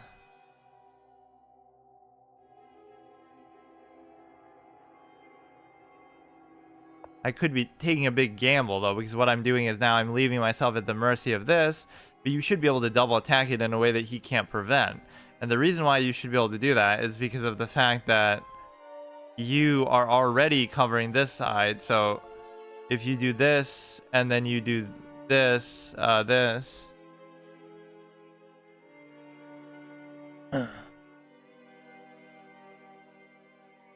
This is a good player that I'm playing against, but it's a good player that you can sort of control. Like, there's a certain... You can just do it, can't you? But then I might get mated, I'm not even sure. You would check... I mean, you can just take it, though. This is the whole beauty of it. Just take it, so you have one check there, I go back. Then you check again there, and then I'm kind of going to get mated, possibly. This seems kind of safer, because what can you really do? Right, like you're kind of screwed, because you're covering it from the only angle from which you could have potentially done it. Even if you raise...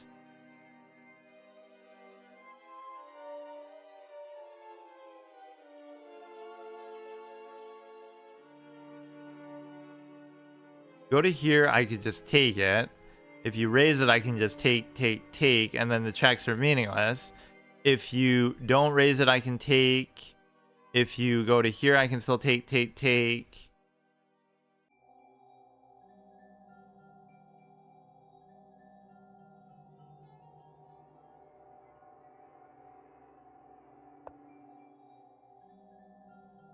Now he elects to not even cover it at all. To which, I mean, I may be doing a little bit too much here with it. You know what? I'm just going to do it. If you take, I could easily take back, and then you still don't even really have a proper cast pawn. Oh, I'm kind of a little bit worried about the...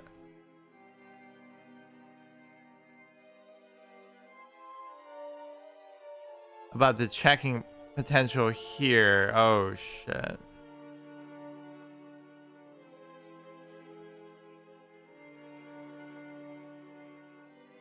I should be able to just run though, shouldn't I? Because you can even block here. Oh shit. Okay, never mind, never mind. Alright, alright. Am I gonna get mated now? I don't even know. It shouldn't be that easy though, because you have to keep giving alternating checks, so you'd have to like connect them.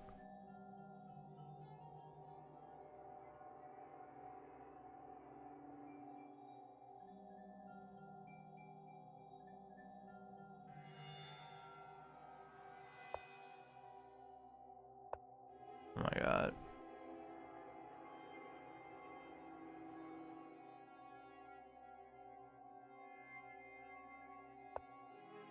Can take there. I mean, look, dude. There is something impressive about these players' ability to keep playing where, I don't know.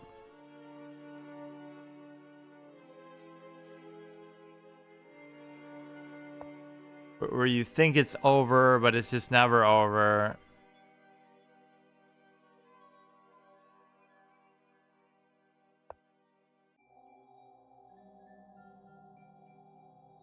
Or he keeps fucking disconnecting here in the middle too. So now I should be maybe fortunate if it were even a draw, I guess.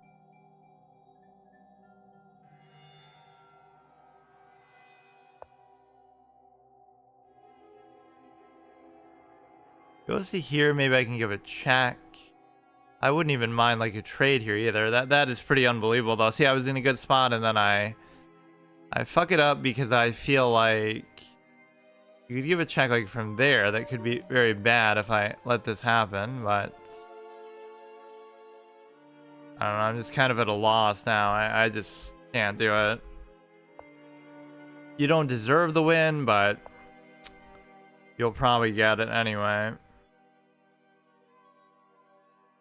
Because I'm too scared of what could potentially happen here too. Like, you can't even give a check, but I can't do anything myself either. Like, why even bother trying to do anything? You should just try to play for a draw, but I don't know even exactly how to do it. I just can't figure it out. Oh my god. You can give a check, you know, it's fine. There is some repetitious nature to what happens, but when I have that piece up, like, I don't do anything to take advantage of it. That's my problem. You could do it here, which would do what? Like, your other rook is kind of out of the game. Whatever you do with this shouldn't really even matter, right? Your other rook is totally on the wrong side of the board.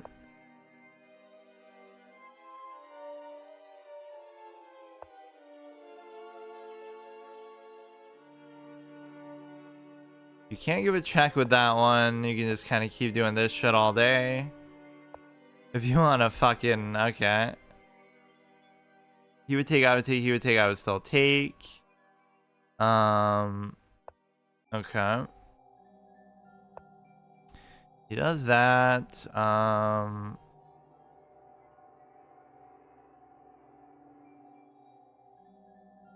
don't know what to say. I mean, you can have it. Like, I think rapid just isn't even something I want to do for the short term. I realize I get it, you know what I mean? Like, I get how it works. You can have it. Do whatever you want, man. You can do this one.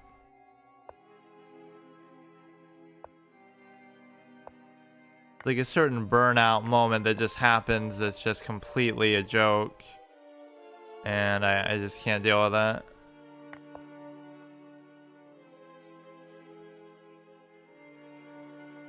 I'm winning these games every single time. Like, whatever, man. That's fucking... Like, is it really instructive, though, when you... Like, what was I supposed to do when I have the bishop there, for example? And when you think the game is over, and when you're not... I get those positions in every single game that I've ever played in my life. Like, there's no...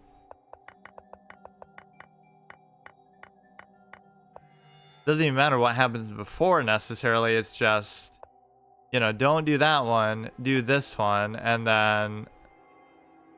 You know, I guess I was worried, like, what if he does this? But then I could just easily take.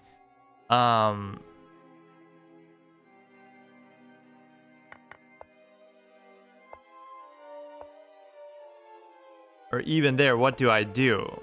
Wait, I thought I let him take it, though. I thought that was the whole point of why I fucked up. Or like I took with that. So what if I took with this? Then you give a check, and then you have to give it up anyway. So like, that whole sequence was annoying. Okay, that'll be it. Then we'll do my actual proper Wednesday format, which is a smite here.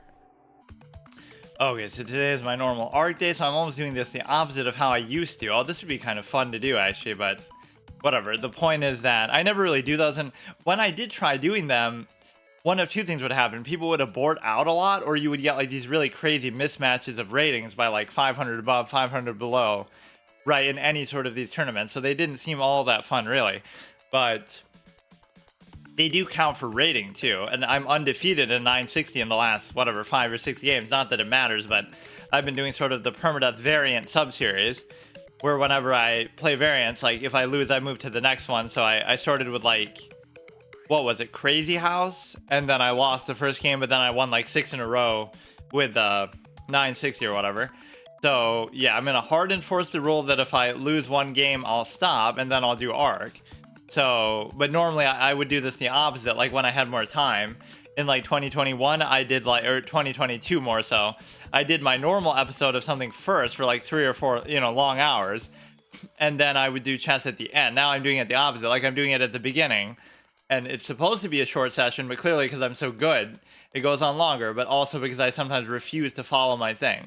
So this one was kind of a interesting title for this episode that we'll use for the art. That is like Elemental Archfiend Luigi commits spectral genocide, like where I'm going and cheesing with the elements and stun locking the ghost by doing that. This is like Rubicante from the DS version of Final Fantasy IV. So it's like just Luigi's face over Rubicante. So it was Egad who made, this is what he says about Lu Gay. It was Lu Gay who made Chimera of your parents. I shared no hand in his perversities. It was Egad who made paintings of your ghosts. I shared no hand in his perversities. All I did was suck them up. Right? It was Egad who actually turns them into paintings and, you know, makes them a nice little set piece for your house or whatever the fuck. Cheese, obviously, that the mice eat. Right, in the game to represent the fact that I'm cheesing so hard with the element, and then there's no cheese left. So it's a pretty cool idea that some of these have, but sometimes visually they're not the most impressive. And like these should have like transparent backgrounds to them, but I was basically cheesing it because that mechanic I didn't know even existed or anything. Right, that you could just stun. I knew that you could damage them with the element, but well, maybe I didn't even know that. I didn't know that you could damage ghosts that weren't elemental ghosts themselves. Like, there'll be one of those ghosts with the ice in its chest, so you burn it with the fire. So then I think the fire is gone, so now you don't use the element and you just suck them. But so that's one layer that I thought you could only use it once and only on the elemental ghost. But you can use it as many times as you want, and you can use it on any ghost, and you can stun lock them so you don't have to hold it down.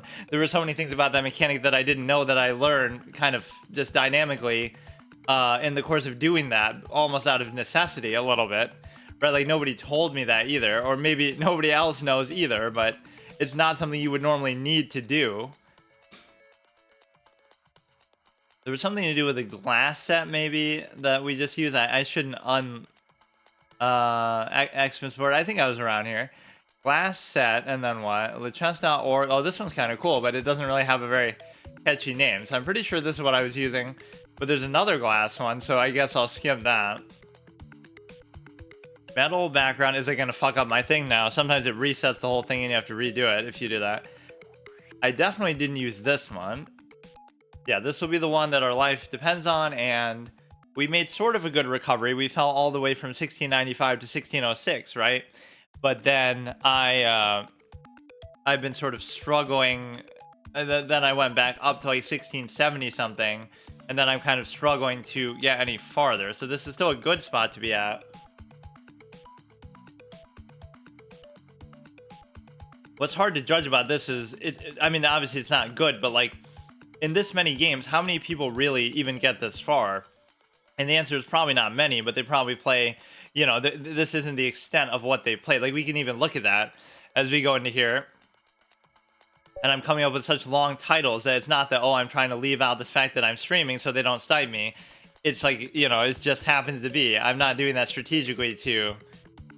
Come on, you're white too. Why would you even be scared? But yeah, 2,400 games, 528 in this format, which is not really that many, but people always get, you know, too happy with the... Wait. What do you mean? Wait, what? Oh, what the fuck is this, dude? I guess it doesn't matter, actually. But I actually did it in the wrong opening. So this is like reverse colors, which is extremely fucking confusing. But once you figure it out, I'm actually completely lost. What am I supposed to do as black? I'm supposed to do... Wait a second. What the fuck is going on? Huh? What am I looking at? Oh, I'm white. I'm white. Never mind. I'm saying... Okay, what do I normally do as white now? I'm already totally fucking lost. I'm not gonna blame the set, but I didn't realize what it was. So I was saying, like, why isn't he moving?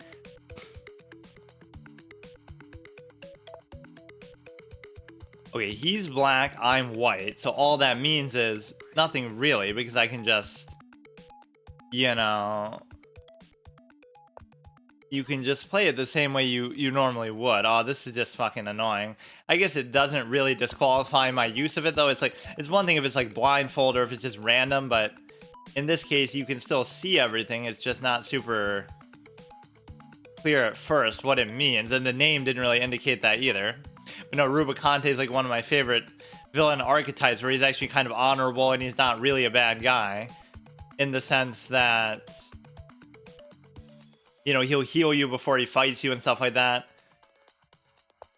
And he has such badass lines and everything.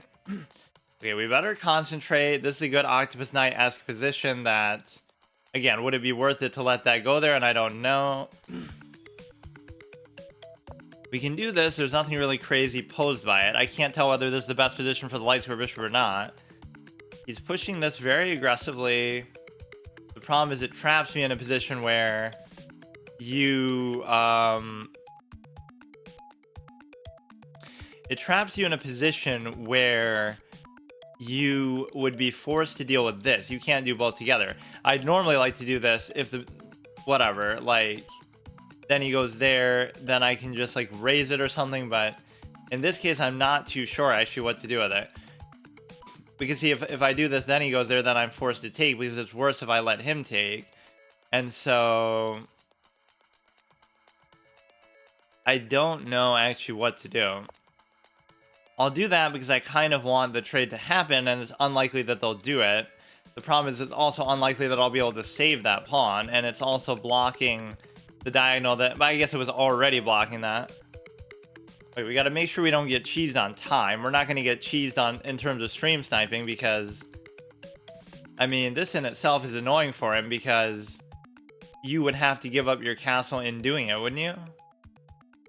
It wouldn't do anything for me, but wouldn't this be okay too? Like, if you've committed to this structure, what's the worst thing you could do? The light square diagonal isn't going to happen, so you know, there's nothing you can really do with it. Definitely not how I normally play that, but now if you go here, you could take. He's going to double take onto there. And so if you do this, he'll take, I'll take, but then he'll take. You don't really want that. Right, but there's no other way to actually cover it, so I might have to just accept it. I think I'm fine with this generally though, because it's gonna force the end Pizant, or rather, if he does the end Pizant, I could just use the knight. I wasn't even thinking of that, but I could just use the knight to take it, thereby saving the knight. In other words, now you don't have to worry about that. Oh shit. Right, because you were gonna double take, but now there's nothing to double take. Even though I kind of would have preferred that. Now you can leave it here as like a hexagon knight or whatever the fuck. It's really not even that. Right, where would it hit? Like 6? 1, 2, 3, 4, 5, 6, like that. Yeah, you can put it there and you can't push it out, and so therefore, you know, you go here. I'm a little bit confused as to what it is that he's doing. Oh, here. No, but it's covered. He's gonna go like this or something. I don't have to move the knight, really. And my Darksphere Bishop is just sitting pretty the whole game, not really doing anything. So you could do some kind of crazy sack play that might actually help him, but I don't know exactly what it is or how he does it. Take, check. This stops the movement of the knight at least, and I could take it anytime that I want. Right, I'll take, he'll take. He'll take if he goes there, I take.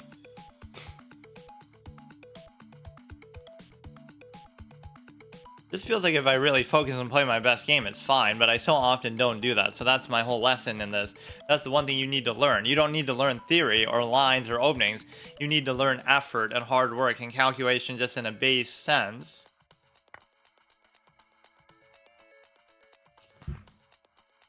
I'm normally not a fan of that trade, but it doesn't matter. Like at this point, I'm just completely okay with it.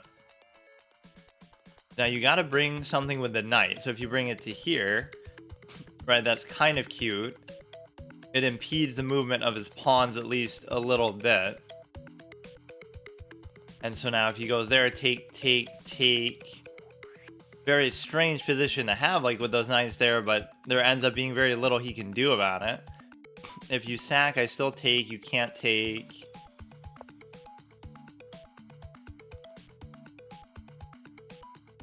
Go here maybe at best, which doesn't do anything too crazy. You know what most low-rated chess players do is they don't even look half the time. Like it's not that they miss stuff. They don't even look. They assume it's too hard or too complicated, so why bother? Or they take it for granted or whatever. Like they just don't actually look at what's happening. Because if you look, anybody can see a lot of the things that we see, even at this stage. So if you go to here, nothing happens. The dark square bishop is not doing anything, though. Take.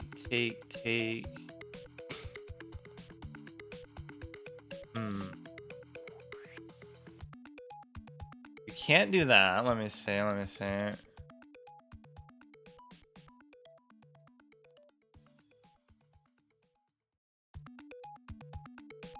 Tough. It's a tough position to figure out because there's nothing.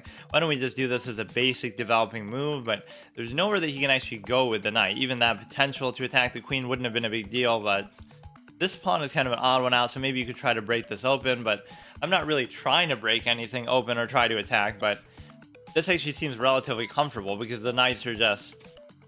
He's going to do something crazy. I know it. So with all the sacking potential... He would take, I would take, he would take, I would take, he would take, I would still take.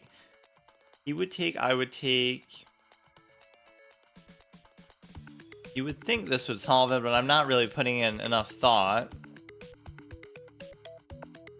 Right, I don't really get it. They would take, I would take back. In any scenario, I could take so many times over that there's nothing you can really do. Both of our bishops of the opposite color have not been a factor here at all. They just haven't done anything. And remember, I'm white technically, so this might confuse the shit out of people, but it doesn't matter really. The only problem you run into here is the lack of an ability to actually trade anything, right? I would love to trade, but there's no easy way to do it. That's the thing. So let's just move something and try to make something happen on the other side. I'm not even sure. Like now I'll get distracted and tunnel vision on something. Like I don't see a play that you can actually make. So maybe I'm just missing something. Like I'll just do this. It shouldn't have anything to do with anything. And so I'll just do it. I don't care. Right, it's sort of a bad thing, but it also coincides with them queenside castling, which I wasn't even really expecting that they would do that now.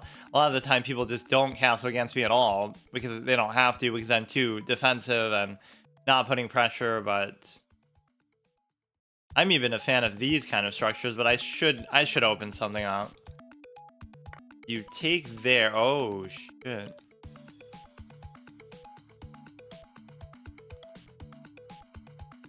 Now, how exactly do I do it is the big question.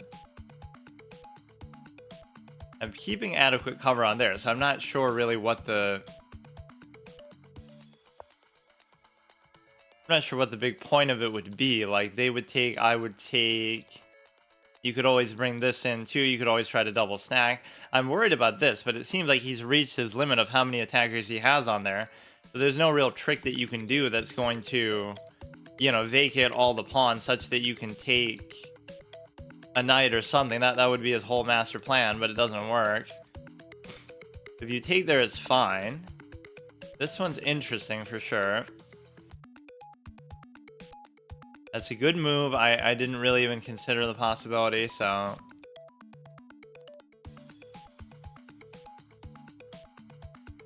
Alright, alright.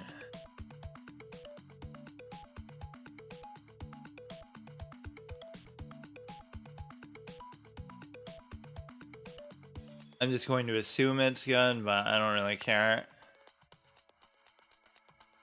You know, sometimes you don't look for stuff like that because you assume they're not going to do it too. Like, that he would give up that cover. So it opened something up for me, and now he has to address the queen threat before anything else, right? And so if you can do that, then you would still be able to potentially take there. But I still get a rook basically for it, but I'm a little confused as to how this is going to happen. They would move the queen. Then I would take, they would take, I would take, they would still take.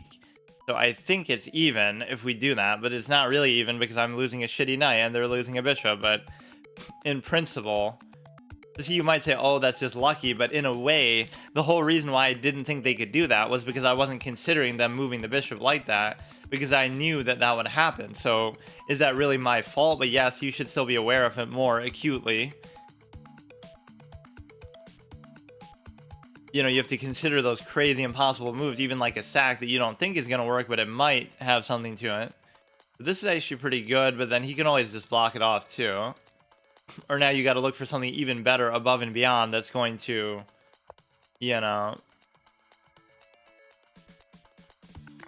take it. He takes back, but he'll take this, right? Why would you take back when you could take this?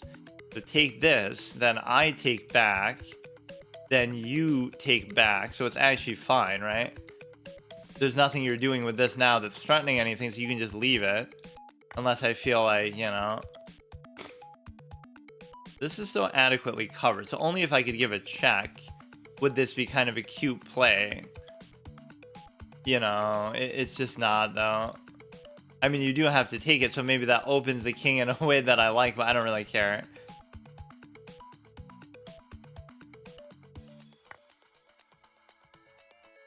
Now, what you'll do is you'll end up taking the actual thing, by which I mean, or even this is kind of super cute, but the problem is it'll end up fucking up with respect to the thing, with respect to the bishop, the rook.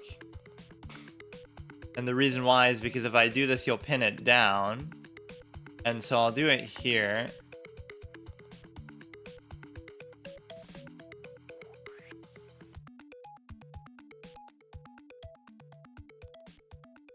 You have plenty of juicy pawn options to take as well.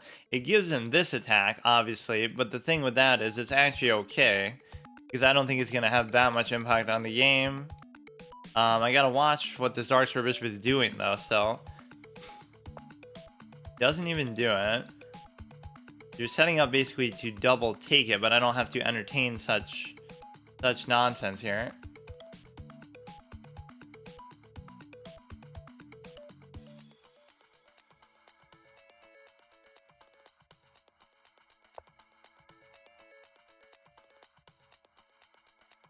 You could almost do a sack play now. It's take, take, take, and then... No, but the act of doing that would mean that I could save the knight anyway, so it wouldn't actually matter. If you don't take, then I could double take, like there, right? Now you have to take, take.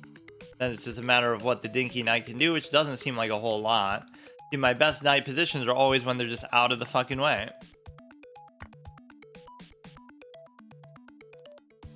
But yeah, this bishop has been in purgatory the whole game, but I won't really blame the bishop. It's just my own weird positioning.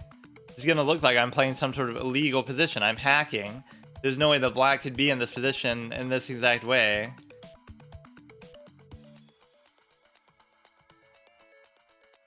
You can't do this. You could do this. So what does he present that is of concern to me? He'll do this.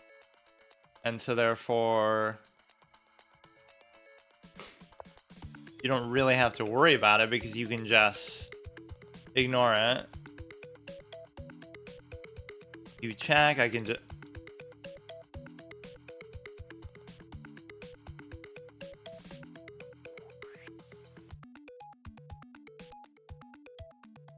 Uh-oh. Miss one move like that and fuck you over. So you could give a check still, and I wonder what that would do. He gives a check still, and then... I don't know exactly, but...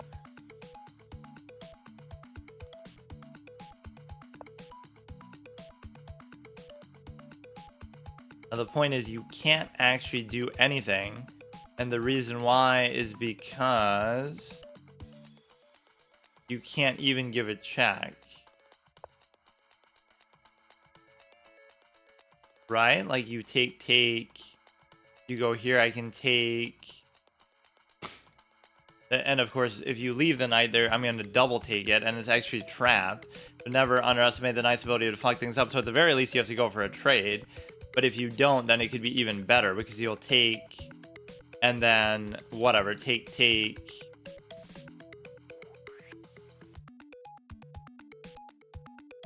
Well, first of all, your queen's not even covered, so... Right, so you have to first address that, which you can't even do very easily. You pretty much had no choice but to do that, but guess what happens? The knight is actually fucking trapped. Isn't that fucking beautiful? I love torturing the knight as a piece in the game, not don't take it out of context, but it is so satisfying. Look at that, bro. Look at what I do to the knight. I expose its uselessness in both senses. Mine just sits on the edge of the board and does nothing. That means it's a good knight. This one just sits here and gets trapped. Like, you should know better as a 1635 with 500 games under their belt that, you know, the knight is garbage. Like, how dare you try to use the piece in the game? It sucks. You're threatening there. You could do this, but that could turn out really bad, actually, right?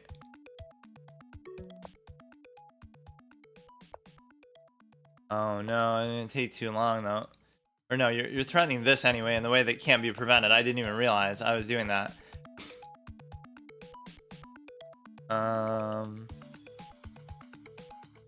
Okay, you can take potentially there.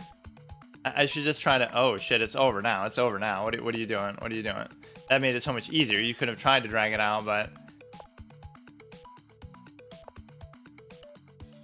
Only now at the endgame do you understand, dude. We got the bishop cover, bro. Even though I wasn't really thinking about that necessarily.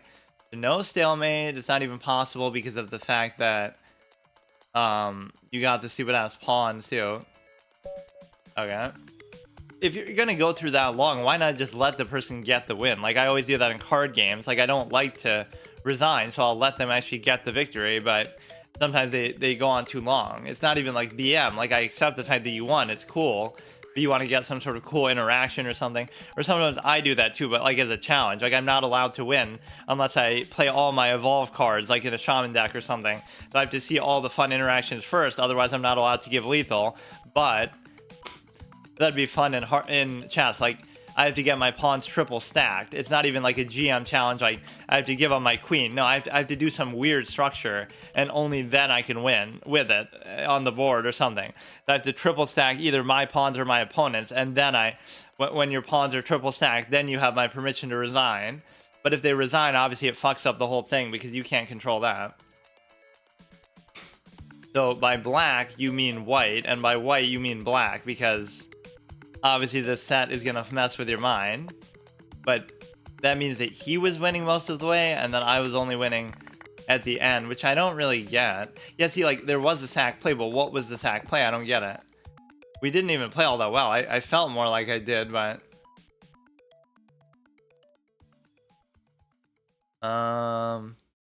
You take, I take, you take... Okay, I was missing that maybe the whole...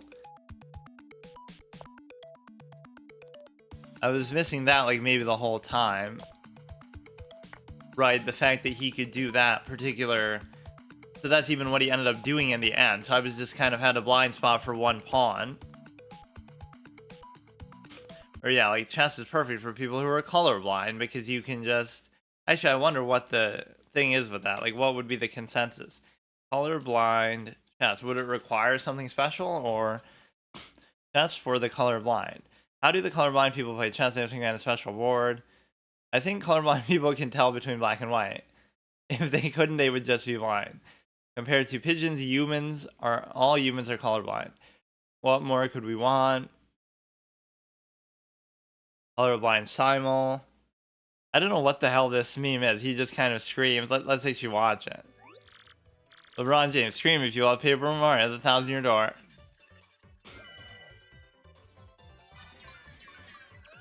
It's kind of creative how they put all these things in there, but what the fuck, bro? It's so random. You could do this with anything. Yeah, degenerate live shroom user, just like we'd expect from the Crybaby King. So what other song do I want here?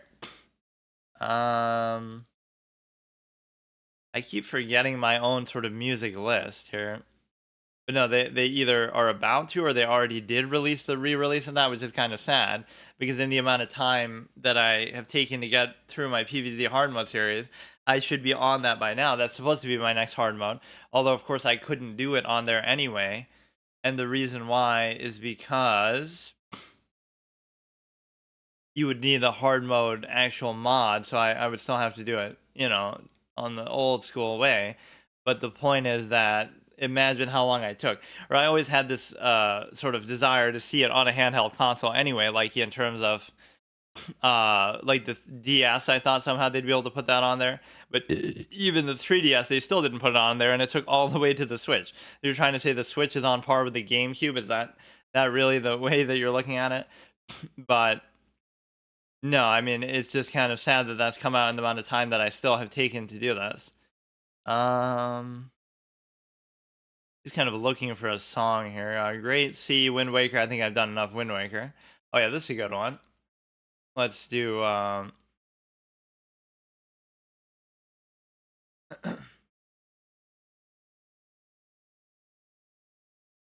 this was one of my first series coming back. In fact, it might have been my first playthrough Permadeath series that I had done, where I just did Pokemon Y, because I had started Pokemon X, actually.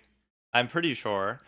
Right, I had started Pokemon X on my 3DS, and I never finished it, and I just played like the very beginning. That was like off stream, right? Maybe in between when I had stopped streaming, and I did like only the first gym or two, and then I did this just from beginning to end.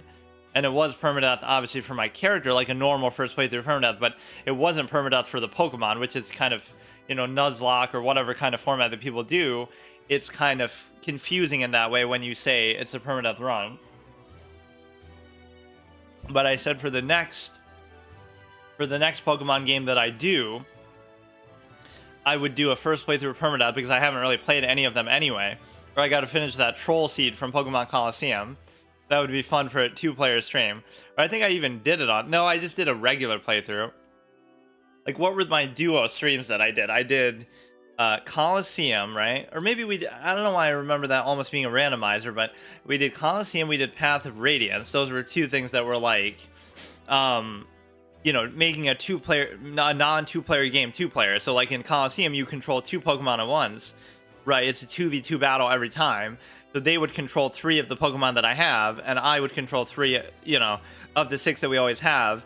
And so they control 1 that's out all the time, and I control 1 that's out. So we would each decide, and since I had already beaten the game and they hadn't, it's like they get dibs on which one. Oh, so they like that one, whatever it is. Like they like Pikachu, and so I'm left with the, if you get a choice between two, or every time we get one, they can call dibs. So that's a very fun dynamic that you can do in a two-player sense. Like each player controls one unit, and then in Fire Emblem it's the same thing. Like Path of Radiance or any of the Fire Emblem games are not two-player games, but you each kind of split the units, and you each make your own turns for each of them. So it's kind of fun to, you kind of compete against each other, but you can also kind of work together and whatever. Okay, let's do another one. That is a pretty awesome format. That is the only time I really did duo streams, because yes, of course, I'm gonna bait myself into doing the wrong opening too, because I think I'm obviously the color that I look like. Maybe this will be some sort of psychological trick that actually makes me play better, but I don't see why it would be. You go here again. At some point, it doesn't matter whether you're black or white, right? Like, it's just the first couple moves that really matter. And people were trying to say on some conversation, I forget where it was, in some chat or like YouTube comments, like, oh, white starts off with the winning advantage, but it's not a winning advantage, right? It's a minor advantage, like, +3, or not +3, like 0.3, right? So it's not like you really win because of that, but that could be the difference at a high level consideration. Like, that could be the only difference that there is, because everything else is played so perfectly. So if two people play perfectly, white has a minor advantage, but that minor advantage would still equalize for a draw, to the extent that, it's not enough if both players play perfectly, so every game would still be a draw. I don't know why people resist that idea too. Like, it's not even that chess is solved, although in certain loose senses, but it's a solvable game objectively. But by its very foundation and definition, it is solvable because it has a finite number of moves. Like, why is that such a hard idea to resist? Like, how hard would it be to solve Polytopia for the best, assuming it's even balanced in the same way, which it's objectively kind of not, arguably, because certain things have certain advantages and whatever, but you could go to here now, and so if you end... Oh, no.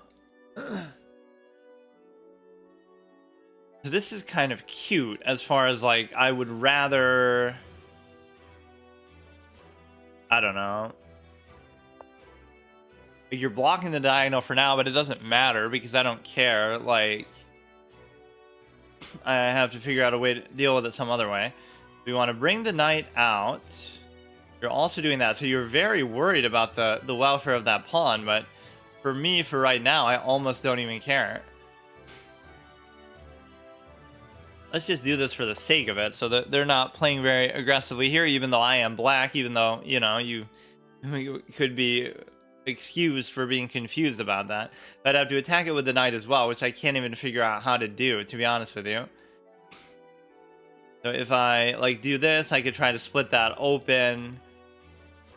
You can always feel like, oh, it's not a big deal to give up a center pawn as long as you're getting one in return. But the principle, I guess, is partly like, this is good for me because it's like, oh, he'll take a center pawn with the outer pawn or whatever. But I don't know the whole nuances of pawn play anyway. You can pin it down to there, right? As the knight is always known for getting in the way like that. But if you did that, then I could double... or no, wait. I don't know. Let's just do this. This is good. And so therefore, you get to try to bust that open and give myself the light square diagonal. Even if you do that, it's only one step closer to potentially being able to do that. Like, at some point, you have to just kind of preserve these. That's why you never want to push past, because now you'll never be able to break that open, I guess. So, Now you could do an interesting play like this. And the reason why is because the rook does indeed cover. And so therefore, it'd be interesting to see what they do with this.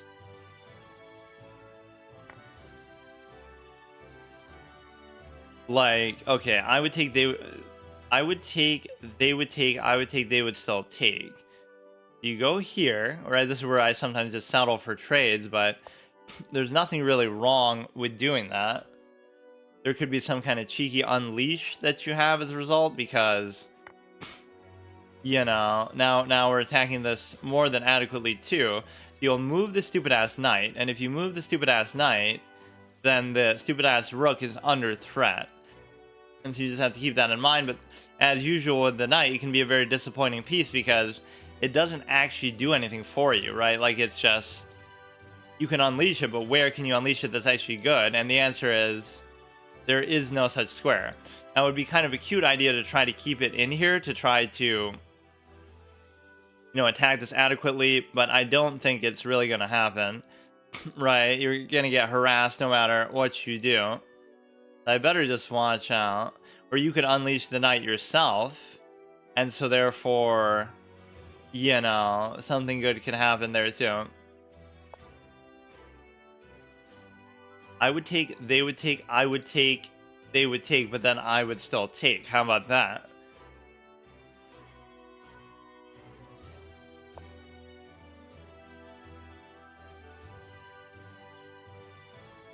Like how you like them apples, it's more like how you like them carrots when you better do this one first when you talk about chess, right? How you like them carrots. Now they could maybe somehow, they would take, I would take, and then they would take, I would take, they would still take. But the reason why, I don't know, I mean, the worst case is you're trading off a lot of stuff, but if you do that, the problem is you're not going to end up saving that, so wouldn't it be the same? It would be sort of the same result, I guess. Wait, what? How am I down from that? Oh, I guess I was assuming it would be what I was saying, but I didn't know I would need that to... okay. So again, I tried to do something a little fancy and interesting, and it just doesn't work out, so... You didn't really need to do anything like that at all. Now, if I lose because of that, that's just too bad, because that's so stupid. I didn't have to do any of that. I just thought I was doing something cute and fancy. You're pinning it to the king, and that's kind of a little bit awkward because... But it's covered even by a pawn, so like what... Oh, you would do like this, though. You could do it here, I guess. Which is kind of dangerous. Like, I don't need to be doing all this, but I also don't like opening the king in that respect, where that light square threat could be something later. I don't know. You can try to push it out a little bit. And so I already, this is why you learn those sort of things that, like, just not to attack, because now we do get this prospect of, even a triple stack, so it doesn't matter to the extent that, even if you take, I have plenty of pawns to take back, so there's really no concern.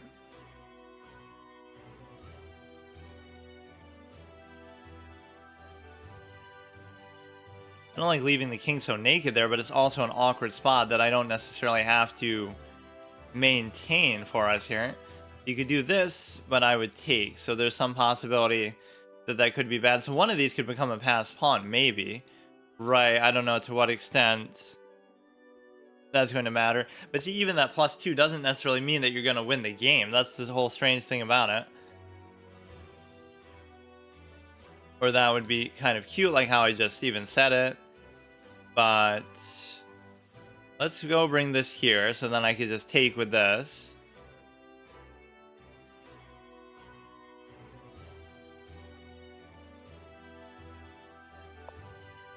Right, so if you give the little fork, again, there's no reason to do it like that. I could have just moved the queen or something else when I'm trying to bring, I guess, the rook into the game. But see, this is a pretty hard pawn structure to deal with. So if this guy can win, I'd love to see how he can win. That's my point.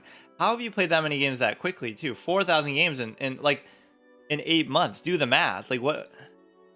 To pretend that you're playing like 400 games a month? Like, what is that, dude? I feel like I play a lot, but this is like in 2 years I played...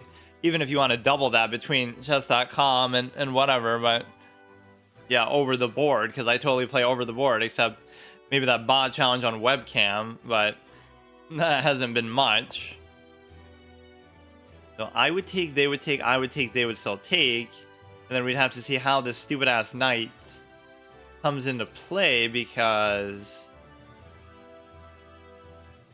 you know, there'll be a fork play. Take, and then fork. That's kind of his thought process. So we could turn it into a passed pawn and not even worry about it. That's the whole beauty of it. But then this could be a little annoying, but I guess I feel like I have to go for this, or... The thing is, it's just not going to happen, though. That's the problem, right? It's just not even going to happen.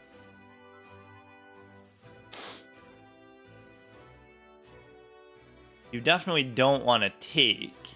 And the reason why you don't want to take is because of the simple fact that... Why can't we just do this? This seems fine, because if you take, I can easily take back. If you keep going, I can easily take, whatever. I would take, you would take, actually, whatever, but it's still better than the alternative. So now here you get like kind of a passed pawn. I'm not entirely sure what, I mean, this is inevitable, right? This is just going to happen, so you just have to live with it. And so therefore you get to take this, and then it's just a question of, you know, something...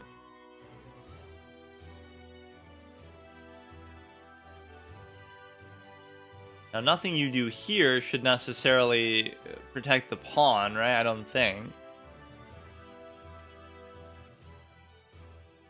And of course, you want it to be... You want it to be a passed pawn anyway, so you want to go there. So it just becomes a question of, where can you actually check from? And the answer is, I have no idea. You can check from here, let's say. But that doesn't necessarily do anything for you either. So you'd have to do some god level movement of this pawn, but it's too simple. Like, they could just sack the knight for it, or they wouldn't even have to sack the knight for it if they, you know, really play it correctly. So you gotta watch what the knight can potentially do. You gotta watch all the checks you can potentially give too. It's like the follow-up play. They'll give a check. If I go here, they'll give a check, and then I'll move. And then... I don't know. Why don't we just let it happen for now? But they're not really giving me much to work with here either.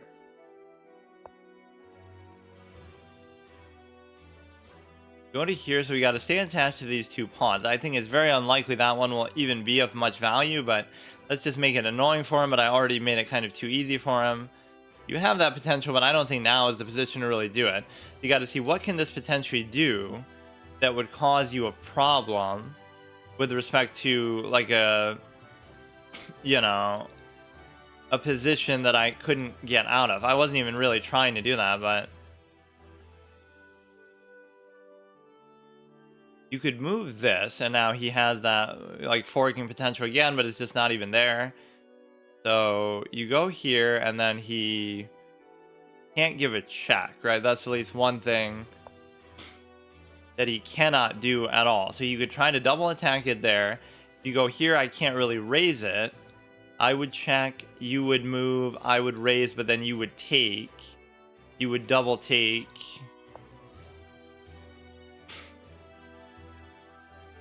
Okay, now this presents some possibility.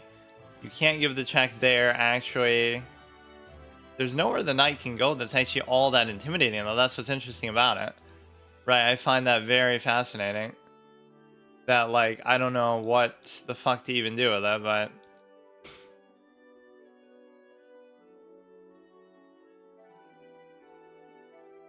I don't see any move that you can actually make here, man.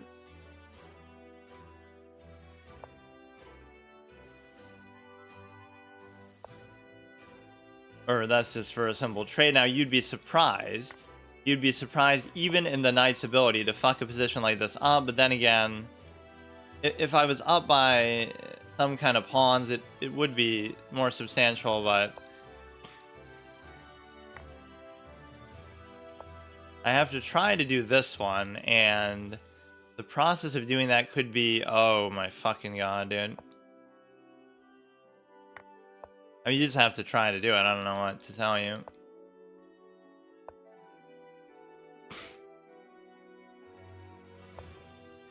The good thing is you can keep threatening the knight as you do this, but the problem is that you know, he did a remarkable sequence of being able to basically, whatever.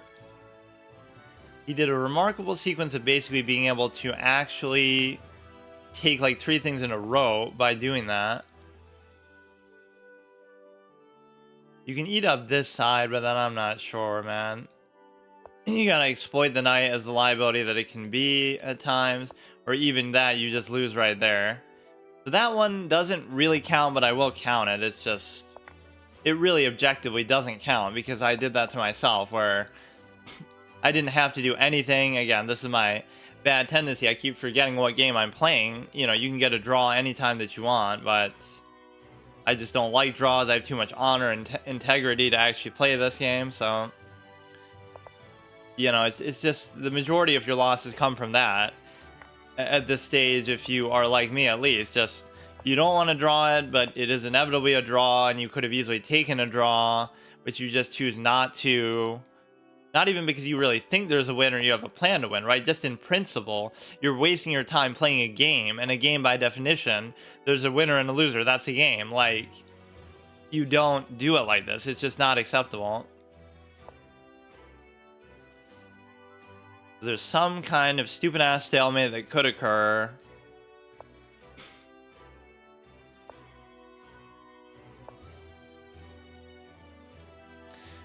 Reasonably close, I guess. I mean, yeah, look at him. He's so funny. He's so interesting. BM all the way. Maybe I'll break my rule yet again. How much time do I have? You know, that's not really a game that I should have won, but it's not one that I would lose because you're obviously... I keep breaking my rule every fucking time. It's not one that you're gonna lose, right? Objectively, you cannot lose that game, and he didn't do anything to make me lose that game. So that's where it's not only not instructive, it's sort of anti-instructive that it's not a real thing. Nothing really happened in the game, so it's just a waste of time. Right, and you can get a draw like that literally a million times in a row. Like, just there's nothing happening there at all, and I'm the one who forces it. I think I'm gonna win something because oh no, he's there. But based on the sequence of moves now, you know what I mean? Like, you would have to take that first, and you still end up taking that. So I was kind of shocked even when I saw that I have whatever that I actually lost something in doing that. Keep this book of the law always on your lips. What are we talking about? The Constitution over here. Meditate on it day and night so that you may be careful to do everything written in it. Then you will be prosperous and successful. Sounds like a self-help book ad or something. But it must be something from the Bible, I guess, which is, you know, I can't remember a damn thing, even though I did read it when I was younger, but I guess I didn't really commit it to memory. But that was always my old saying, that, like, I won't dismiss something until I consider it first. So, like, look through the telescope.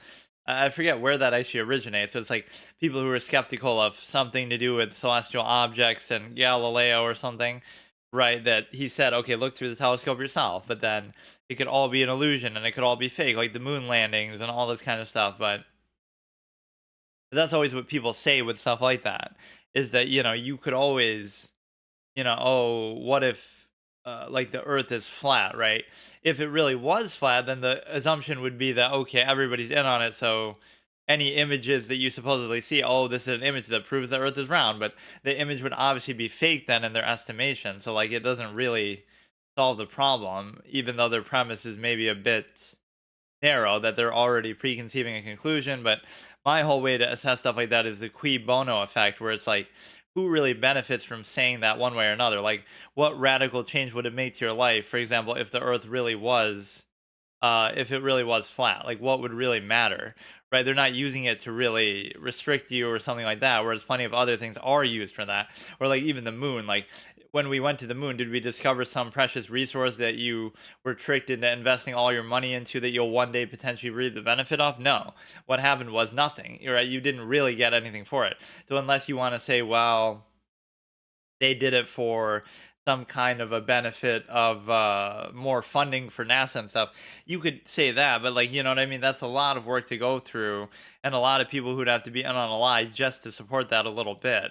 right? A couple, millions of dollars for NASA, which again is still a lot, but that's the only benefit you could really have. It's not like some mass government thing, or we discover some new technology that radically changes the way of life on Earth that we never get to verify whether or not it really exists, right? Why would you make up that lie that, oh, we landed on a planet or on the moon and there's nothing there? It's just empty, right? On In a way, you could say, oh, that proves it because, like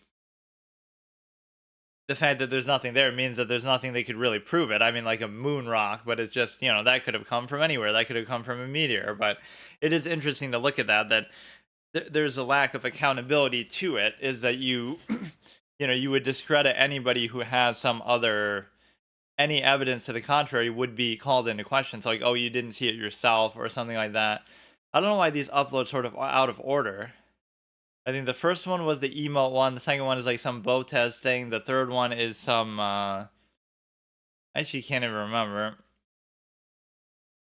I assume the two chess ones would be together. Actually, I can check here. Hang on. This is so much of a pain to go through, but it's kind of fair because it's to discourage myself too from actually losing is the whole point. And again, that was an easily drawable game, even though the evaluation maybe doesn't entirely make it look like that.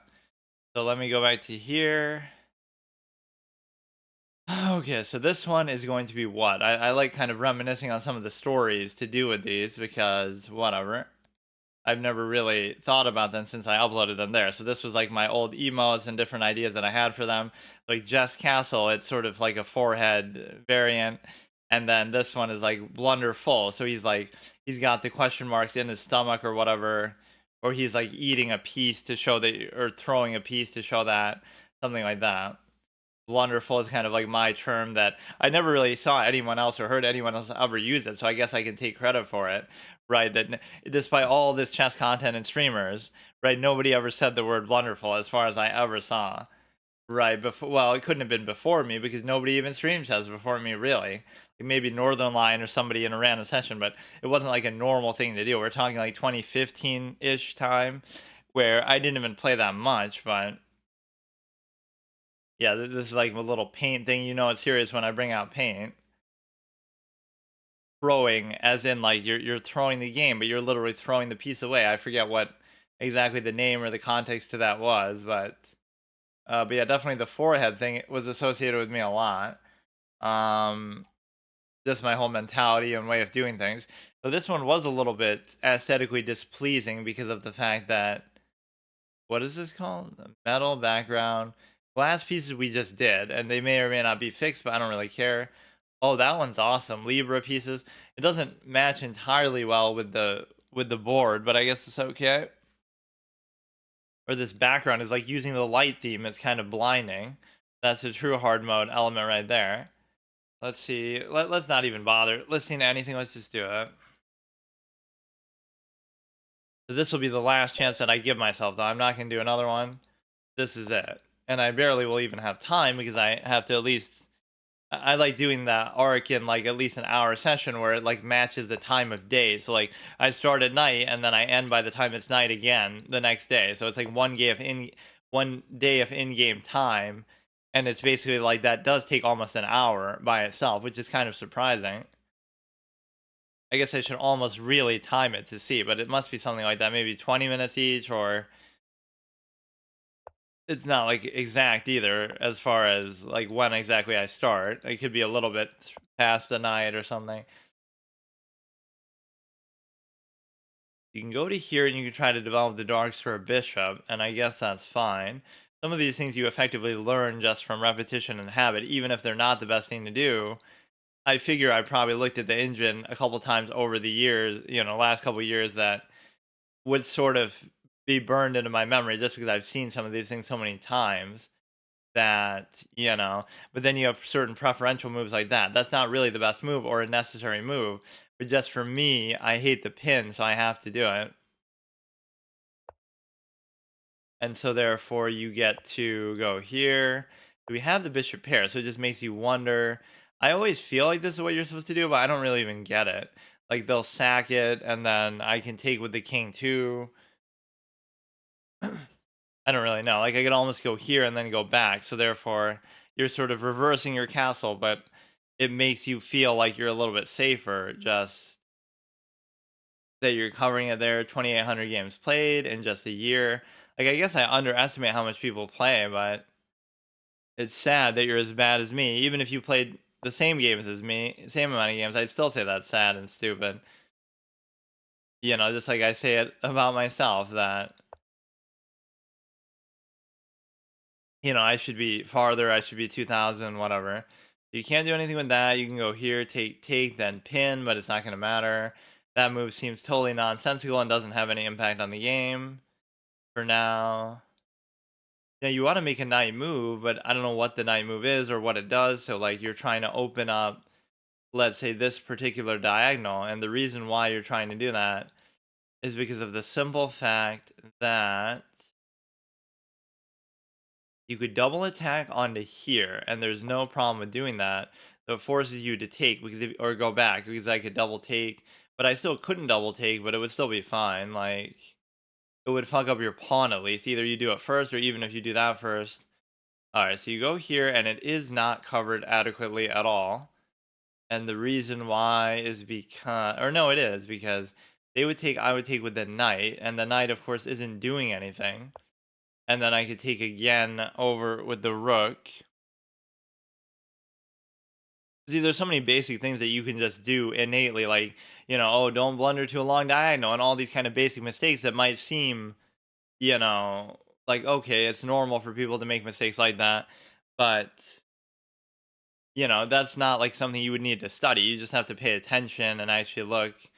Who would think an 8x8 board would be that crazy? But that one guy was showing off like a lot. I forget his username, saying, "Oh, it's just an 8x8 board, and of course I can get to 2,000 by not studying." Like, nobody is honest about studying. Like, I'm not even shaming you for doing it, but I'm just saying, like, we all know how the game works, dude. Even if you, not even like, oh, you would have to be Bobby Fischer. Even if you were Bobby Fischer, it still doesn't matter. Like, you know what I mean? It's just not how the game works, especially in the modern day. People literally study at like 800 rating openings and stuff just to fucking suck even worse than me. Like, this is just how it works, dude.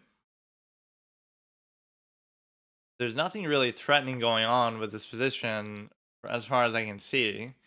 The knights aren't really doing jack all though. But no, I mean, everybody studies all the time. That's just the name of the game. And, back in the good old days before all this theory and analytics, which always there was some, but I'd want to play in Paul Morphy's time or in William Steinitz' thing, and you make the theory yourself. You are the theory. I don't like this emote's little smile to it that it has, though. It should be more monotone or more blank of a face, basically. If I take, you can take. Now what you have is a situation where you can't really do anything with that of consequence. And the reason why you can't do anything is because I genuinely don't even know like what I'm doing with that, but it shouldn't really matter. But I feel like my bishop's gonna get fucked over if I do something like that. Like, I don't know why I'm doing this, but I'll just do it anyway. And then everything is fine because you're threatening. Right, there's no threat that they're posing me at all. That dark square diagonal isn't doing anything for them. You have a couple interesting ideas here. And so therefore you can try to attack onto there, which is actually still sort of irrelevant to the position, I think.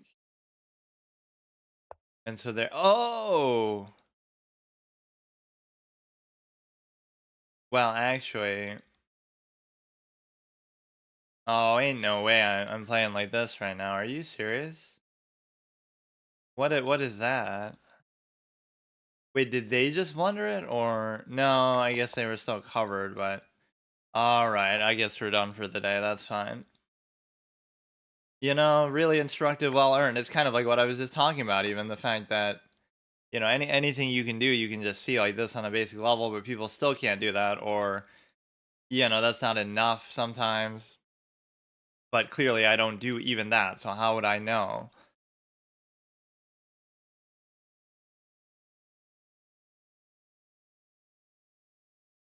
whenever I don't trade, something bad happens. Like, why not just trade there? There's no reason, it's just so simple.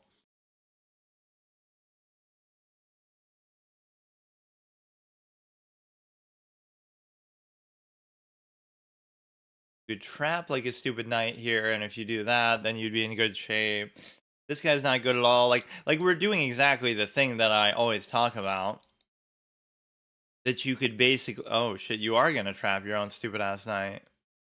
Because that doesn't even do any, well, I don't know, man. It's impossible to cover all this shit. So you could go there. You'd be almost trapped. There's just this one square consideration you potentially do, and I don't have any way, it seems like, to actually cover it. Let's just kind of keep threatening pieces randomly, I guess. This piece and this piece would both be, or I mean, those would both be plans of escape. But I guess even if you took that, it's sort of a trap because you can't actually escape after doing it, or you kind of can. You can go back like to where you already were, and then you'd be trapped, I guess, but not. I don't know. These knights are, of course, getting in the way. So there, it wasn't even really anything that happened. It's just like I just could have traded it, like I'm always inclined to do. Anyway, I don't understand.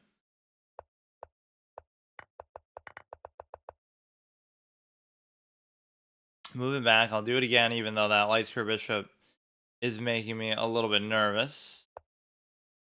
Right, just keep pushing it back, keep pushing it back. You attack into there, which is cute. But the thing about it is you can easily move it.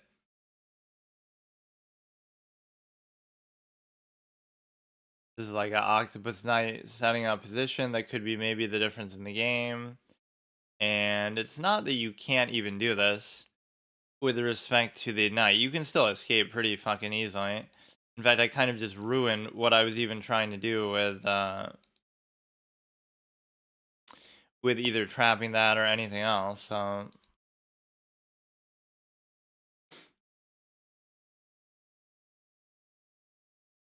be interesting to see what do I actually try to do with the knight, and I have no idea what it is because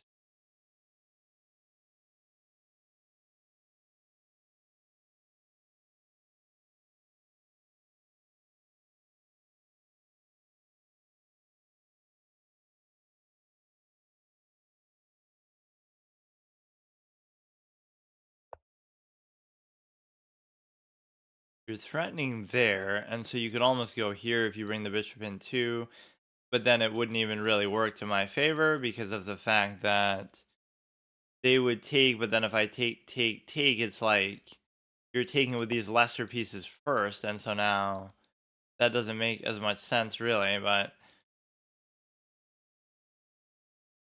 in practice, in theory, this would be it, but the knights are getting in the way to such an extreme degree that it's kind of surprising, actually, right?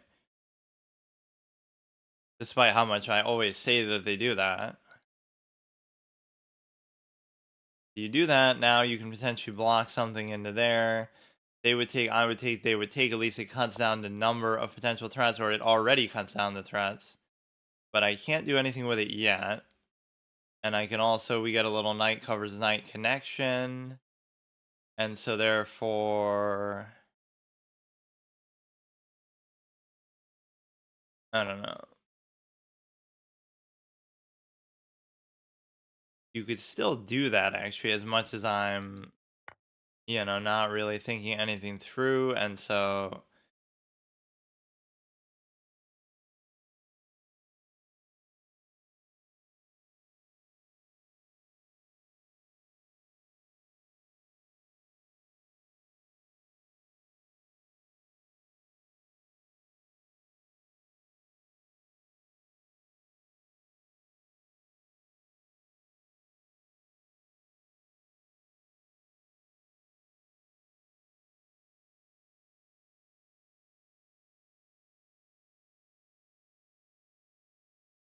whatever you do, you could potentially take there, and there's nothing I can really do about it.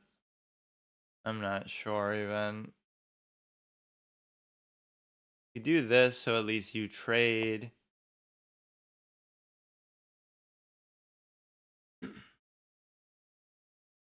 I'll definitely stop after this one.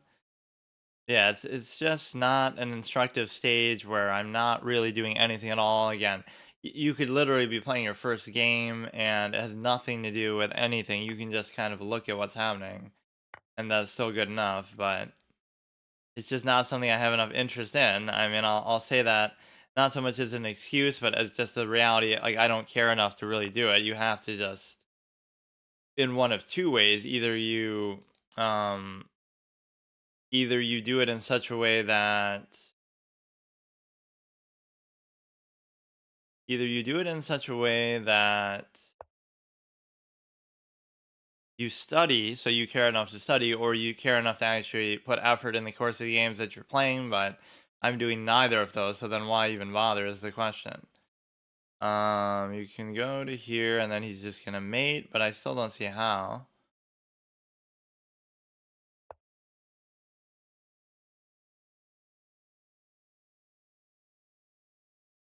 So you get to give it check. There's no like position you can really adjust that would matter, right? Like the dark service is not doing anything. I'm just trying to make these guys have a good day by giving them an easy win that they don't deserve at all, and that's really what these feel like.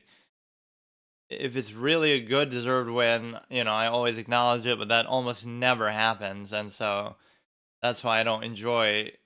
That's really the point, right? That's the measure of a game to an extent. Whether you win or lose, it should be like, wow, okay, that was actually cool or impressive or whatever. That never happens in chess, or at least you could say at this level, but then it sort of balances itself out to the point of you get the dark square thing going here, I guess. You can go ahead and fork it, and you don't have to. Oh, I don't know.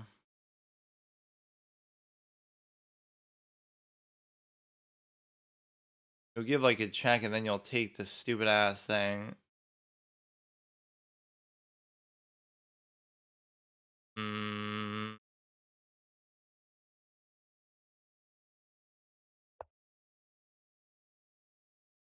give a check there, but you actually can't. But you can just put it there, I guess.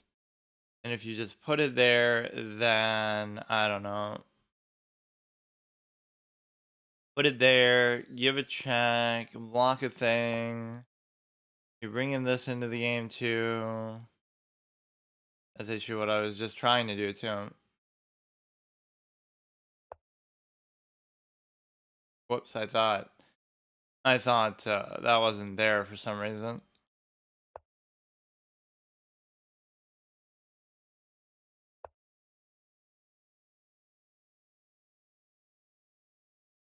I was hoping like I would have some kind of unleashed play or something crazy, but so this is pinned. It can't even move, but it doesn't matter because it's not going to actually do anything, and so that's okay.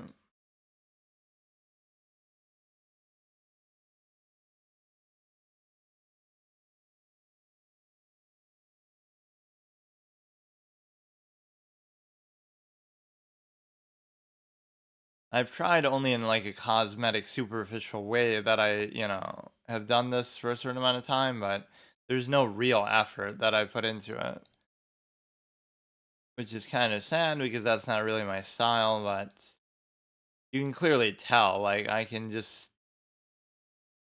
Okay, we can go like this even because they're being so annoying about it.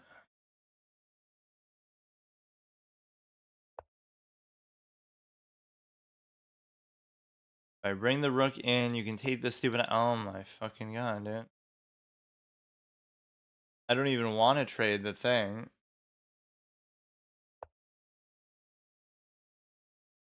Like, I don't even want to trade the queen, but you already had the chance to do it, even if you wanted to. That you can't do anything. This you can try to create something, I guess. You try to go there. You'd have to actually blunder the queen here. Would be the best hope. I don't know. Like that is a good way to look at it though. Are the majority of games even ending in a decisive result? No. And even of those ones that do they feel like it's a result of something actually really well earned or well deserved? And I always give credit when people do that. And the answer is absolutely not. That's not at all what happened. So, like, I don't want to do this. Maybe there's some flagging potential that could actually occur too. I don't know exactly how, but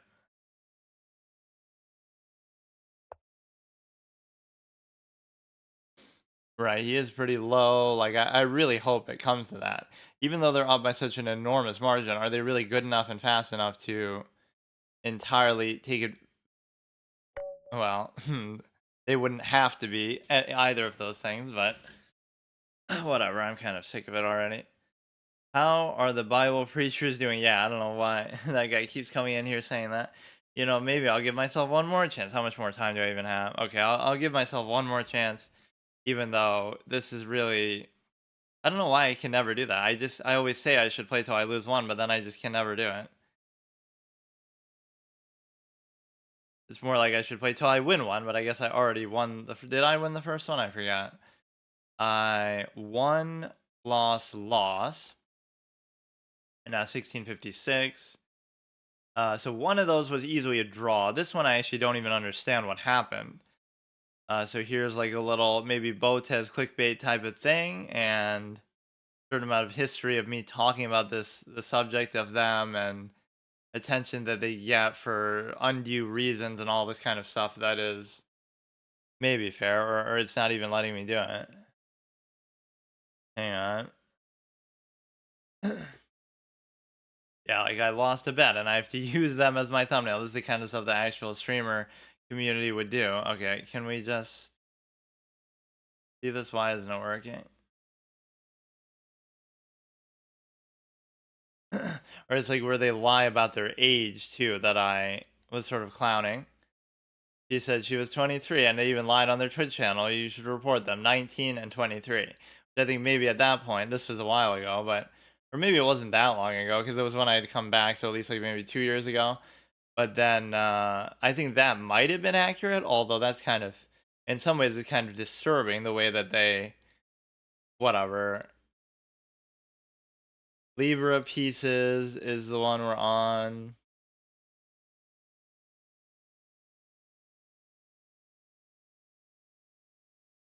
But yeah, clearly, if I get to 2,000 FIDE rating, I'll be a millionaire. Because that's how chess works, you see.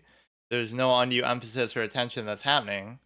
That's just normally how it is. Yeah, you become a millionaire because of some sort of marginal basis that has nothing to do with actually how good you are. And so this is some sort of special treatment, undue emphasis for all the wrong reasons, which you can still. Oh shit! What the fuck is this, dude? I guess it is a P set in its own right, so we won't even have to use the Botez thing. We use this, and then we'll move on. So the board is working too, but not this. So this kind of overrides everything. What is the background? No, I mean it was a. I'm doing all my video thumbnails like whatever. So that was like some clip about making fun of their ages, how they lie about their age or something.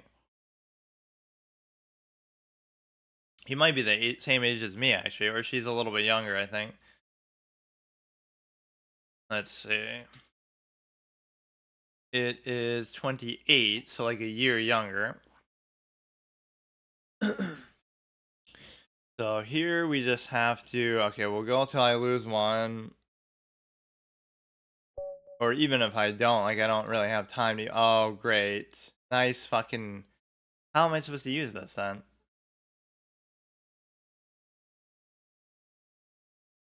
Um, how am I supposed to use it with the magnification stuff, dude? What the fuck is this?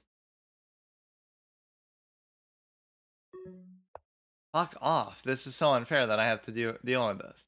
I guess you can kind of see the pieces there, but hang on. That's kind of unfair because you go into it assuming it's gonna work. Like, let me see.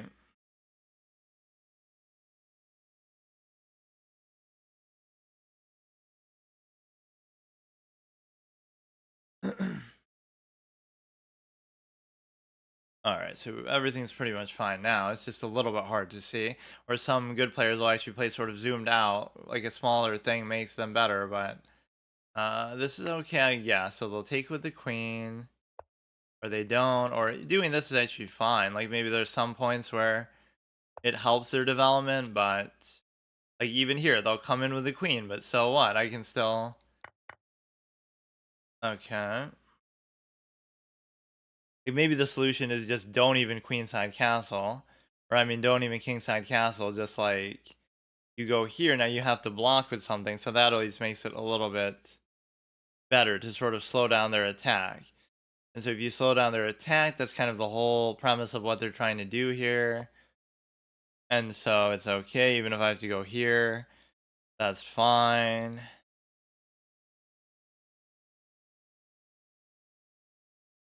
You got a couple pawns out of it, so whatever they do now has to be very good to try to make up for that.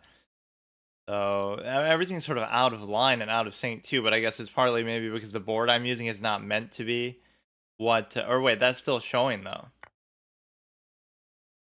It's like all bugged out, but it's still showing. But that one doesn't count. Okay, we'll do this. I guess. And then you give a check there. And then they would take, I would take, they would take, I would take, they would still take, or they're getting it from that angle, so there's nothing I can do about it either.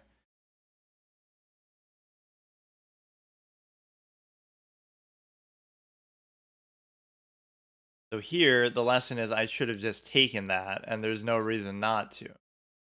Or rather, they could take, but then if they take the pawn, I could take, and they wouldn't be able to take, I guess.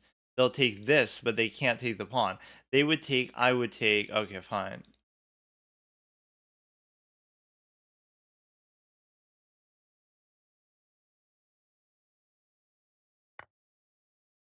So they get back kind of what they wanted, but it's still not so bad. If they take, you just gotta focus all the way. I'm not a big fan of what this set actually is, though. It's just too awkward with how you look at it. Oh, this might have been... Okay, dude. Yeah, you want to try that again, bro? How the fuck did you escape that even?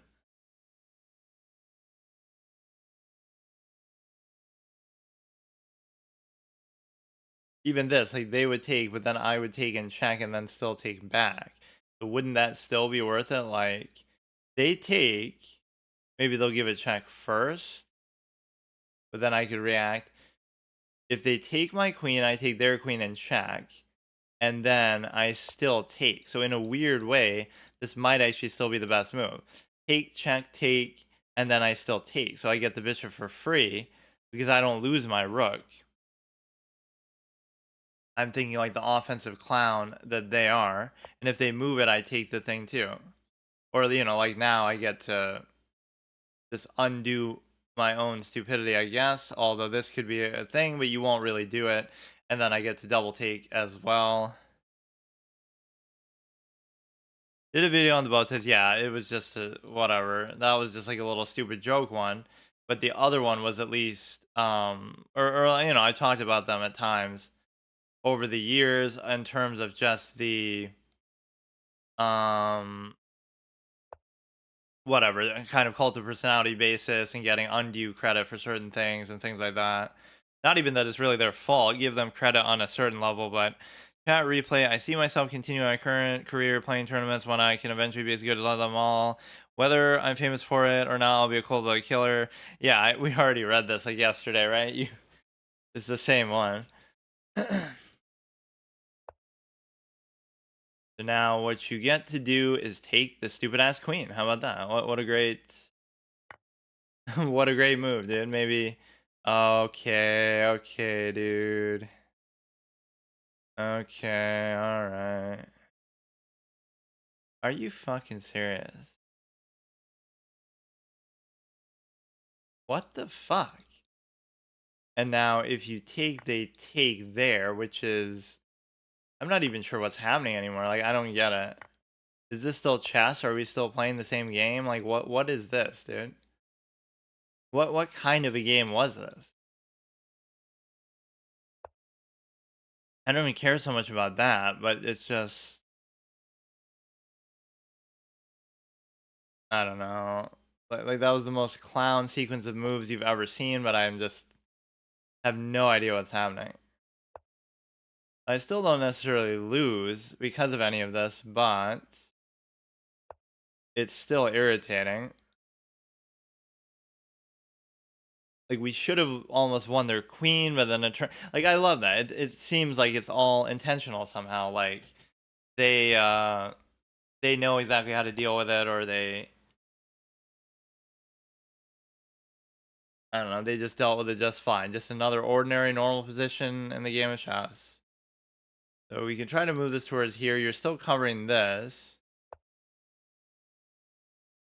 The knight is just doing absolutely nothing, so that's fine, what you would expect.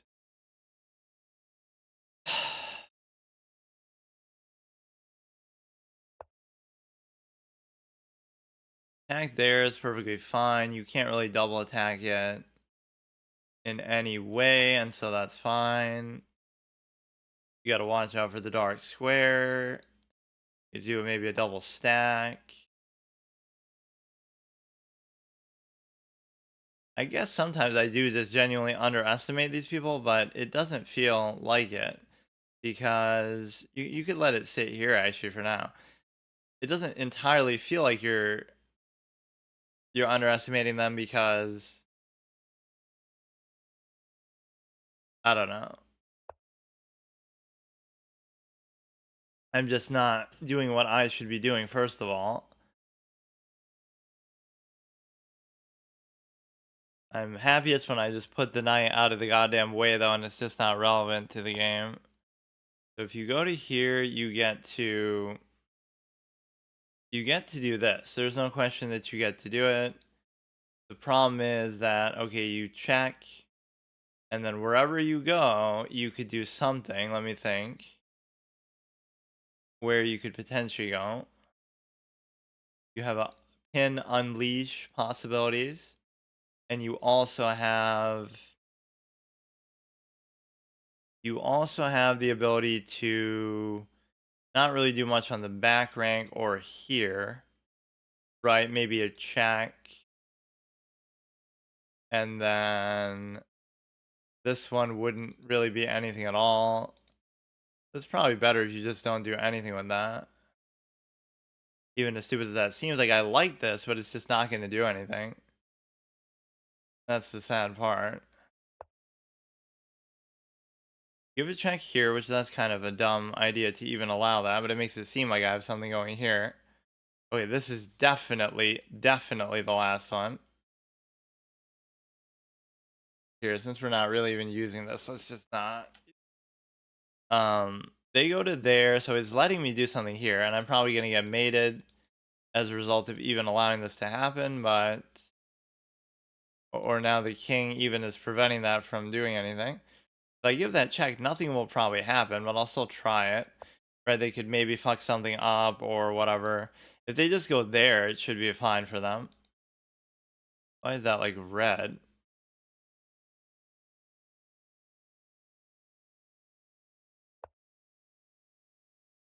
Nothing you can do. It's okay. They would take. It just doesn't do anything for me. What can you do? Like what kind of check is there? You can just go in here and stop any check at all. But I wouldn't really even want to trade, right? Even if I could. They're only +2, but it at least I think based on I can barely even read that shit. But in this case, it doesn't affect the gameplay too much because you're still whatever. Like the board is still pretty much the same size and everything. But like I can't see their time, I guess. Vishy Anand Jr. Bro thinks he's Vishy. I'm gonna post this every day to make fun of him. Okay.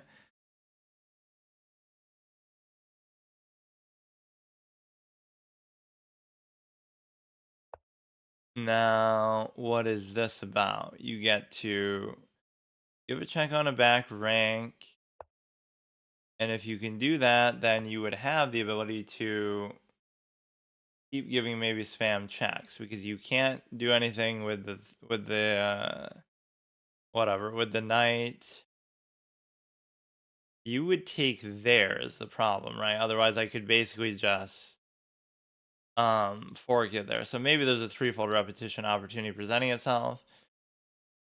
Because you can't go there, you could go there, and then it turns into something else entirely, where you could also fork. So at the very least, I'm gonna take the piss and do this because you're really just irritating as a player. So that would allow me to play another, but I barely even have time to do it. So that's the one thing you have to have in chess is that you have to have no respect for your time at all. Right, just totally. Oh, look at your desire to win or whatever the fuck it is you're doing. Therefore, now we get to do this. Oh wait, no, but it's covered. It's covered, and so because it's covered now, our material is completely good. And because our material is completely good, you're able to. I don't feel comfortable really leaving it there, and so let's just go back.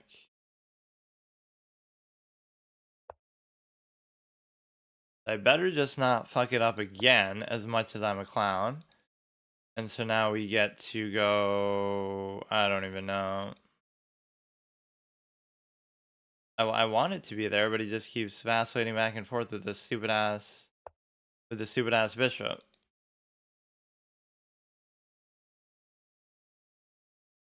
It really is the ultimate curse, though, of either playing down your competition or whatever it is, where you're just sort of underestimating people and just taking things for granted in a certain way that you don't need to be doing. And so therefore that's the real enemy. It's not innately what you're capable of or anything like that. You can do this first for whatever reason. And I still don't have to take, like, it was not, well, it just kind of suits me, but let's go here, I guess. Then we have to consider the other side, but every attempt to take the other side, I mean, so now it should still be a draw, but unfortunately I can't see their time, so that's one hard mode condition of this situation that, not that I intended that from this set, but, we're just playing around your stupid ass color of your bishop. The king can kind of watch this one. And so again, it should be a draw. It's going to just take an exhaustingly long amount of time to actually do that. If you take, I take. This one is weird. Let's just leave it for now. So their bishop can't do anything to me. And so therefore, I don't even know what to do with this. Right? You literally, objectively, just can't do anything. Even that, I could easily go back and cover it. It wouldn't be a big deal at all. You could do a little bait play, like take. That's why the whole sniping idea is kind of funny too. Like, if they were to snipe me, I kind of point out every obvious thing, and so they'll see every obvious thing, and then those are the things that lead to an outcome. So in this case, you know what I mean? Like, I don't even mind that. It's just a case where you're able to whatever. Like, now if you take, or you could just let me take, I guess, but how does that even help me? Like, I thought it was a cute little trick, but it's really not. Most things are like that, they're only good if you are able to, if they play into them or if they make a mistake or whatever. At some point here, you would think I would get something, but it's just not happening. You can raise it there, and these two are still covering each other, or actually, no, this one's not being covered. You move it there, and then you do this. Now you almost are forced to do something. And the reason why is because the king can just do whatever he wants. Right? So if you go here, now you're forced. You're forced. Because if you don't do it, well, actually, you would go there. And so now, oh my fucking god, dude.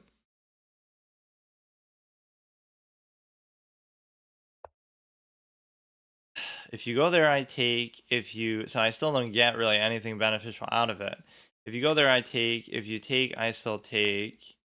You can easily cover back to here. So I might be up by like a 1 pawn differential at this stage, but it's never going to actually amount to anything.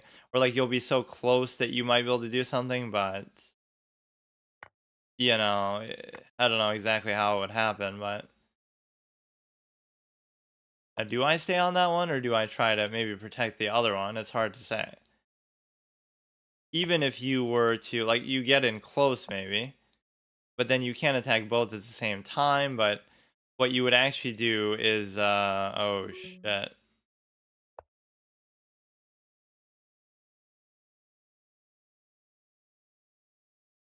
But you could just cover from anywhere else. It's not like you have to be here. So you go here, then I go here, then you go back, then I go there. It's not even a big deal.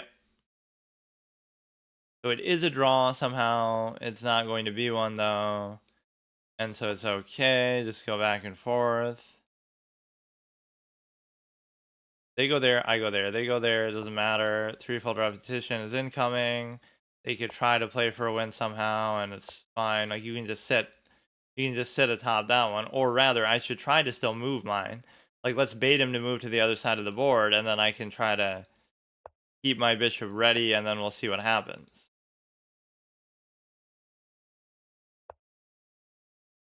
Right, I'm actually gonna try to win, and then I'll end up clowning up because of it. But like you'll have this square to potentially go to attack. But what does it matter? You can't really do anything, so if my king makes it all the way across, like, is this even worth the risk of doing? Let me think. I don't really have the time to do it either. There's no real reason to do it, but I'm just like that. This has been a waste of time anyway, so fuck it.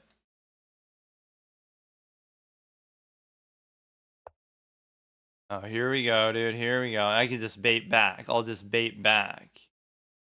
You go there, I go there, you go there. I'm already there, so now I'm attacking the darks for a bishop. And now I'm attacking both. So now how do you cover both? And even it's like, oh no, you baited me, but it doesn't matter because I'll cover it there. You'll go there, I'll take. You'll go there. Oh, wait, maybe not.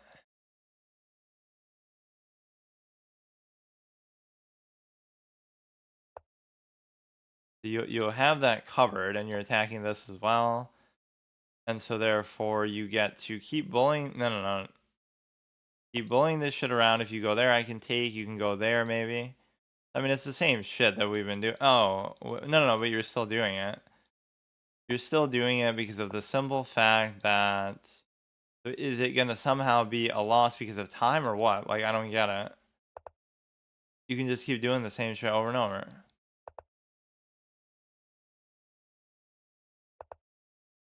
Or like somehow there'd be a weird, unique mating position here. I don't know how much time they actually have, or the green bar might indicate it a little bit. You're gonna always be able to move here because even if you, or like the king will come in close enough to actually do something. Shouldn't we get a threefold repetition in this? Look at what a fun and interactive game chess actually is. Don't you love this? This is great. You can do this every game too. You don't even have to worry about it.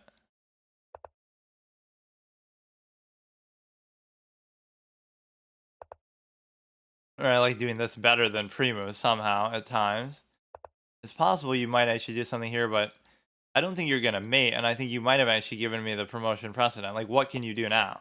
You can't do anything. But then again, you could potentially take this with your own little stupid ass Darkstar Bishop, and the reason why is because if I do anything, then like, you don't even have to move the king. That's the thing. You don't have to move it. You can just do this all day. And there's no threat to the bishop because you can just keep doing this over and over. But of course, it's very hard to cover it, like cover the bishop. Or actually, this turn, oh shit, that turn was key because I could have just actually taken there. Give a check to there, go back. Okay, thank God, dude. Not that I even want to use this set again or anything like that, but recommended training. But I didn't even lose. I drew. So how can you even say nothing's recommended? You played the game the right way, as it's meant to be played, as a draw fiesta, clown fiesta. I almost want to still do one more, but I mean,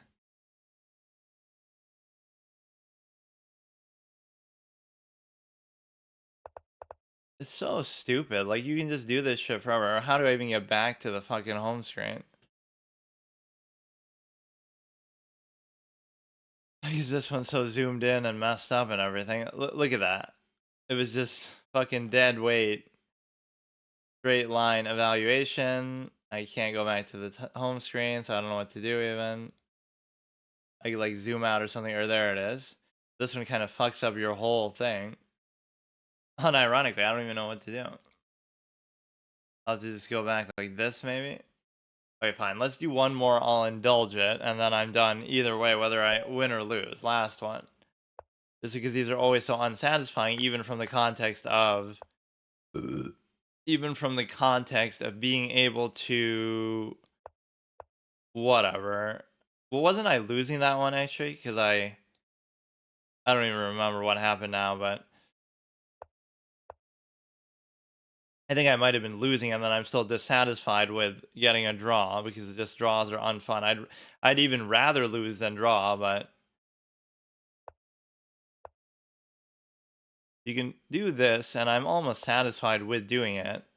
Just do the trade.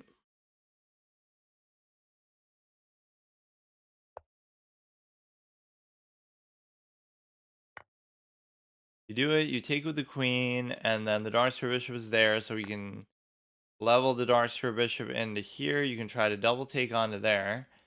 But if you try to do it, I could just take with the bishop itself. Or I mean with the knight. That's the greatest insult you can ever do, is to compare a bishop to a knight. As these sites always innately do, because whatever, just they have this false value glossary basis, like the fact that they consider them both 3 cost, even though they're not, or 3 value.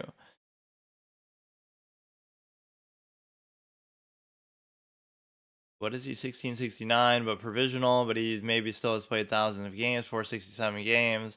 Just maybe he hasn't played in a while or something like that. Like how even I'd be provisional and classical, but it's not really okay. Now this has a lot of shit on it. So what you have to do is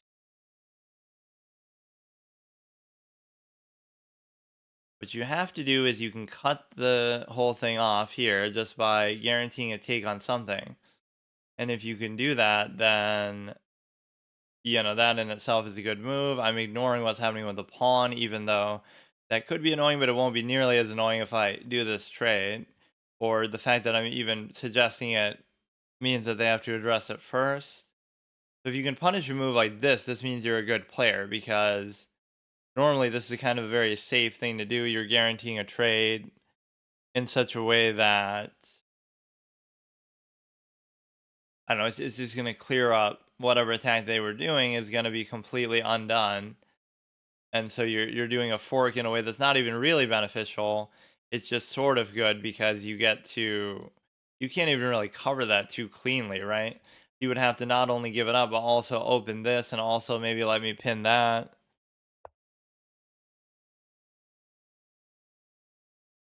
You could do a bunch of cheeky shit here too, like, why not? Just kind of keep harassing it, dude. Doesn't even matter. You go here, where can you go? It doesn't really matter. Now you can go into here, which discourages the castle, I guess, because then you'll lose the thing.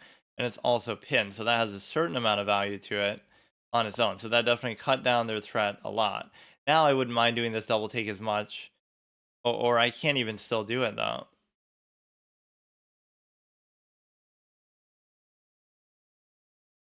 I don't fully get it. Let me try to go to here. Yeah, ruining every category and every day of my schedule by doing this, but I guess that is the sad part. Like, oh, I say, oh, I barely have time, but then when I do have time, this is what I'm doing. Like, it's just not, I don't know.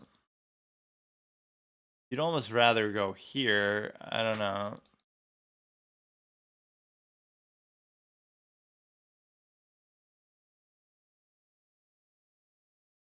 I guess I could do it. It doesn't hurt because you don't have to worry about the thing. The H file is not even open, so it doesn't even matter.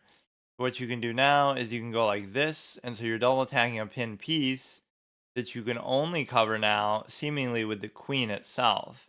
And so therefore, that could be very problematic for you. You have this little cute development, like their castle is kind of busted, or their queenside castle, but even that would lead to them losing a piece. So how do you possibly save this? It seems basically objectively impossible to do it, right? There's actually nothing you can do. You can try to cover this here, then I take this, or you can try to cover it with the queen, but then I would take, they would take, I would take, they would still take, which is only really a minus. No, no, no, it's more than that because you're losing the bishop too.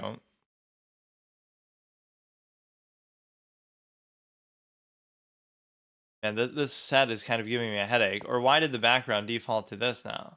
You'll do this and you'll give a check. Now, what is the problem with that? Is the fact that you might end up losing it because of the simple fact. Oh, shit. Oh, shit.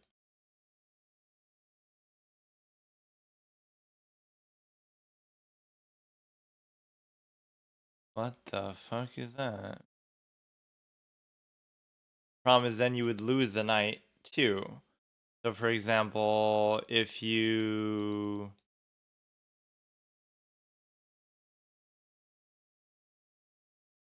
What the fuck kind of response is that? I could give a check there, but then you just won't take back, and then I'll lose the knight or something. I'll lose the knight because you'll do that, but it's technically not even still a mate, right? So maybe I can just eat it. I can just eat the check, and then what do? You eat the check, you go to here, you give it. Oh, it could be a disaster.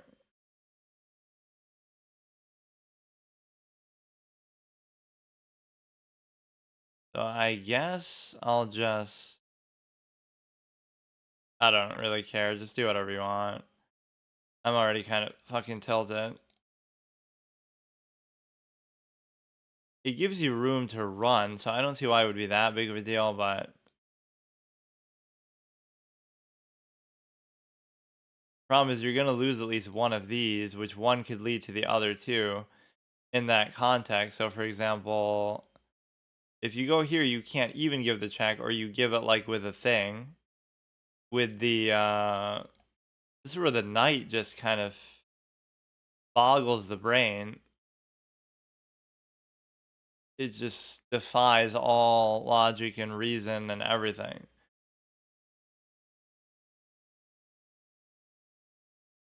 You move it to here, you give the check, then I move there. Then there's no other check you can give. If you give a check from the back rank, it'll just move in front.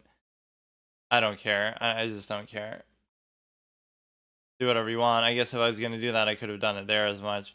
So it's not a mate. And not only is it not a mate, but I don't see like the immediate follow-up that you can do that's really that good.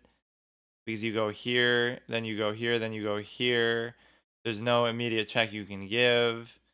And then you get to basically go there, and then, if you could give a check with a rook, that'd be a different story, but, just, you're gonna lose the knight, which means everything is fine with that. Or now you're not gonna lose the knight, but what happens? So you have to show me. You have to show me what happens, and that wasn't really very much, I guess. And so now you get to, you're threatening there, but it's still covered. So maybe I don't worry about it, or you're still threatening the knight. If you just move the king, it would be in itself very good. And the reason why is because there's no good follow-up for the knight here, though. The only real intention with it is just to cover it. So let me think what other checks exist here. You could not give a check there. You can't do anything else to this. This can't even really be moved, but then it can be pushed out. Why don't I move this? So then you should still be golden, basically.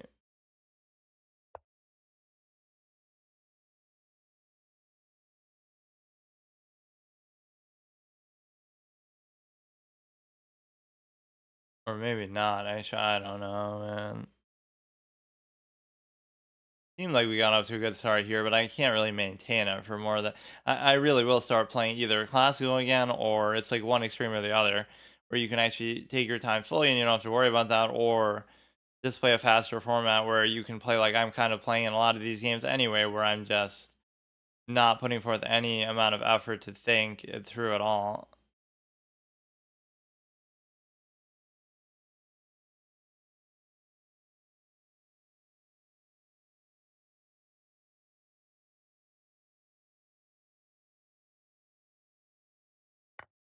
Yeah, yeah, you're very good at the game, dude. You're very good.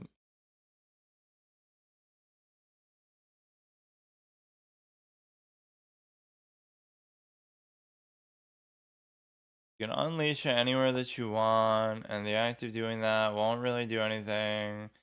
You can keep doing the same thing over and over till the end of time. If you do it again, will something change? Like, will you be able to go somewhere else? I don't see why you really would. You'll do it again. Okay, you could have done that from a fucking hour ago. Now you give a check and then you move. And so then, I don't know, you'll just be able to take some stuff. Oh, okay. Alright, forget it.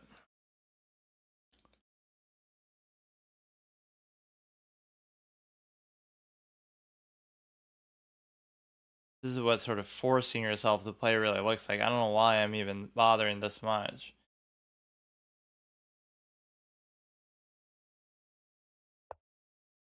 Just do that. Like, I don't care, man. Hurry up. I don't like this set that much. That's why I'm playing so badly. But no, it really feels like I go on these deliberate stretches where I'm just almost trying to lose on purpose. Because I was doing okay for, I go on good and bad stretches, but that's just unbelievable. This would be good if you could actually do it, but obviously you can't. You could go down to there and then we'll just give a straight up check. So you could have already just fucking forked it. You go down to there, take, take, take. Okay. Yeah, it's a lot of time wasted for no reason. It's not really proving anything.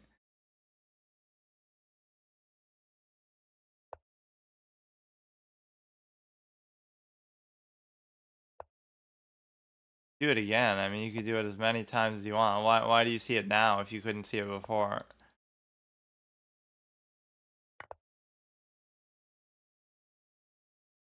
That's cute, but I mean, it's way too late for that. But no, I sort of play almost just ironically. Like I don't know. And it's one thing even if you beat me in some other, oh shit, in some other context, but just the way that these games happen doesn't feel right.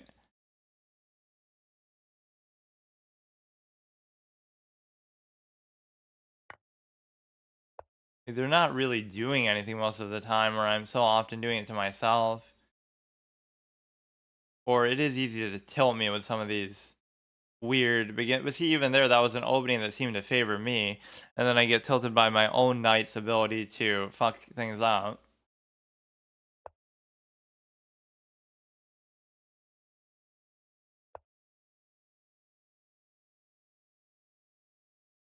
You can still maybe frustrate them a little bit with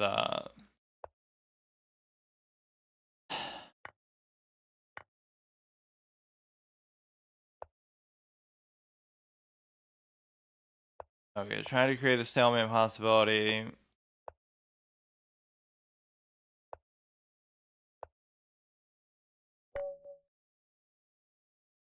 Okay, at least we get rid of what is not even that bad of a set, but it's just an ugly whatever. It sort of ruins your whole aesthetic. So now the next time we could use the Botez one or whatever the fuck.